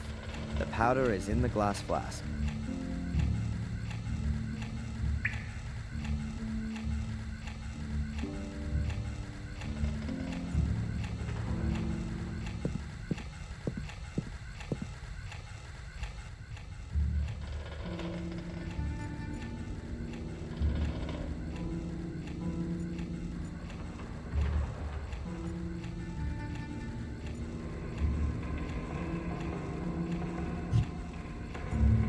I don't want to waste all the gas.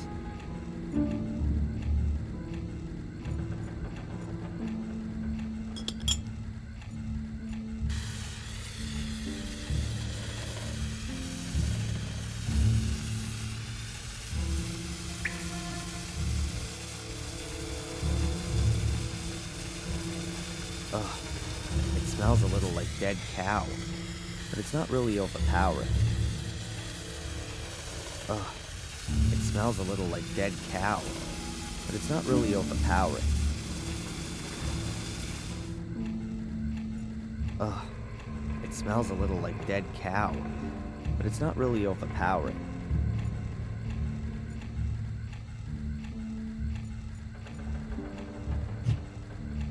Ugh, it smells a little like dead cow, but it's not really overpowering.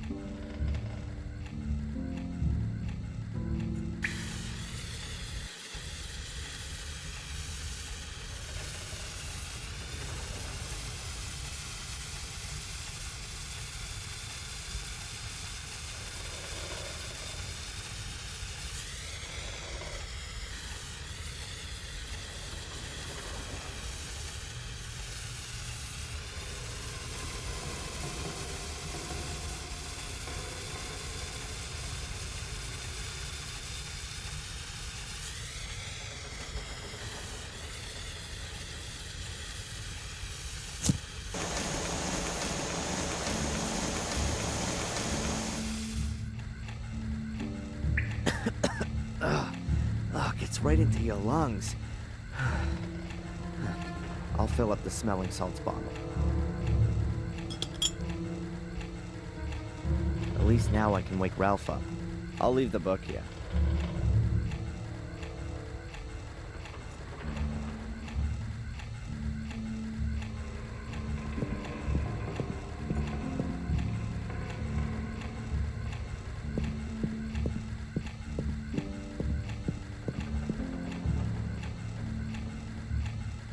What? Where? Ah! This isn't Ralph's house! This isn't Ralph's house! Go away! Go away! Ralph, Leave okay. Ralph alone! It's okay! Ralph! Mr. Bobby! Where are you? Mr. Bobby! Ralph, it's all right. Shh! Ralph, it's me, Darren. It's okay.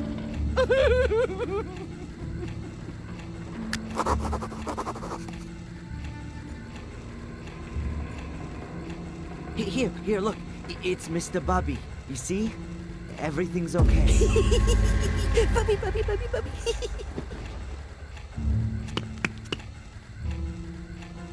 Wow. Ralph ran like the devil himself was after him. I won't see him back in a hurry. I don't think I can do anything more down here. Time to deal with Phil.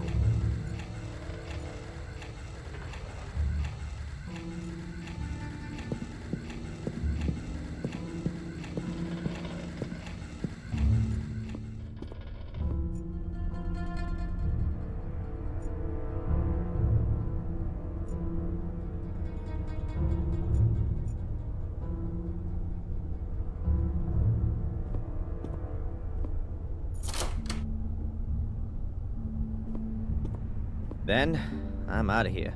Just in time. You Yankee tosser! I'll have you! You better get out of here while you still can! Just you wait!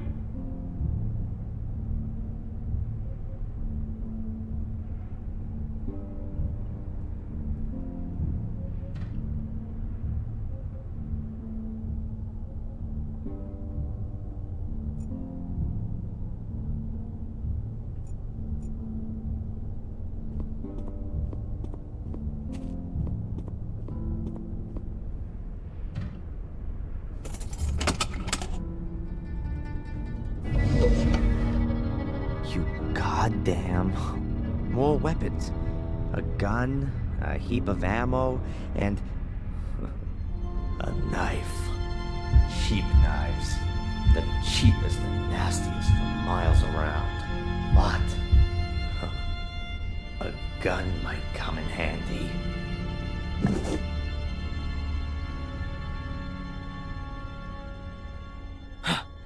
Hell, what am I doing here?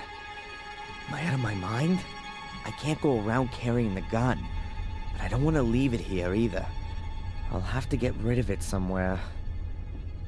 I'll pocket the ammo, too. But there's more stuff here. A necklace. Oh, it looks valuable.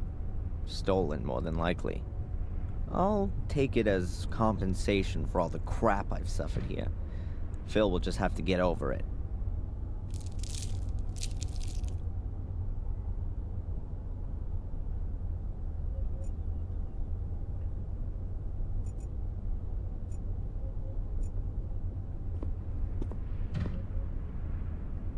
A disc. What's on it, I wonder?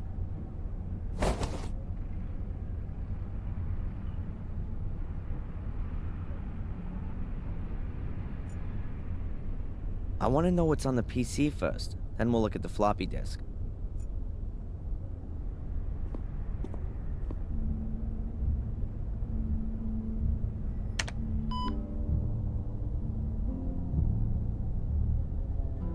That was obvious. I need the BIOS password.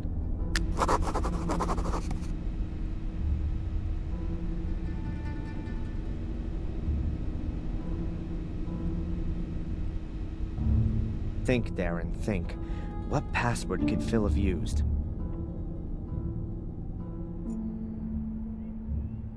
It says here, if you've been stupid enough to forget your password again, it'll come back to you when you come back in again.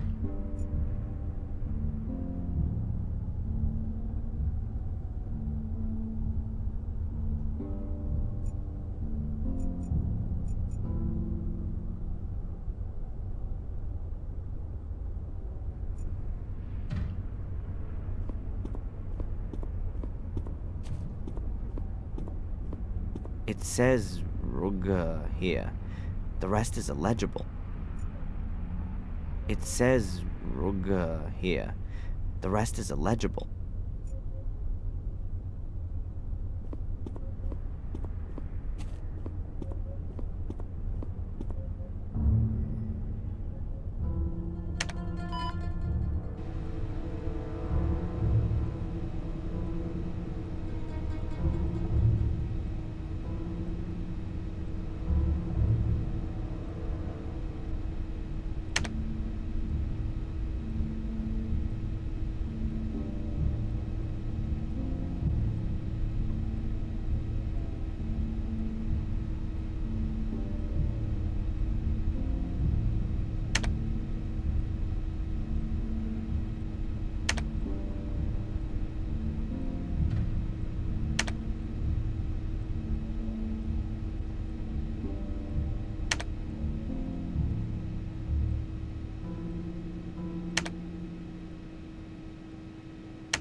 Morgue.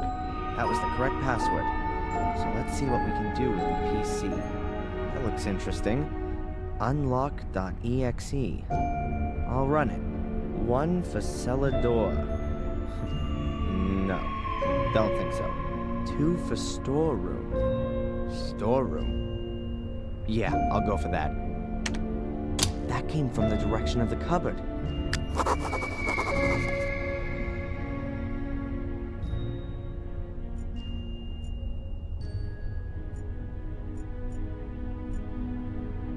All kinds of trash. There are even some video cassettes still in their original packaging.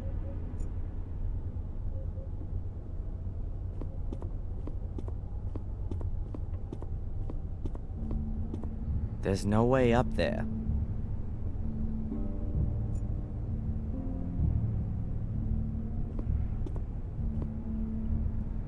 Cracked. No wonder, with a face like Phil's.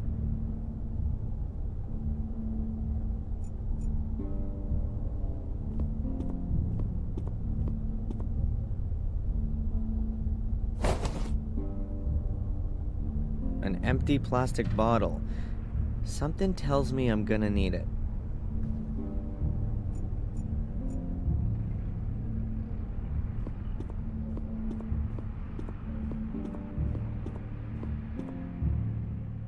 Something clicked. I'll have a look.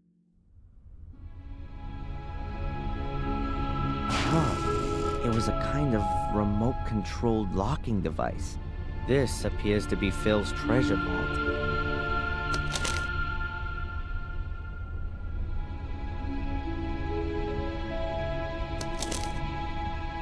A list of sums of money. The library taught, £200. The foreign woman, £500. The Yank, £100, £2,500, £300.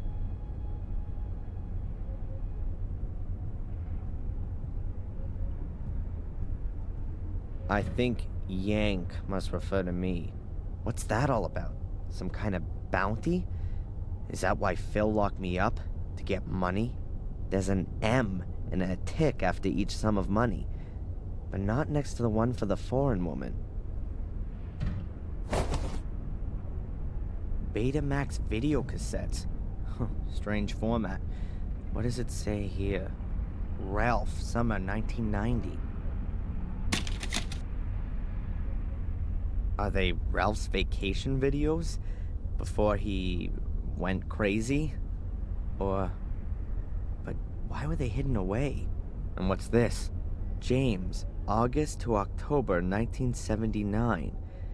And older and more recent dates. I can't figure it out. I'll just take the Ralph cassette with me. I want to know what's on it.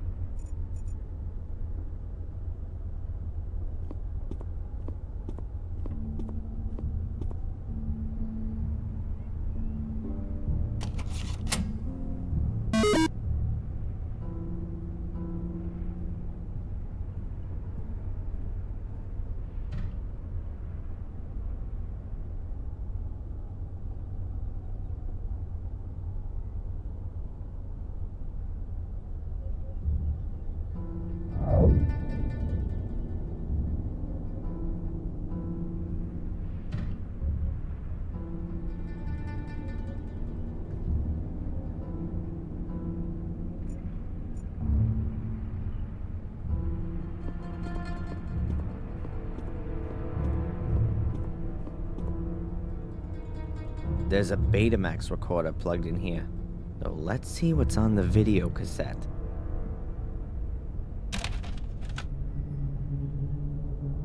What's that? Ralph sitting there, tied to a chair. That's here in the cellar. What are they? Oh, it's a torture video. I don't need to see anymore. I really don't want to know what's on the other videos.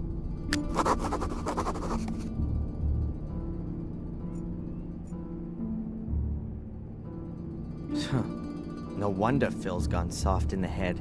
Seems to rain in here.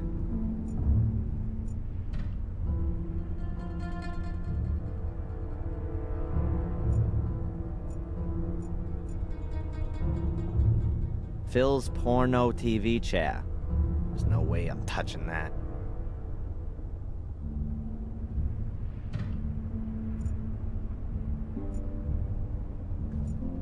Weird fixing for a cable. Looks like a giant horseshoe.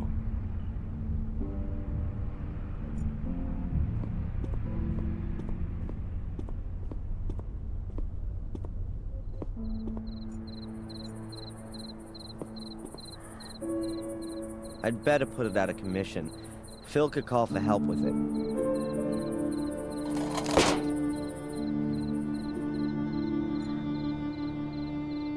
The car seems to be working again.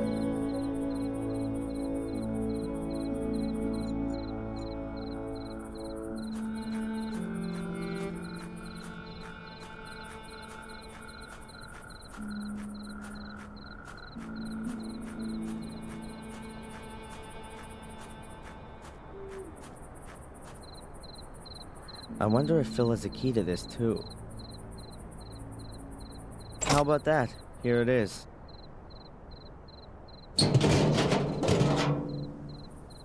Ugh, just a heap of ash.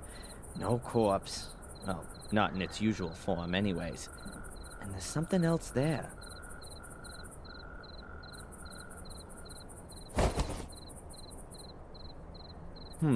A small cardboard tube that Phil must have thrown away recently. It actually looks quite useful.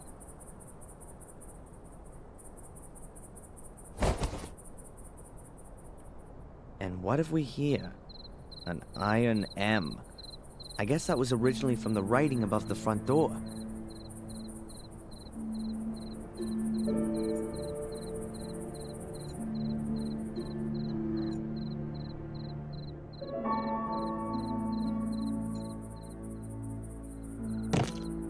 The shotgun will be safer in there.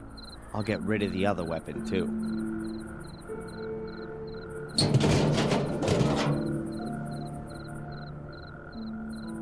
That's that job done. Now, I'll have to ask Murray a few questions.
Mr. Michaels, have you had a pleasant day? Mr. Michaels? Why aren't you calling me Mr. Fire Fiend? I know you like calling me that. I also know you're having me watched. That you set a perverted gun nut onto me who has a whole load of corpses in his cellar? I don't know what you're talking about, Mr. Michaels. Are you not feeling well? You seem a little tense. You will be too, very soon. Unfortunately, I found a letter that proves everything, written in your handwriting, to a certain Phil. He'll be sitting pretty in the slammer very soon if I take this to the police. Very well, Mr. Michaels. I too can do something. As you will have already ascertained from this letter, I am in possession of some photos that are extremely damaging for you, for which I have paid a large sum of money. Do you want to know what they show? What could they show? I'm totally innocent. You, Mr. Michaels, are on them.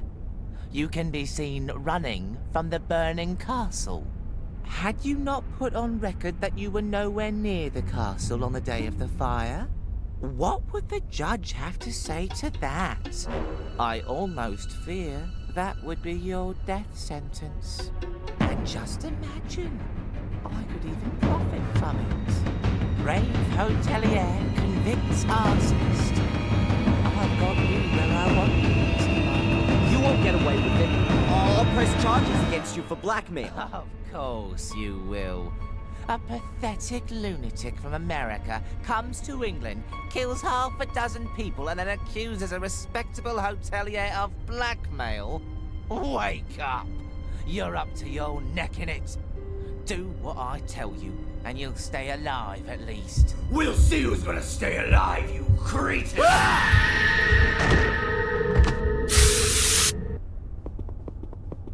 God, oh, that burns. I wanted to kill him. I really wanted to kill him. And I had no scruples whatsoever. There was something liberating about it. Oh, what's wrong with me? This can't be me. First these visions, and now it's becoming real. It isn't good, Adrian. It really isn't good. The medication, I should take it more regularly.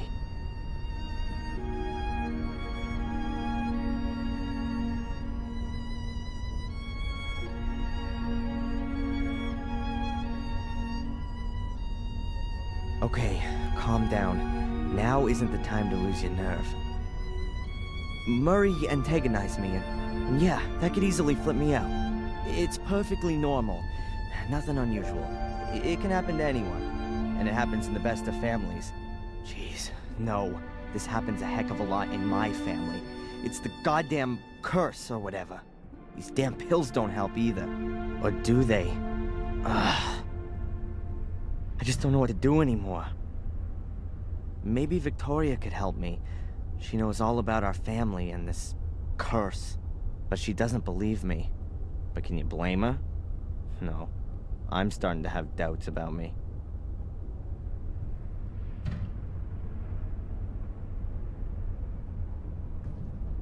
Okay, slowly now. What should I do?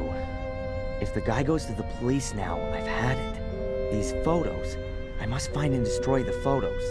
Then he won't have anything more on me. One problem less.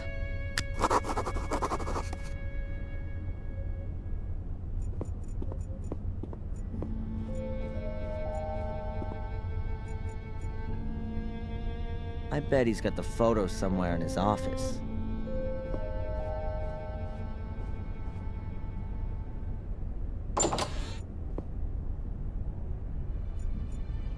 A large steel locker.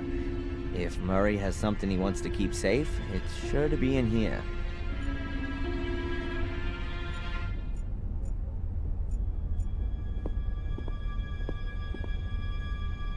"1,000 tips to success, customers as a means to an end, tax savings for managers."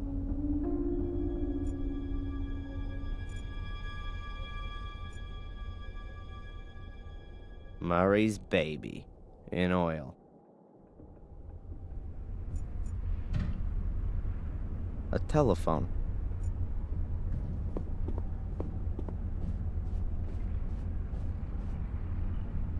I can't believe that Murray keeps the key for the locker here, but I'll check all the same. What have we got here?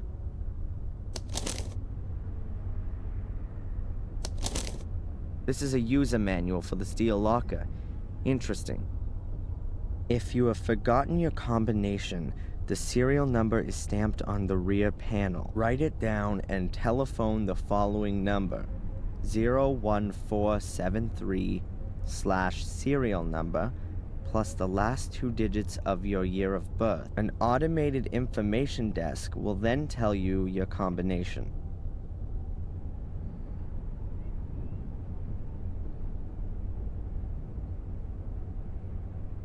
That's what I call service. Now I just need Murray's date of birth and the serial number.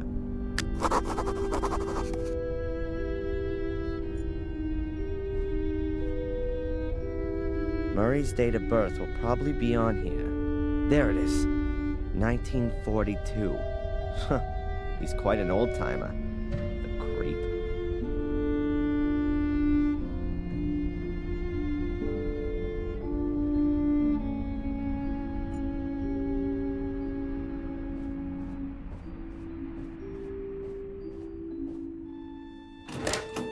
No chance. This thing's locked and made of solid steel.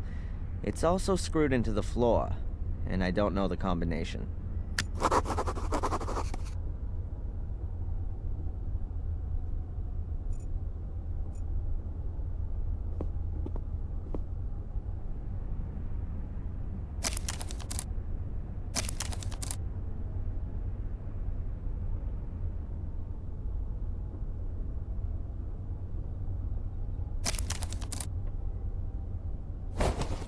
It's 3.5 meters from the corner to the place where the steel locker stands.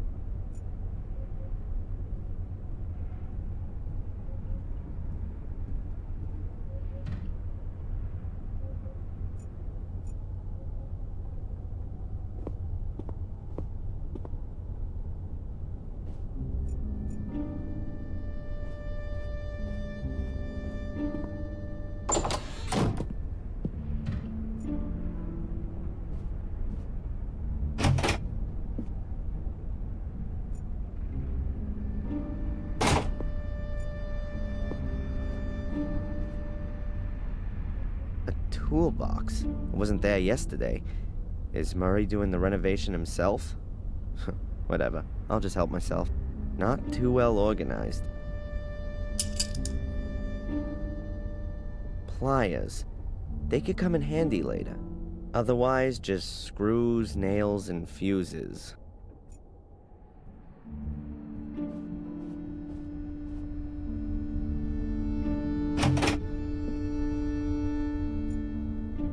The steel locker is behind this wall. I just need to know where exactly.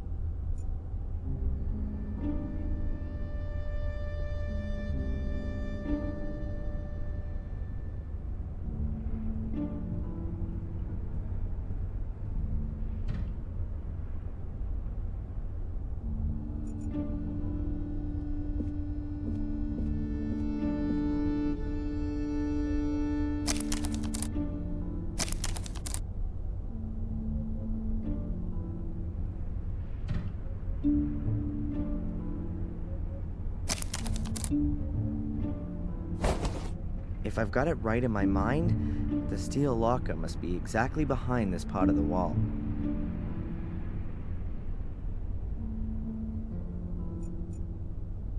I'll remove the wallpaper. A brick wall. Looks very old and the mortar's crumbling.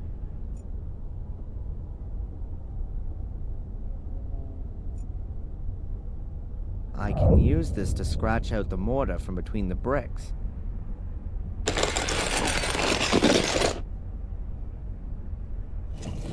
That should do it. That's the back wall of the steel locker. And here's the serial number. 8528-173.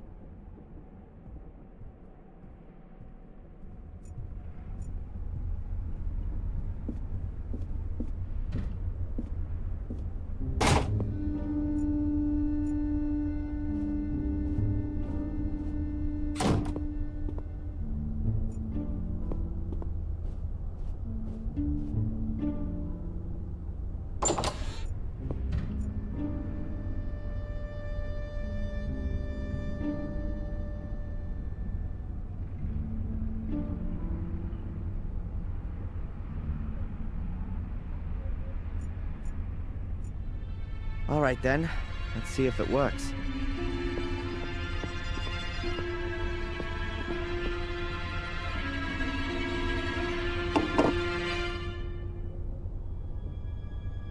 The combination is 4 right, 8 left, 15 right, 16 left. 23 right. 42 left. It's a pleasure doing business with you.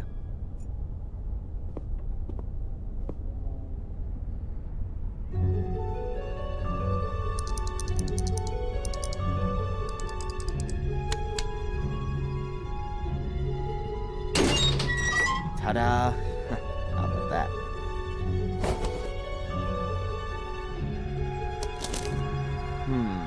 Various photos of different people. Denise and Spooner doing... Oh, and here's one of Matt taking a leak on the police station. Is that why he was in the slammer? I'll get rid of all this crap the next chance I get.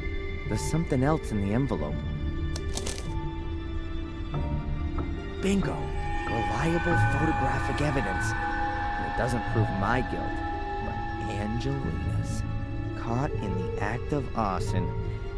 I gotta show this to Victoria right away. It'll convince her of my innocence.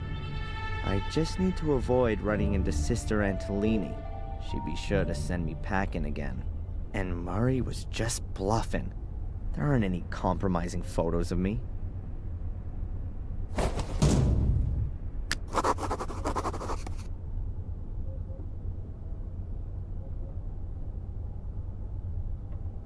Murray's collection of blackmail material. Oh, that guy is so sick. And here, a page from the Willow Creek Daily from last year. What did he save that for? Perhaps because of the article about the robbery in an old people's home in Ipswich. Valuable objects, cash, and passports were stolen. Or perhaps Murray was interested in the article about Spooner's transfer to the provinces.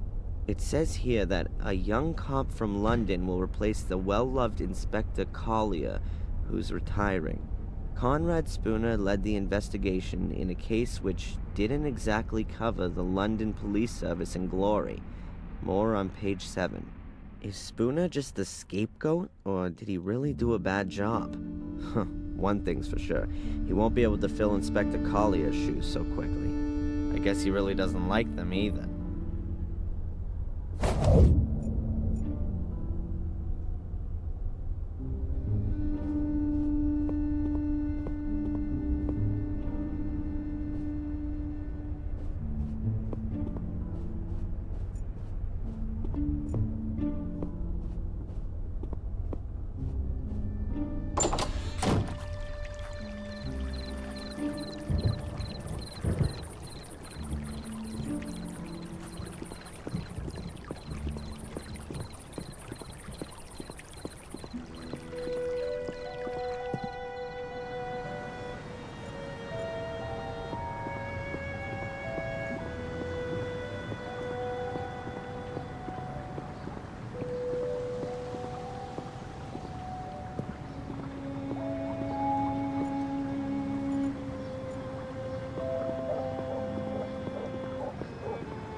Still here so late? I was just about to shut up shop. Nothing much happened today. I can't confirm that. Did you want anything else? Hey, do you know Ralph? The tennis coach from Ipswich? Surely not. The Ralph I'm talking about is a bit mentally... well, challenged. Oh, then perhaps you mean Mrs. Puff's husband. No, I don't think that's him. Has he got a doll called Mr. Bubby? What? No, you must mean Bobby. Well, whatever. Forget it. There's a rundown house on the road that goes to the lighthouse. Can you tell me anything about it? A pathologist used to live there, I think. He was also murdered there. But wild horses wouldn't drag me there. Maybe I'll see you later.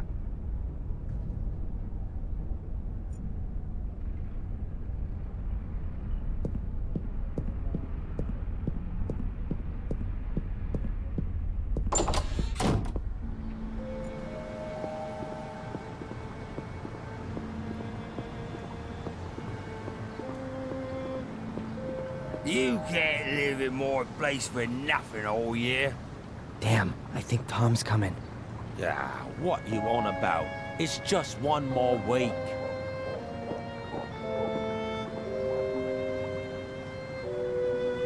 Just in time. They almost saw me.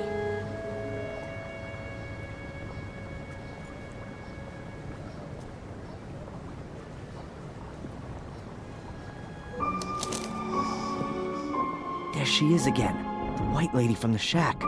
What? Oh, she's coming closer. Whoa, she's floating like a ghost. What if she is one? Keep calm, Darren. At least it would be better than one of those hellhounds. A friendly ghost is actually fine, particularly when it's so beautiful. Also, sad. Should I follow her? Into the realm of the dead, or what? Oh, whatever. I've still got a whole packet of Halo Paradox with me. If the whole thing gets a bit too crazy for me, I'll take one.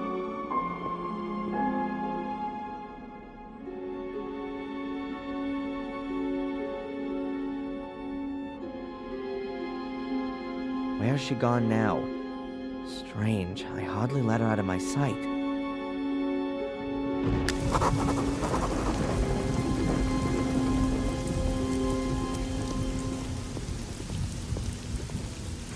The gate is open for me?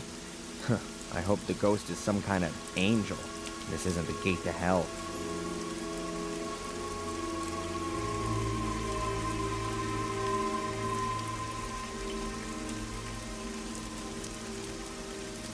An empty letterbox.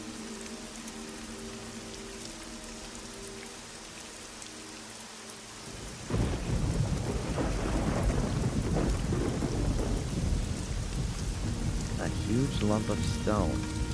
I'm no geologist, but it doesn't look like it grew here. It's apparently a survivor of the Bronze Age, like the things at Stonehenge.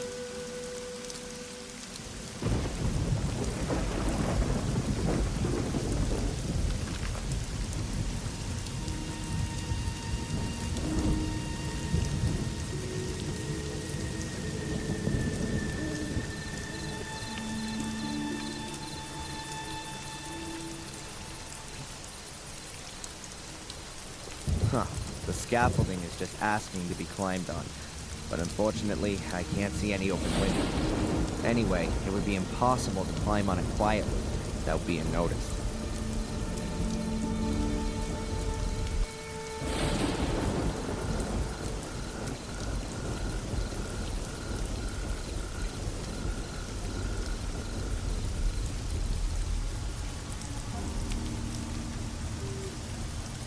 It's certainly decorative, if you like having boulders in your garden.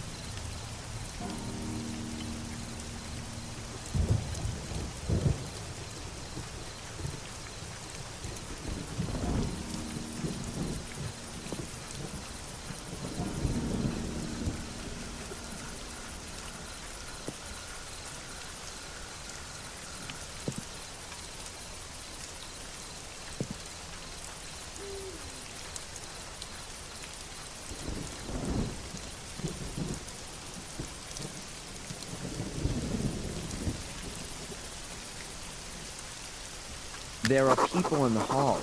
Construction guys, I guess. I'd better go another way, otherwise Sister Antolini is sure to get wind that I'm in the castle.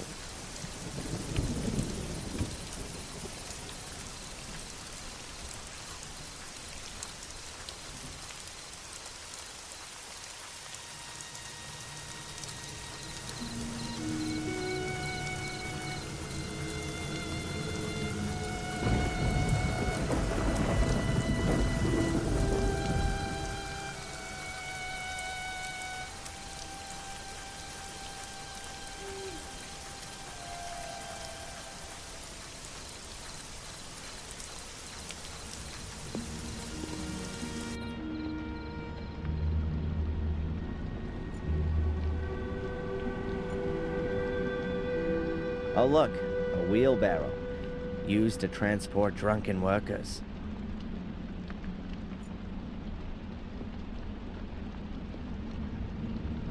An empty pot, I'm guessing the guys here have heated up their lunch in it. I have no idea what I could do with a pot at the moment. I think I'll leave it here.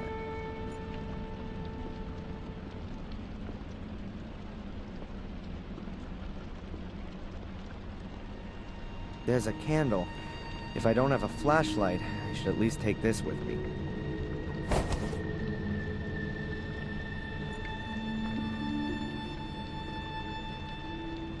Shh, just don't step on a creaky floorboard.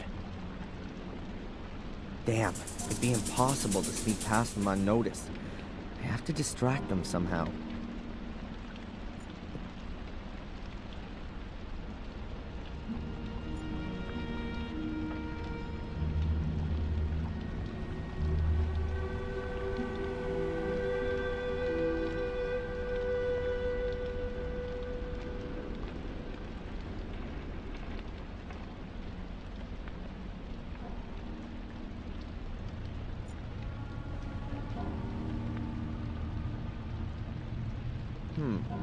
I can use the pliers to get the slug out of the cartridge. That way I'll make the thing harmless and get a charge of gunpowder at the same time.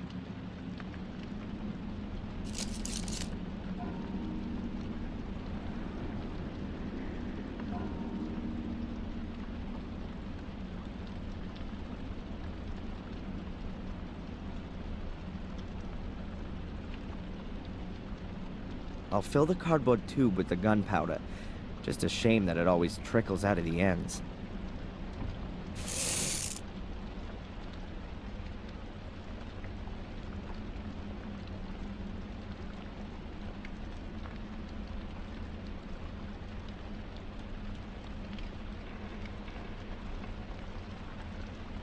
Click. Let there be light.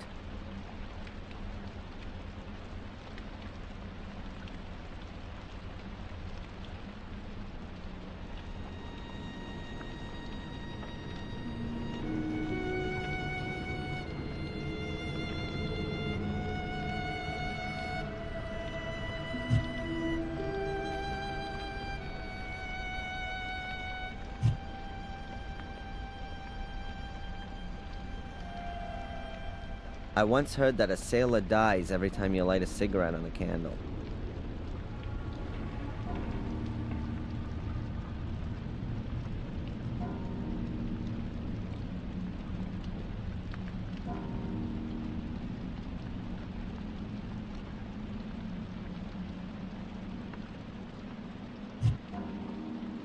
The gunpowder is nicely saved in the cardboard roll. I've just got to come up with something to seal the ends.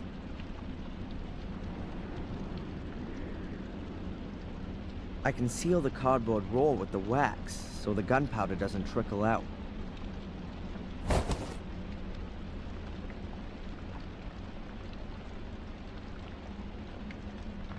I'll stick the cigarette in one end of the cardboard roll. If you light the cigarette, it'll burn down and make the gunpowder explode. So now I've built my own firework.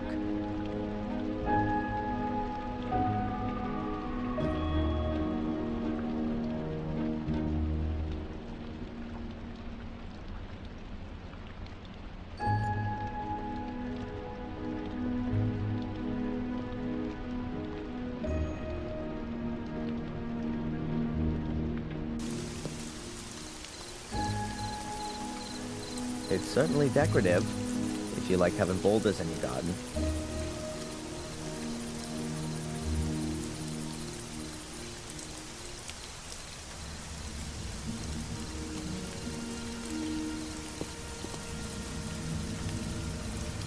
There's even more garbage lying around here.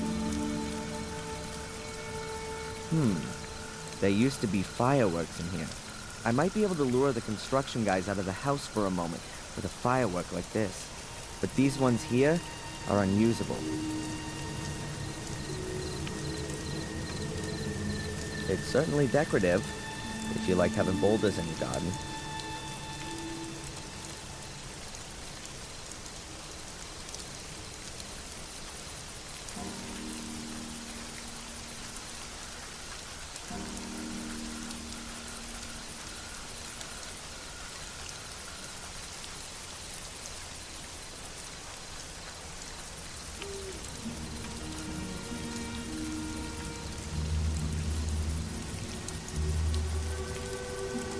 can hardly see any signs of the fire on the west wing.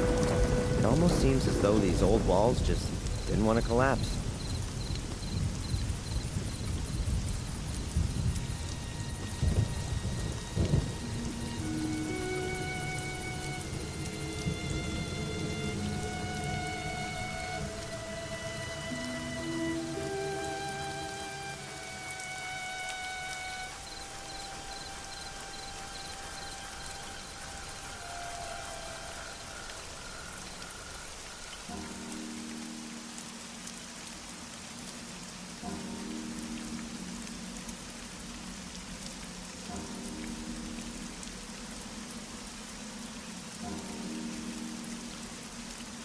Looks like a few kids have had a party here.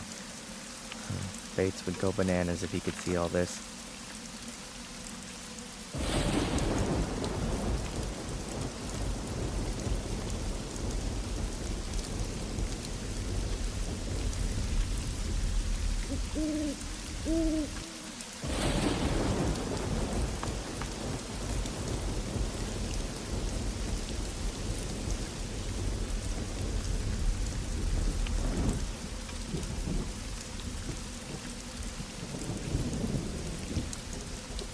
Is it just me, or has nature taken its course at an amazing rate here over the last few weeks?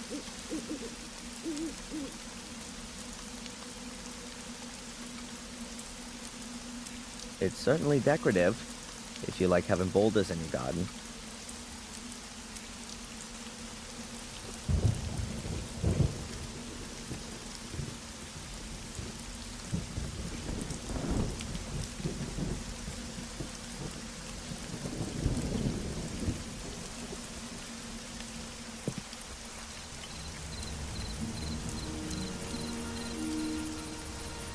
It's certainly decorative, if you like having boulders in your garden.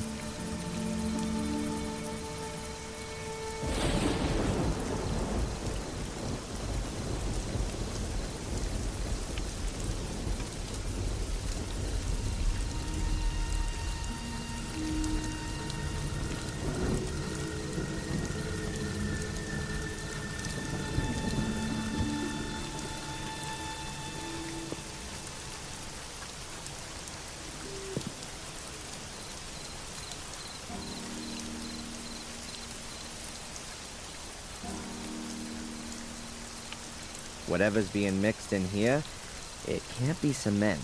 Otherwise there'd be a pile of sand nearby. I hope the construction guys know what they're doing. A pane of glass is missing, but it still works.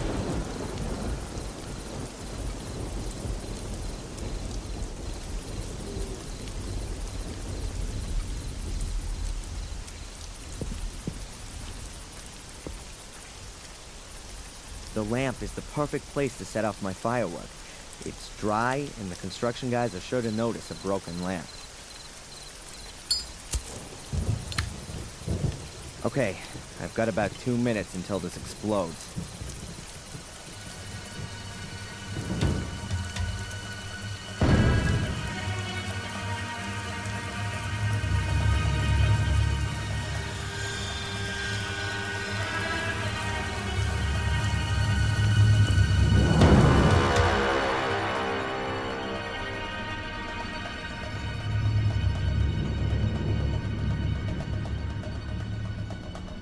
So, it's time. After all, I want to be in the front row when the show begins.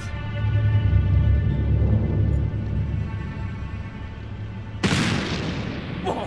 What was that? Sounded like a gunshot. Damn, why aren't they going out? Might have been a firework. I saw one of them spotted kids messing around in the wall again recently. Have you seen what they've done to our scaffolding? No. I've been on the facade since last week. They've covered it in paint. Go and have a look. It's like a hippie ladder. Little sods. Why are they hanging around here, not in school? What's that about? Steve, I've got an idea. What kind of idea, Greg? Why don't we stick their fireworks up their spotty bums and fly under the moon? Yeah, why not?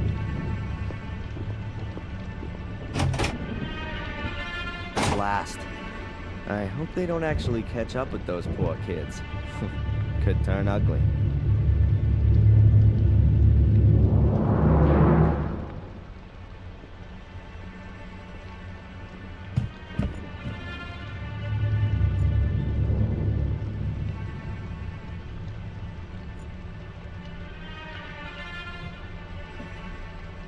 Damn. What's all that noise? Greg! Steve! Was that you?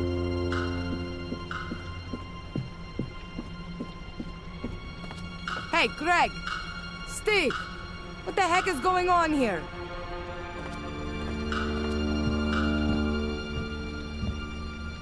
She's disappearing into the hall. Now full speed to Victoria.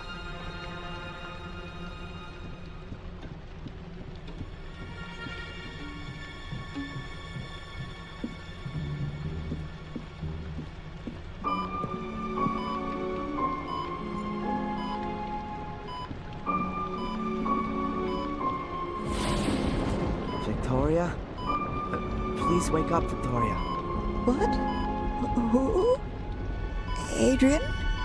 What are you doing here?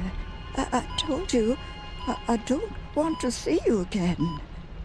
I'm sorry, but I gotta talk to you. I can prove I'm innocent.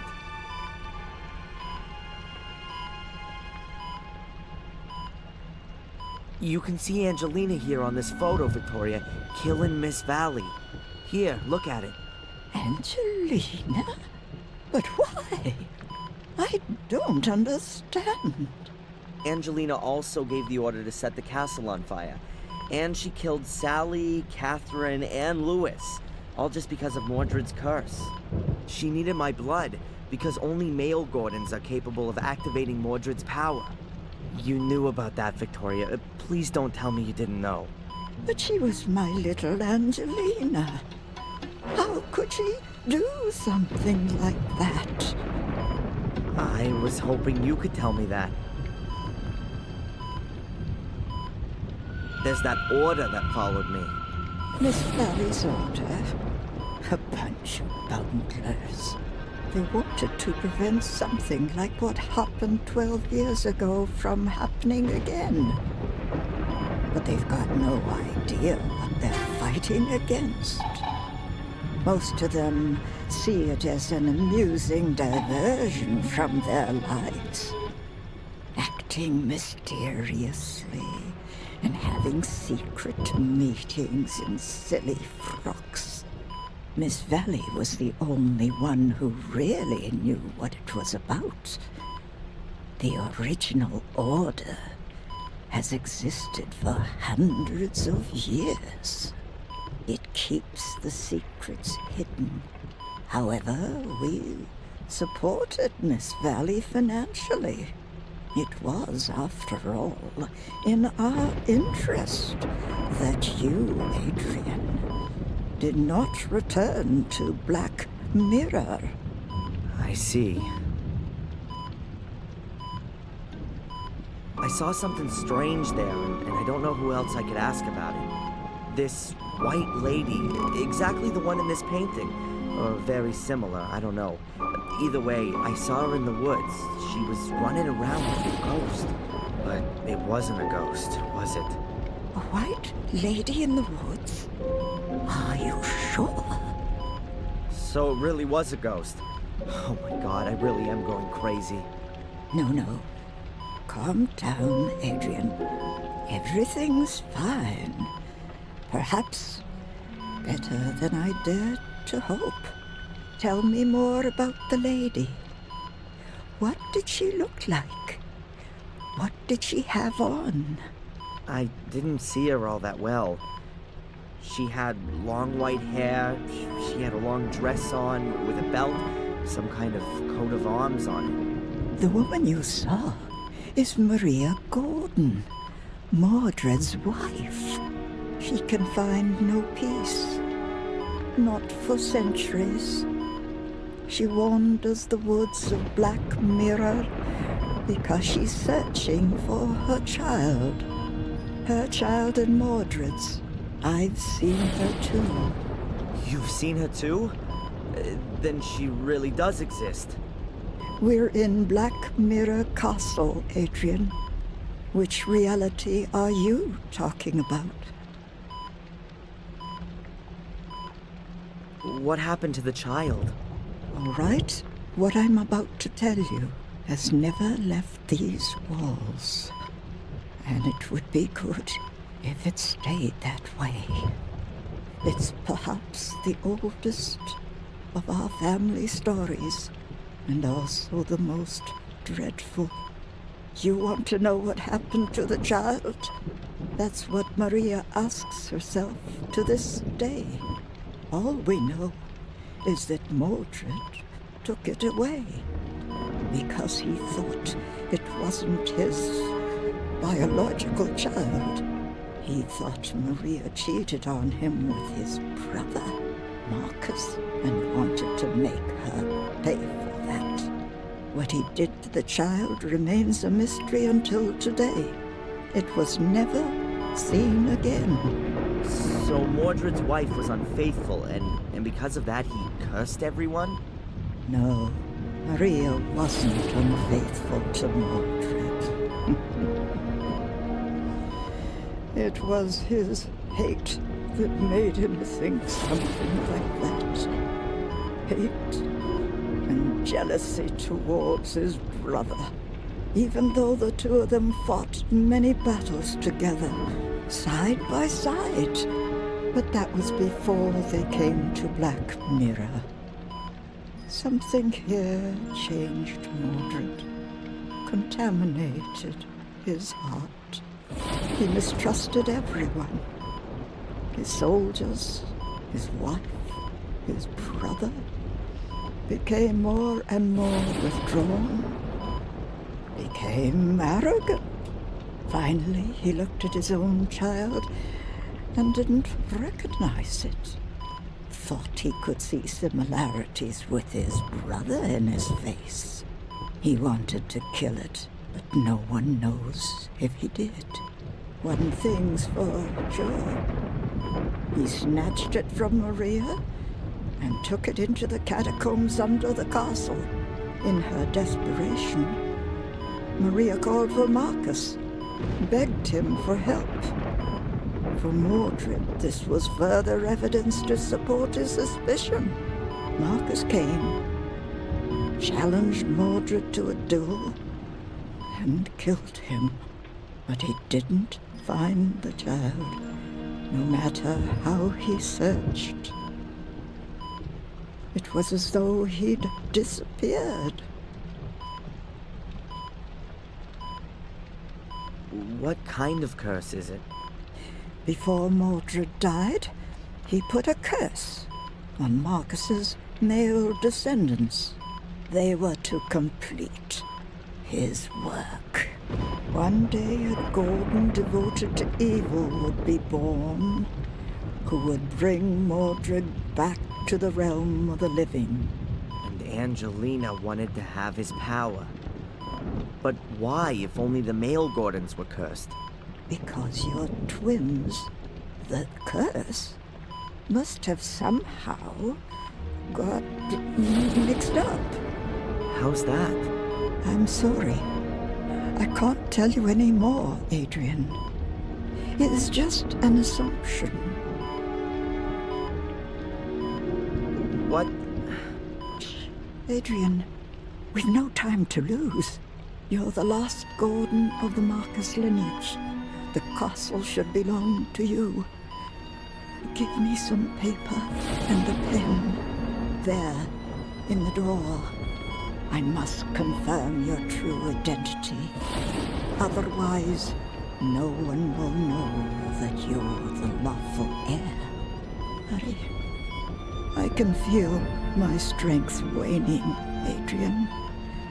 My life's coming to an end. No, Victoria, please. I need you. I won't know what to do without you.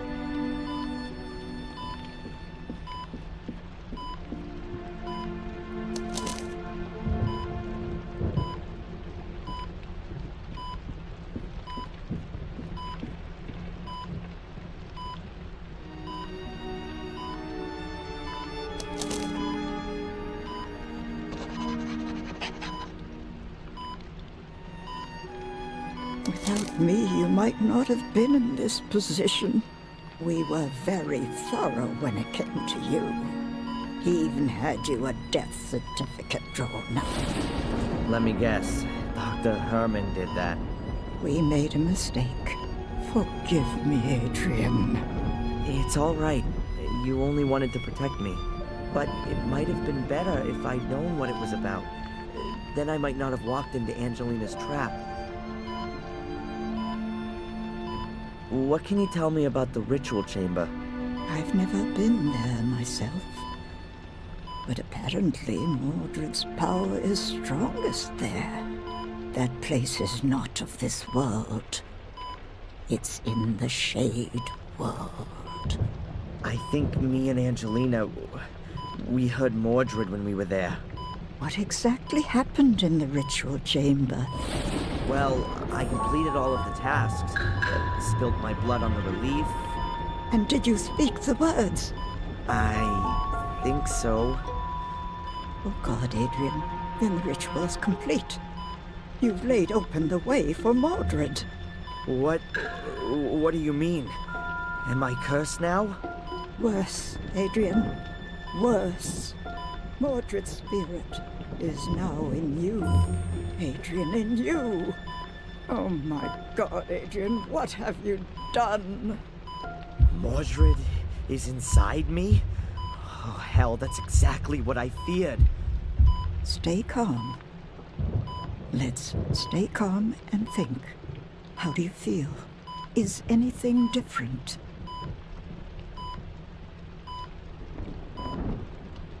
Yes, there are these visions. They feel quite real. They're sick, violent, but maybe they aren't anymore. I wanted to go for Murray's throat earlier. That definitely wasn't a vision. When did you see the White Lady last? Just now, in front of the castle. Then you haven't yet done evil. Your heart is still pure. You're strong, Adrian. You've managed to resist, and you must continue to do so. Resist Mordred for as long as you can. He will get stronger and stronger, and you will get weaker. He wants to control you. At some point, he will take control of you.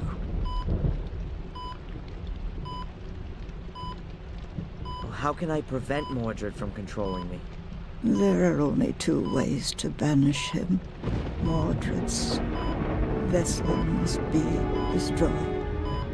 You know what I mean by that. I guess you mean the Samuel variety?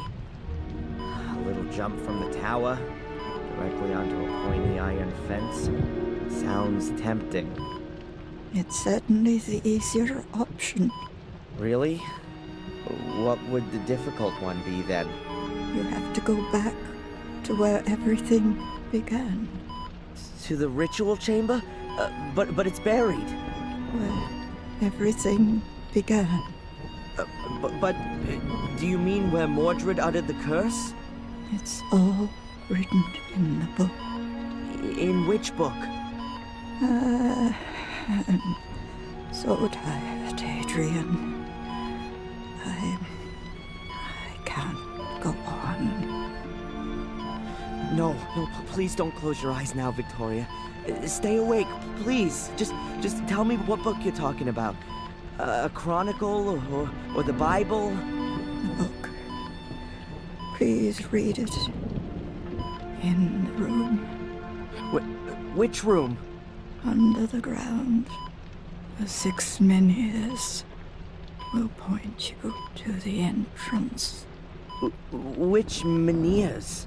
The path begins there. The path. You have to follow to the end. To the very end. Do you mean the big stones around the castle? Stop there. Search at the menhirs. Adrian, promise me. Yes, I'll do it. promise me? Yes, I promise. Victoria, please wait. There's so much you have to tell me. Victoria.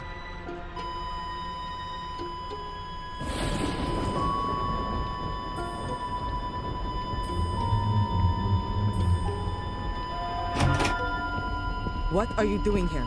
How did you get She's in? dying. Do something. Quick! Leave now.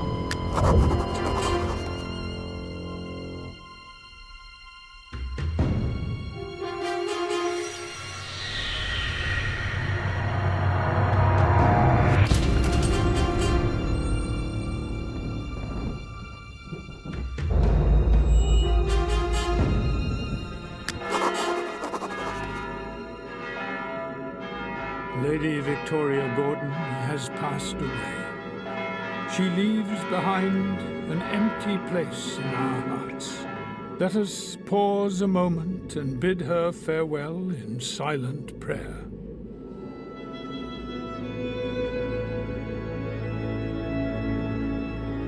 Dear mourners, as we part, I would like to leave you with a few words to reflect upon. Words which have guided Lady Victoria throughout her life in both good and troubled times. So faith, hope, and love abide, these three, said Paul in his letter to the Corinthians. But the greatest of these is love. Now, as we are saying goodbye to Lady Victoria Gordon, let us do so with these words in mind. Amen.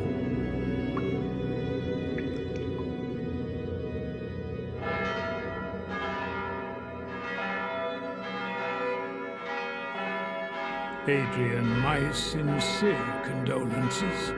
Thanks. Your great-grandmother was a quite extraordinary woman. Yes, she was. Upright and of good heart. Yeah. It's a pity I only got to know her so late. Better late than never. You are Lady Victoria's only kin, and therefore her sole heir. You can now move into the castle and take some time to reflect, to find some peace, Adrian. And say farewell not only to your great-grandmother, but to your old life, too. If you need any help, you know where to find me. Thank you, Father Frederick. My condolences, Adrian. Thanks, Doc. How are you? Well, this is the funeral of the last member of my family. That's it. From now on, I'm alone on God's earth. Utterly alone. I suddenly find Mordred's presence in my head a little comforting. He is part of the family, after all. We could have our session now, if you like. No, I'd just like to have some space right now. Can we move it to this afternoon? How about 3 o'clock at my practice? Okay. See you then, Adrian.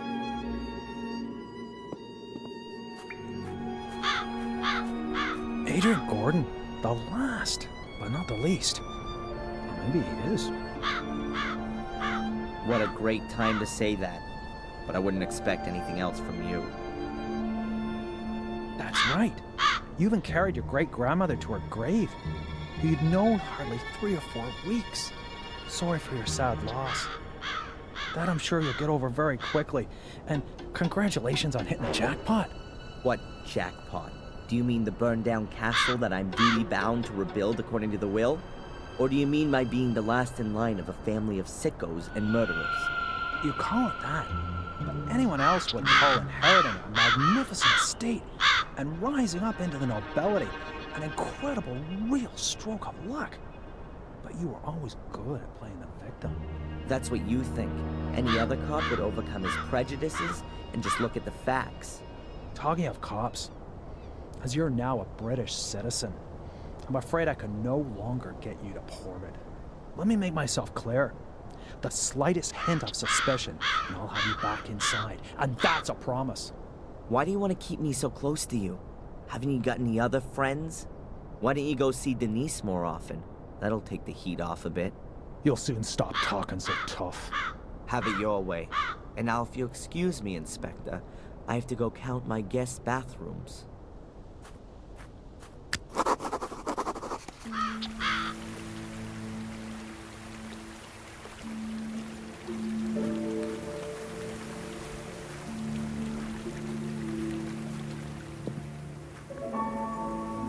Maybe Ralph is in his shack again.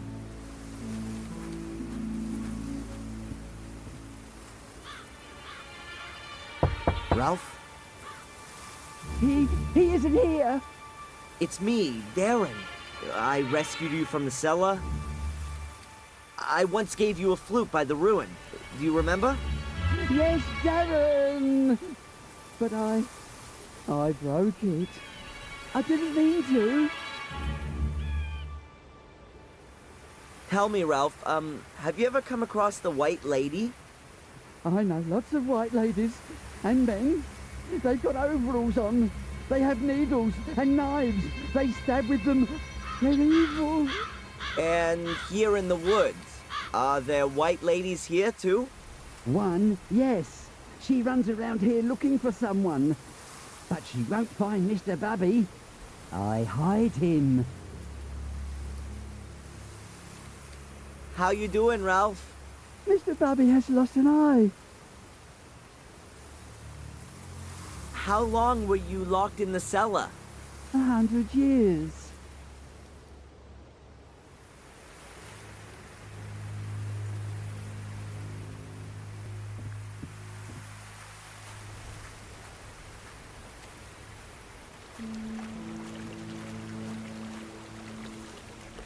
The keys to the castle the notary gave me. T.M.B. Dukes.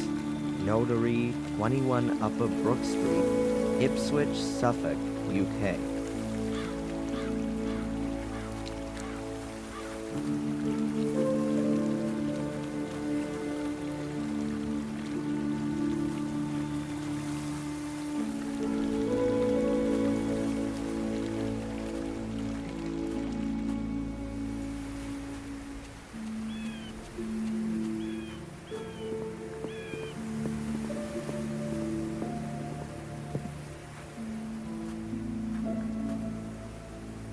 Hi, you waiting for me? Good morning, sir. Yes, we are. Our condolences, by the way. Thanks. I'm Adrian. Okay, Adrian. I'm Greg. This is Steve. So, you're the boss now, right? It looks like it. But I still have to get used to the fact. Okay, boss. Well, maybe the best thing is for you to start right away. In fact, Miss Angelini has forgotten to give us further instructions. Instructions? To do with the restoration? I don't know. I haven't managed to have a good look around yet. Sure. Then perhaps you want to get a general overview first. Well, there is a heck of a lot of building work going on. So why don't you just get on with your work then? No offense, sir, to the name of the Gordons, but it would be nice to know if the good lady left anything behind. I mean, apart from the building work. You mean money-wise? Yep. Okay, I'll look into it. Well, see you later then, sir. We'll wait for you in front of the castle.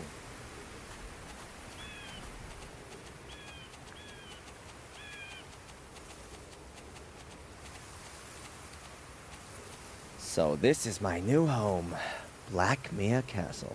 A little more spacious than my college room and the prison cell, if not that much brighter.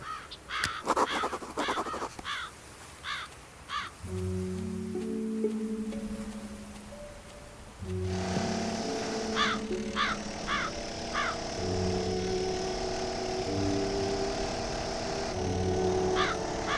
think this is one of the stand-in stones Victoria mentioned. They should point to the entrance. But where? And how?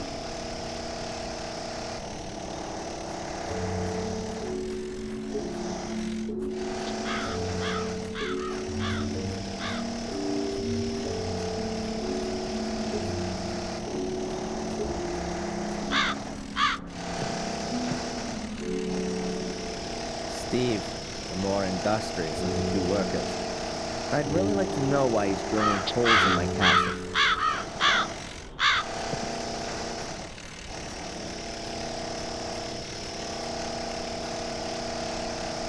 Hey, Steve.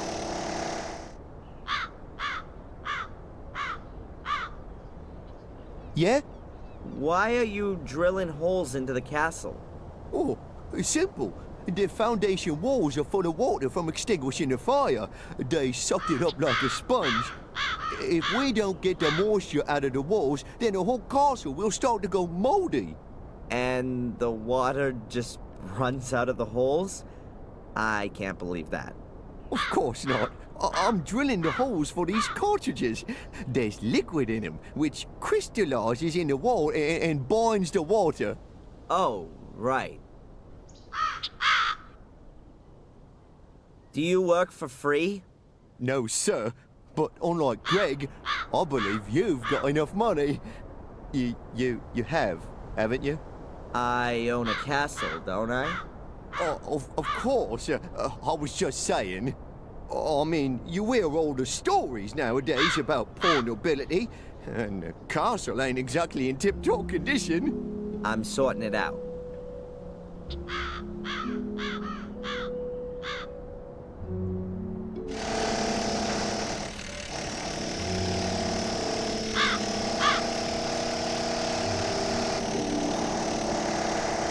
A huge skull above the door. It makes you feel right at home.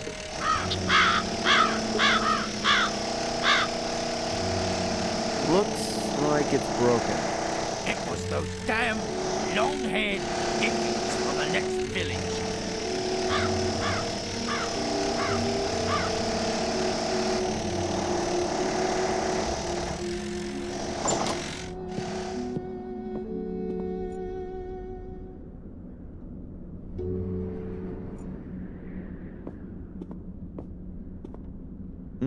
Tasty. Dried wallpaper paste.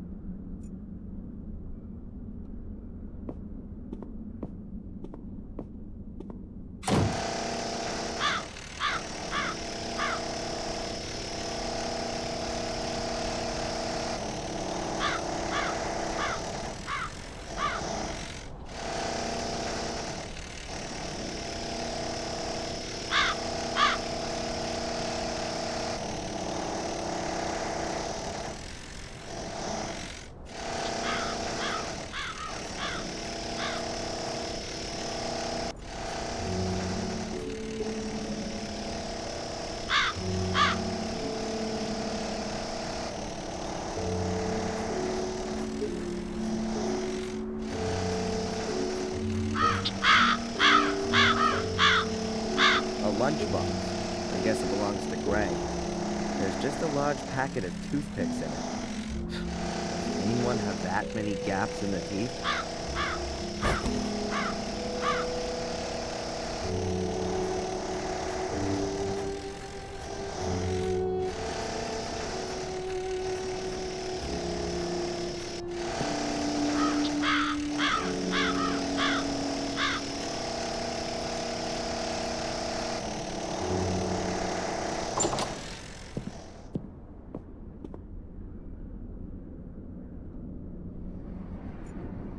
A massive block of stone with a secret compartment, but there's nothing in it. I'd already discovered it before the castle fire.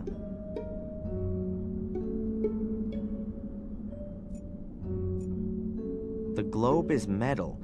I can't see a weld seam. I wonder how they got it through the door.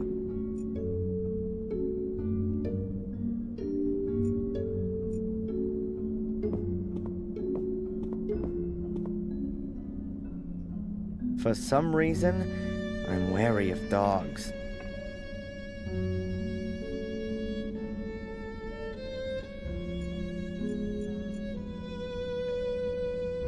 The upper floor is a heap of rubble. The left wing of the castle is really collapsed now. Why this debris was brought into the main hall of the castle and not taken outside will remain an eternal mystery to me.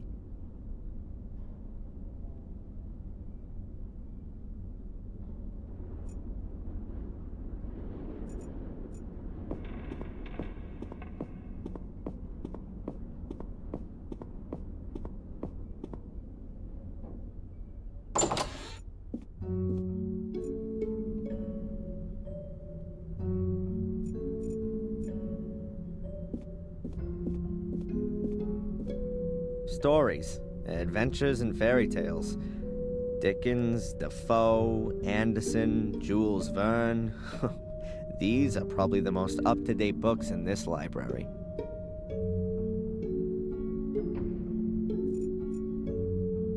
All of the books here have Latin titles. Doesn't mean a thing to me. Books about horses, horse breeding, hunting dogs, polo, and so on. The Gordon's hobbies. I'll put in a computer here.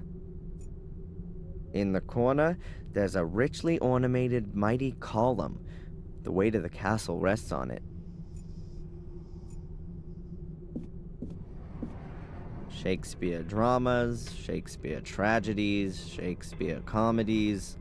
This will be the shelf for my comic collection. Bibles and religious texts. Some of the editions look damn valuable. Good that the fire didn't spread through here.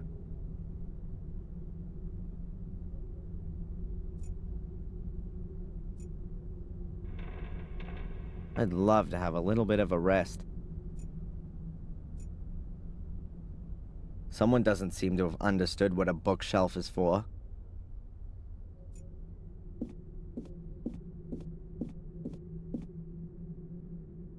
As if the chaos of books wasn't enough, all the drawers have been pulled out just in case.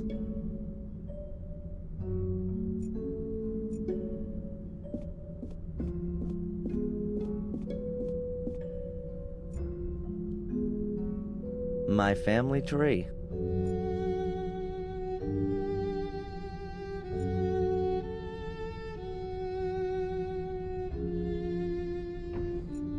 There's probably a mini bar hidden in there, but I'm not interested in that right now.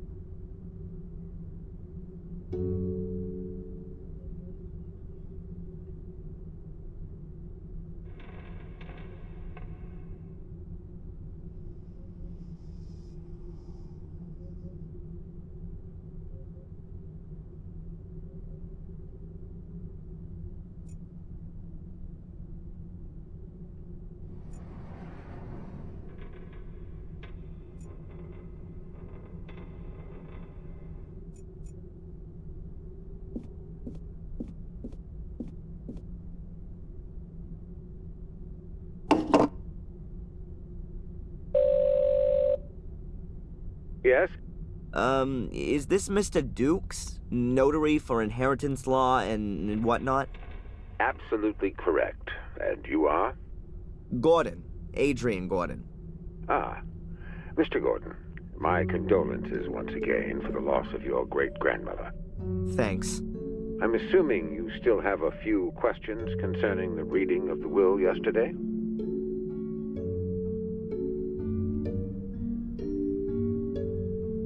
Mr. Dukes, can you tell me again what exactly is included in my inheritance?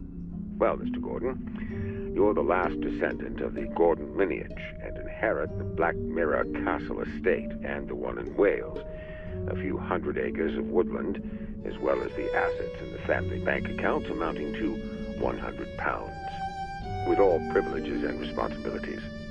What responsibilities? The proper management of the woodland, adherence to hunting regulations, maintenance of the property and the garden. Sale is explicitly prohibited. At most, you can hand it over to the church. Nothing outstanding, no debts. Not a bad inheritance at all, don't you think? I'll be in touch, Mr. Dukes. Of course, Mr. Gordon.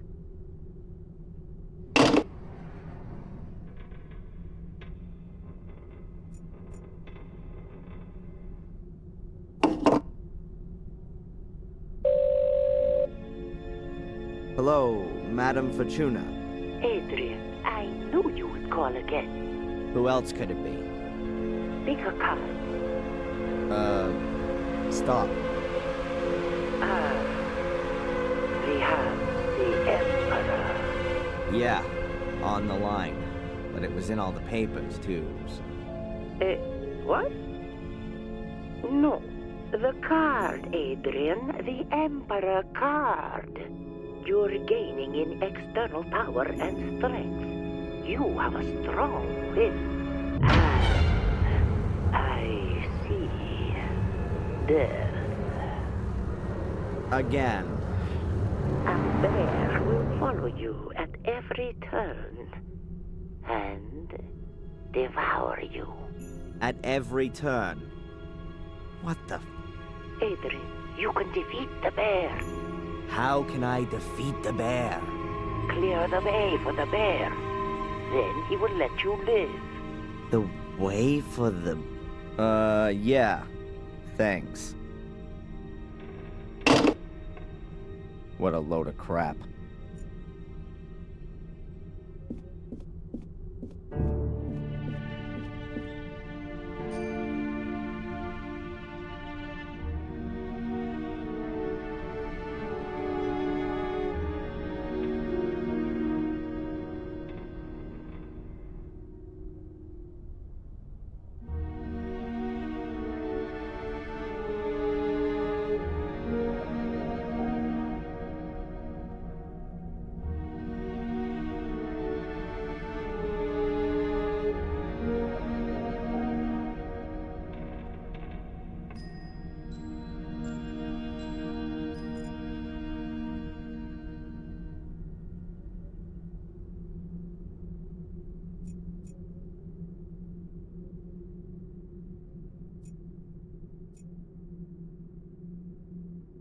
In the corner, there's a richly ornamented mighty column. The weight of the castle rests on it.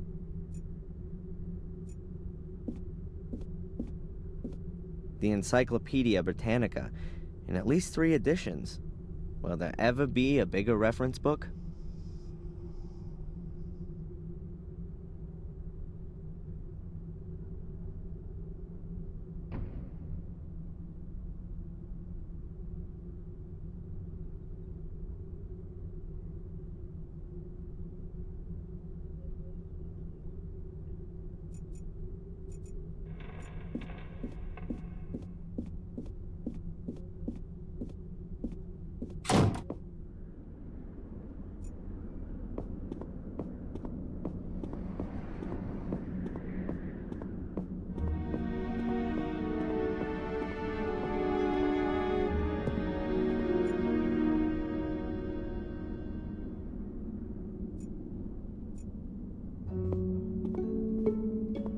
No crockery left in here.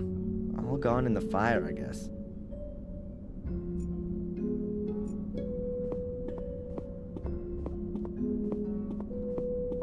An empty pot. I'm guessing the guys here have heated up their lunch in it. I have no idea what I can do with a pot at the moment.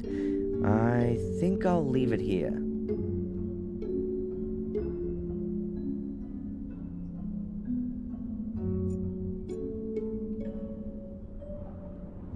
It's an iron ceiling truss. Hopefully, they're supporting the unsound masonry.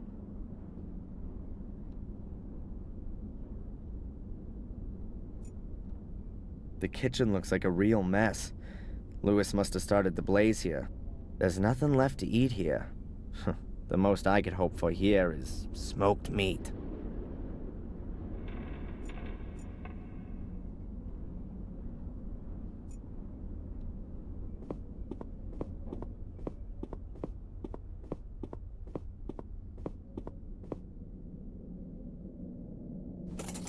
I've got the right key here.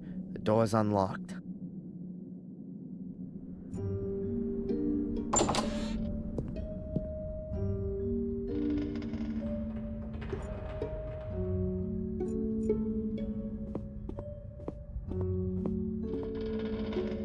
Great, an extension cable.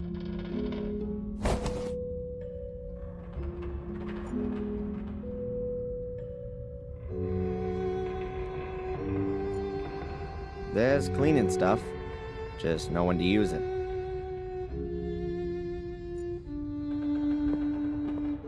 The bucket is half full of a white salt, probably for when it's icy.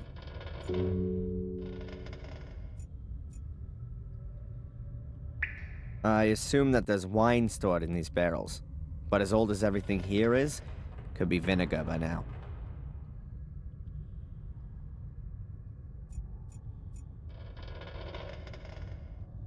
A stepladder, like you'd use to change a light bulb. or to hang yourself.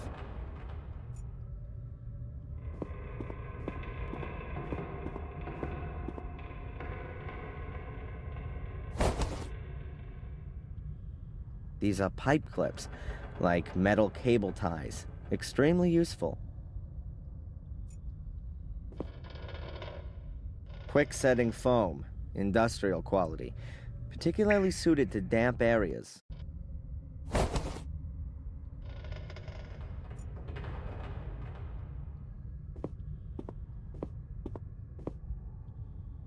Ugh, it's as gloomy here as in Mordred's poor soul.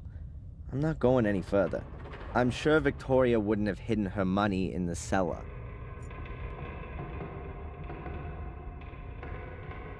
The castle's almost completely burned down. No wonder it's so filthy everywhere.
The plinth is probably marble.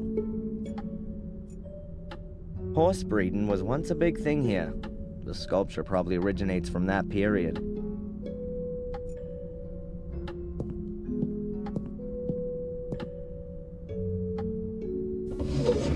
Bills, bank statements.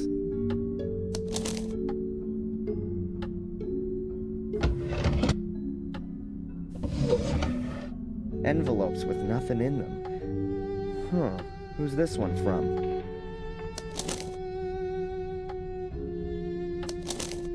Città del Vaticano, Roma, Italia.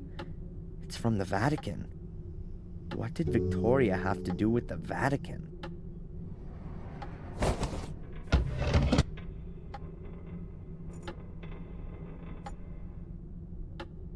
What are these marks? It looks like mildew. Ugh, not that healthy.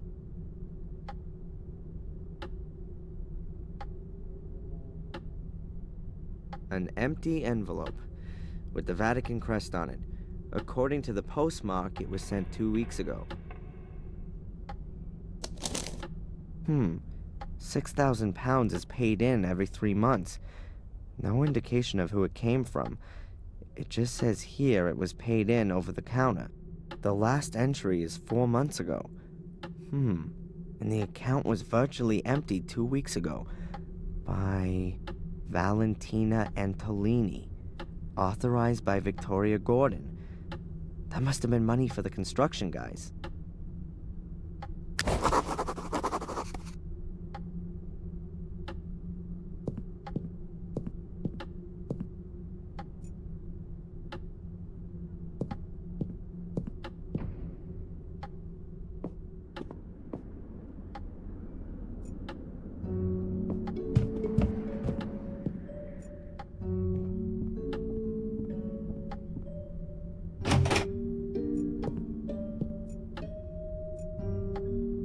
Boxes full of stuff. I guess no one would have missed it if it'd been burned.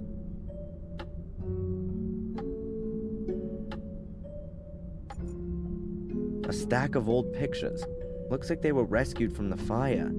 A lot of them have caught smoke damage.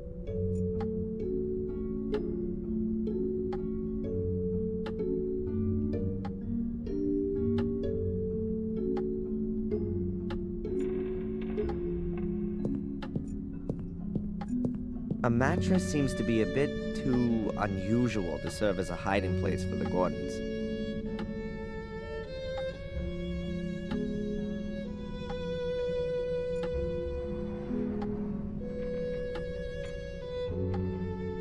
Oh, beautiful two-handed swords with ground steel blades, shoved up on the wall any old way, and also next to an ordinary flail, as wielded by mere bandits and riffraff. Whoever hung these weapons here had no idea what they were.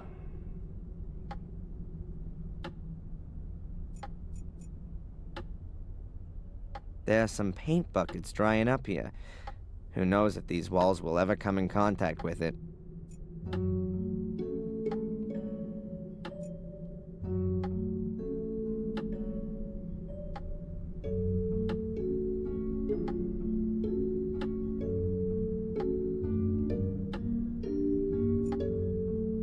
A stack of old pictures. Looks like they were rescued from the fire. A lot of them have caught smoke damage.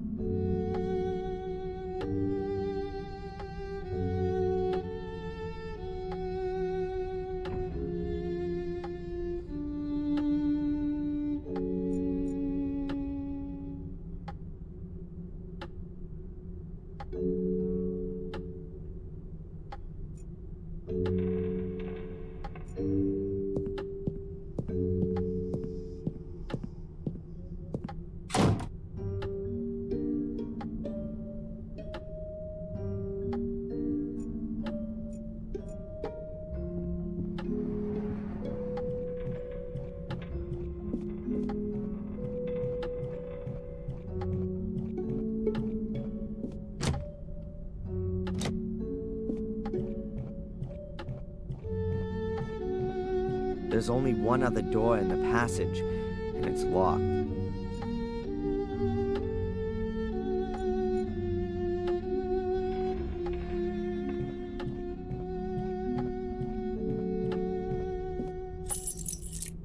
Strange, none of the keys fit.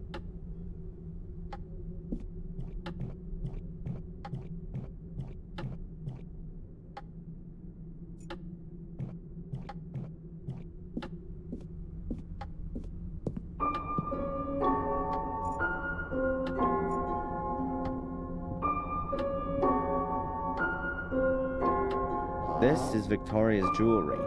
Rings, necklaces, and earrings.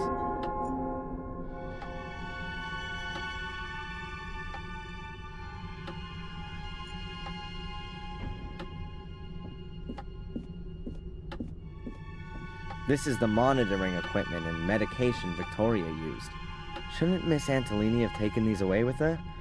Or is someone else from the diocese coming to collect them? Looks like I'll have to take care of it. There are lots of cupboards. Huh, this is probably Victoria's dressing room. A plush stool. Like lots of things in this room, it's red. A room screen. It's supposed to be a barrier to prying eyes.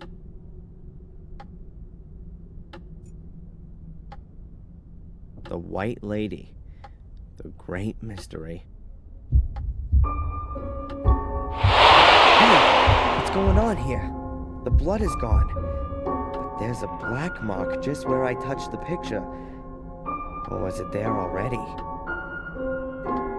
No, I'd better not handle it again.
looks even older than the castle, if that's at all possible.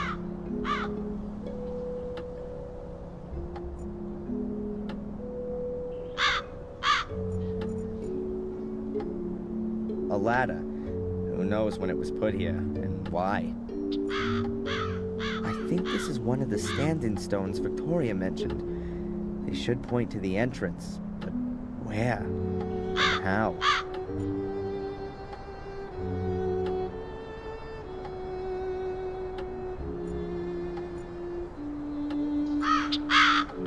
I think this is one of the stand-in stones Victoria mentioned. They should point to the entrance, but where? And how?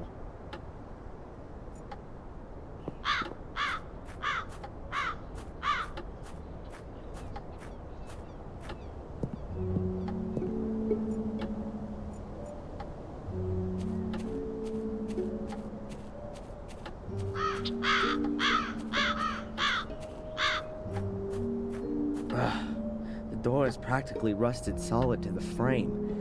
It's obvious that Lewis hasn't seen the inside of the greenhouse for more than 3 weeks. This is in dire need of a good tidy up. Welcome to the jungle. Half of it is dried out, and the other half is rotten. A statue. Is that the White Lady? I doubt it. She's too scantily dressed. Oh God, I see her everywhere, even though she's not there at all. Still, it's a shame she's got so dirty.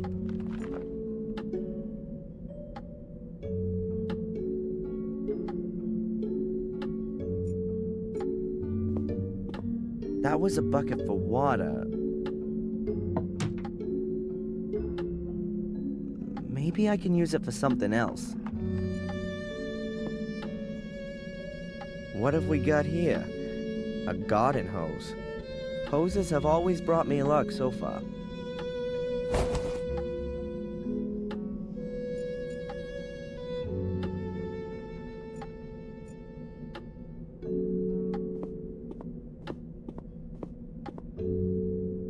That must have been one hell of a rake. Now it's just a long wooden stick. The bottom part is broken off.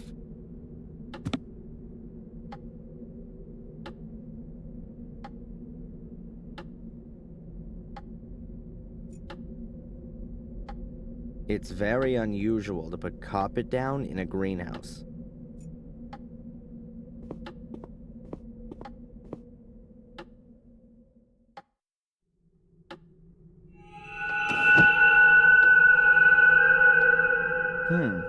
The gaps between the tiles haven't been cemented. The tiles here have only been placed loosely next to each other.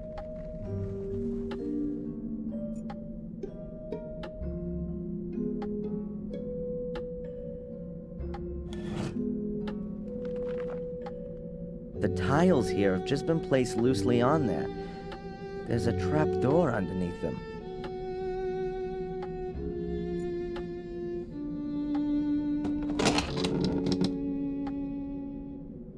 So where does that lead to? Far down, in any case. It looks like an old well shaft. There's a case on a sort of ledge. Who put that there?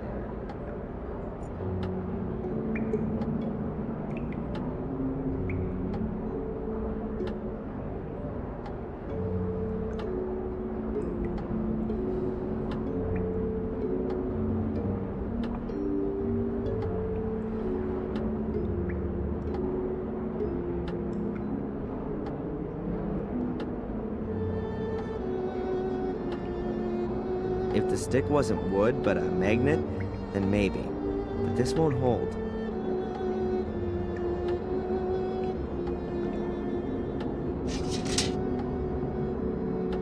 I've attached the clamps to the stick. In theory, you could now attach even more stuff to it.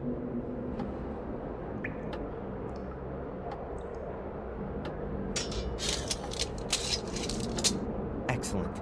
I now have a sort of grappling hook. I'll need to use all my skill here, otherwise it's gonna fall off of the ledge.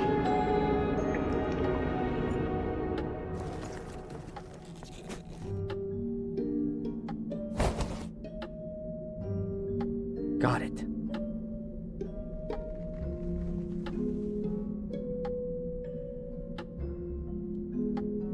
A black plastic case.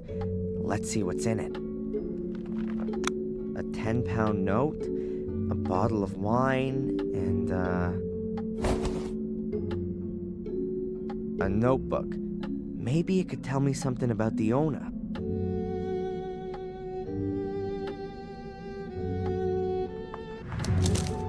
Aha, here on the first page it says, Henry Stanton.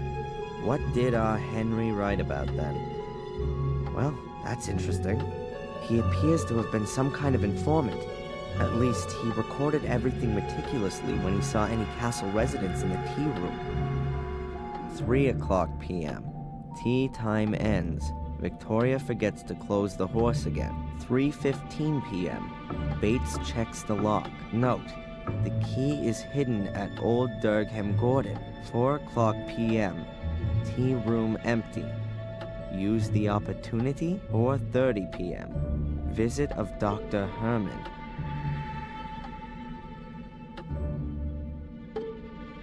And it goes on in the same vein. And here's a drawing of a horse.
Durgham Gordon. Let's see. Ah, this is him. Married to Lillian Gordon. Durgham Gordon. Let's see. Ah, this is him. Married to Lillian Gordon.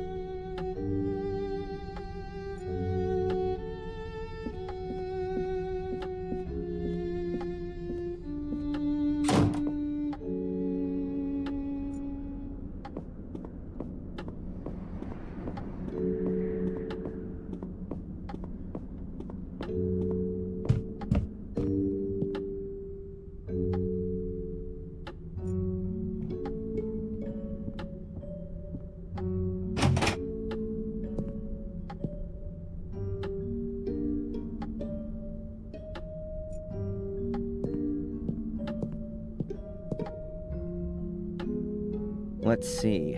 Maybe this Durgham Gordon is here somewhere. Looks like there's no Durgham Gordon among these. The only names are Lillian, Garmer, and Lothar Gordon. The other pictures just have the year. Lillian Gordon was Durgham's wife. Her portrait was painted in 1662. Here's one dated 1659. It could be Durgham.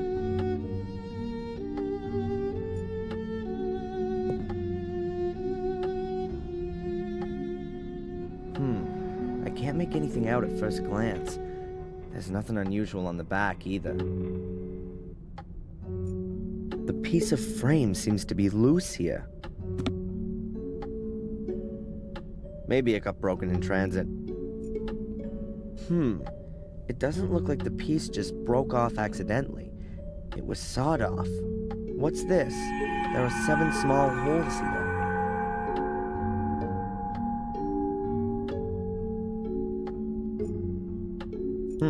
The holes vary in depth. The toothpicks fit into the holes at different depths. Now I only have to find a way of getting them out as they are.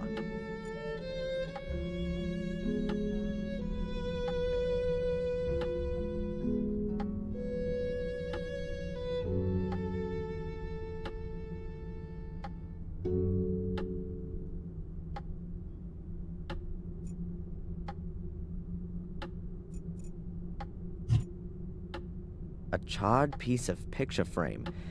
There are 2 metal pins in it.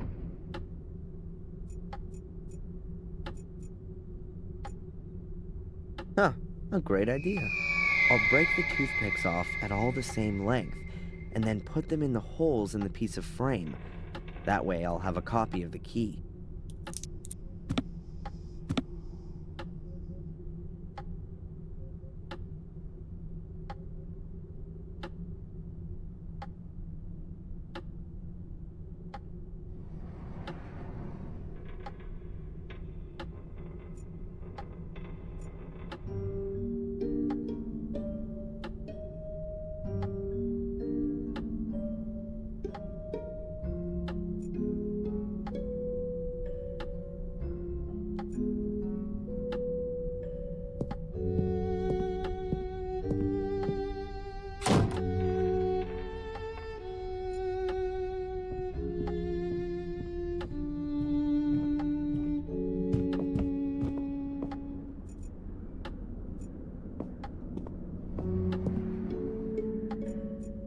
This is the horse Henry described in his notes. This is the horse Henry described in his notes.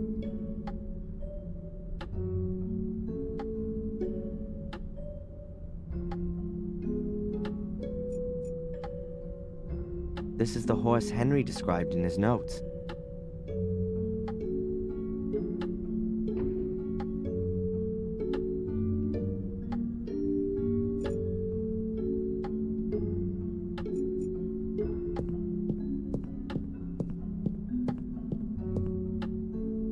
So, Fury, where's your secret?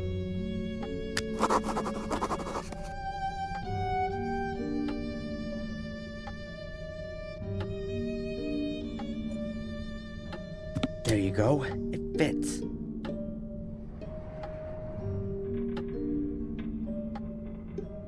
I heard a clicking sound. Ha! That's it. Whoa! There must be thousands of pounds in here. No one had better know about this. The inspector would have a field day. I'll just take a few bills with me as payment for the useful Mr. Gregg.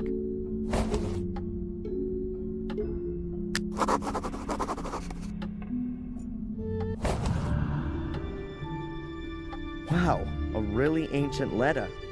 From Mordred's time. With a coat of arms and a seal. Looks like it was from a king. The letter is from a scribe of Pope Innocent III. It contains instructions for further procedure in terms of the incident with Mordred. Letter from the Holy Father Pope Innocent III to the faithful follower Lord Marcus Gordon, Duke of Blackmere. Esteemed Lord Marcus Gordon, I am writing in great anguish concerning the developments in the case of Mordred. My instructions regarding further modi operandi are to be carried out immediately as follows. Firstly, I demand the utmost secrecy and the sealing of all entrances to the ritual room. Furthermore, an academy will be established to conduct more thorough research into the possibilities for the 5 small portals. Concerning the large portal, all records and documentation are to be sent to the Vatican immediately, as the very foundations of Christendom would be shaken should its existence become generally known. Any talk, thoughts, or writings regarding the Shade Portal shall be deemed an act of heresy and shall be punished in accordance with the rules of the Fourth Lateran Council. Therefore, until the papal revocation to decree otherwise, the Gordons are henceforth responsible for ensuring that no one comes too close to the Shade Portal. With great faith in you and unending trust in God, I send you my apostolic blessing from the Vatican, 29 Septembris 1213, on the feast day of the Holy Archangel Michael, Innocent III, formed from the earth, conceived in sin, born to be punished.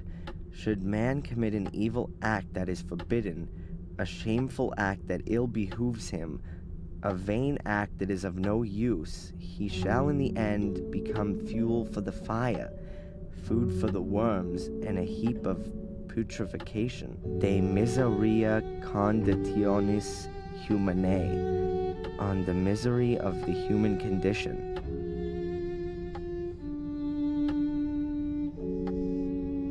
Someone has written something on the back, but the writing doesn't look as old as on the front. The menhir in the hall must be hidden. The menhirs that stand around the castle seem to be directly connected with the demon gates. I wonder if that's what Victoria was trying to tell me before she died. I should note down the location of the menhirs on my map. I'll close the safe again, just in case.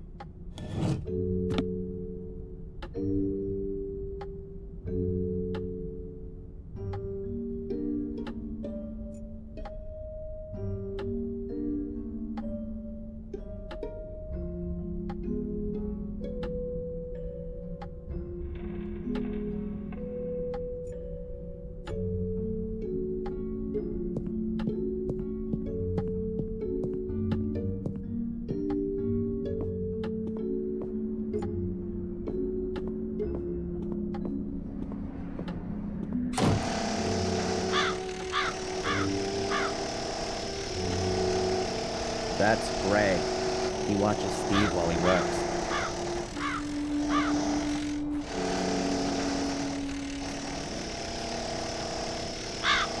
Hi, Greg. Hey, Adrian. What's up?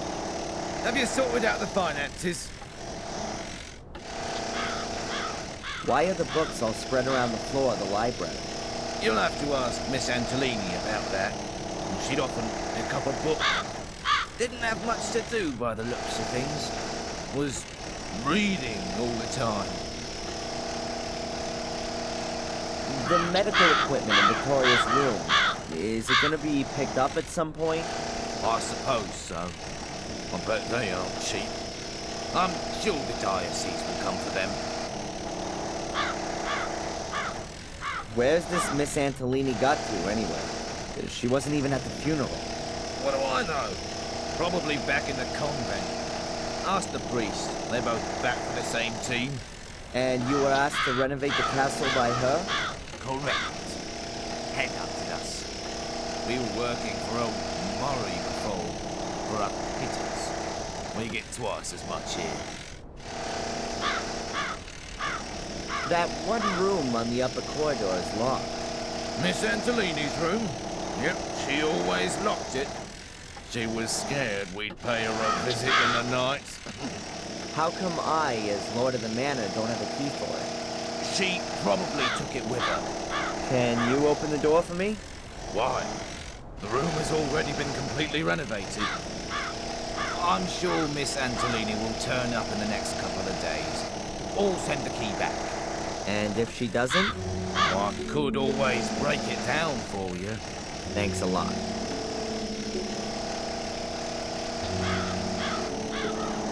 I think that'll be enough to start with. Yep, that looks good. Are you gonna continue working now? That depends. Have you got anything for me? The kitchen looks like crap. When's it gonna be tidied up? As soon as we get more jacks. At the moment, the roof will fall on your head if you did anything in there. What can you do? Well, everything you have to as a handyman here in the village. Wallpaper, paint, lay floorboards, bit of wiring. I'm sure we'll find something. The tea room. Finished it yesterday. And why is there a huge moldy patch on the wall? There was water in the walls from the fire. I dried out everything professionally before I put the wallpaper up. Can't have been that professional. It's back again. Well, then I'll have to order a tin of X-Mold. That won't come before next week, right? Well, I can see you're an optimist.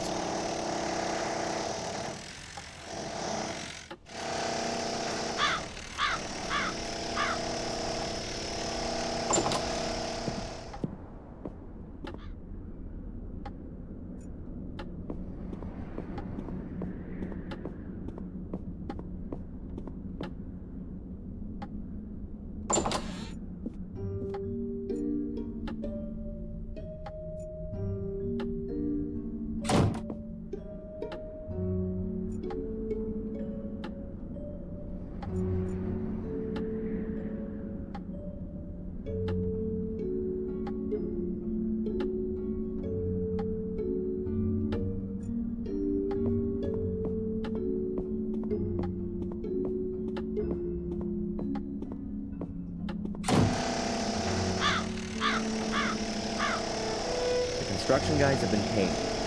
Now I just have to find a job for Gray. The construction guys have been paid.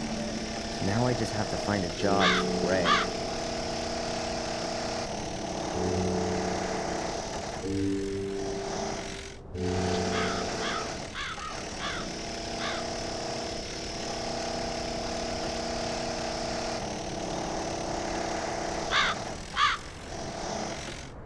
It's good at least one of them is working.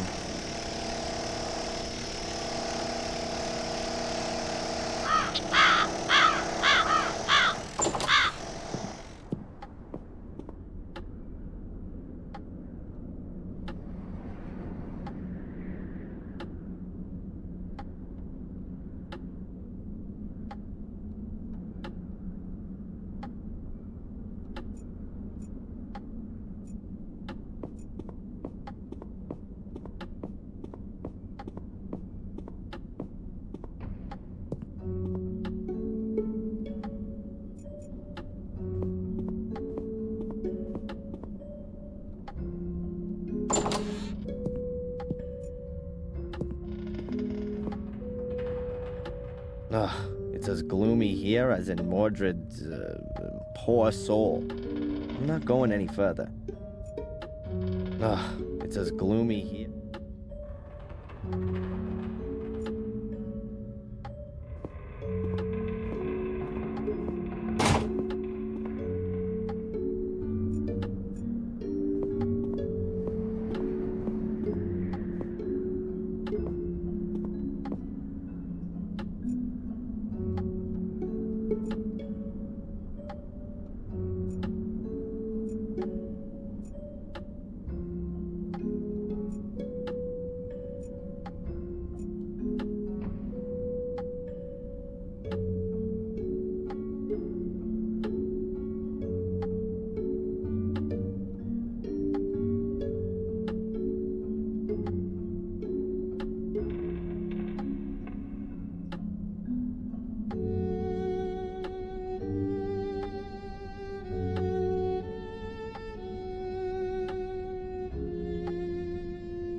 The globe is metal.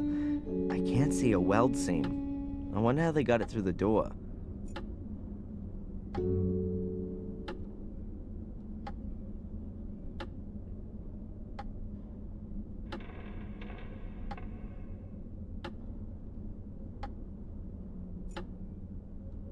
Yes, of course. They built the castle around a menhir. They probably carved the foundation stone directly out of the menhir when it had to be hidden. I'll mark it on my map. I'll lay a piece of paper on the map and use it to note down all the important information.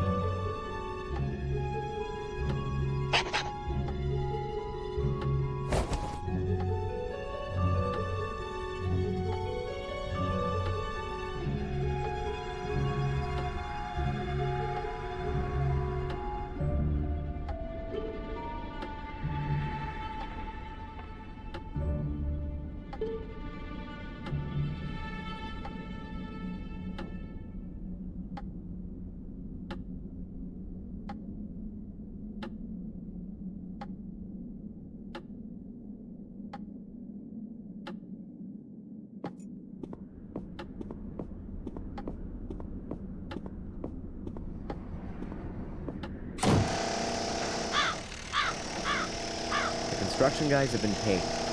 Now I just have to find a job for Greg.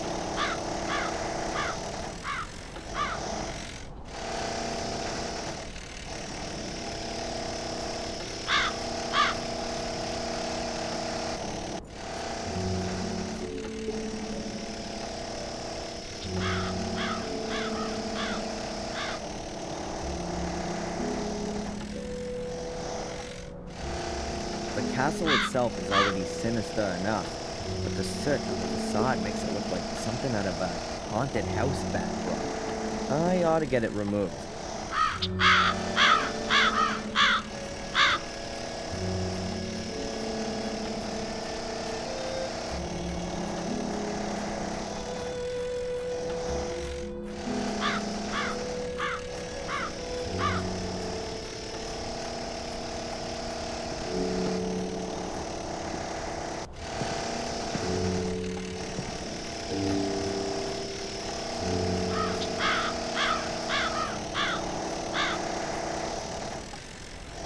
Hi, Greg. Hey, Adrian. What's up? Have you got any work for me? The facade could do with having the soot removed from it. I'm sure you've got a brush somewhere. Yes, it's just... Miss Antolini said the facade wasn't that important. Do I look like Miss Antolini? All right, Adrian. I'll get to work. And from now on, it's Sir Adrian, if you will.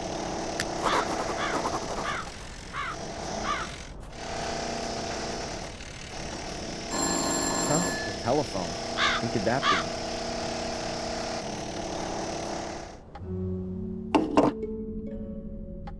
Hello?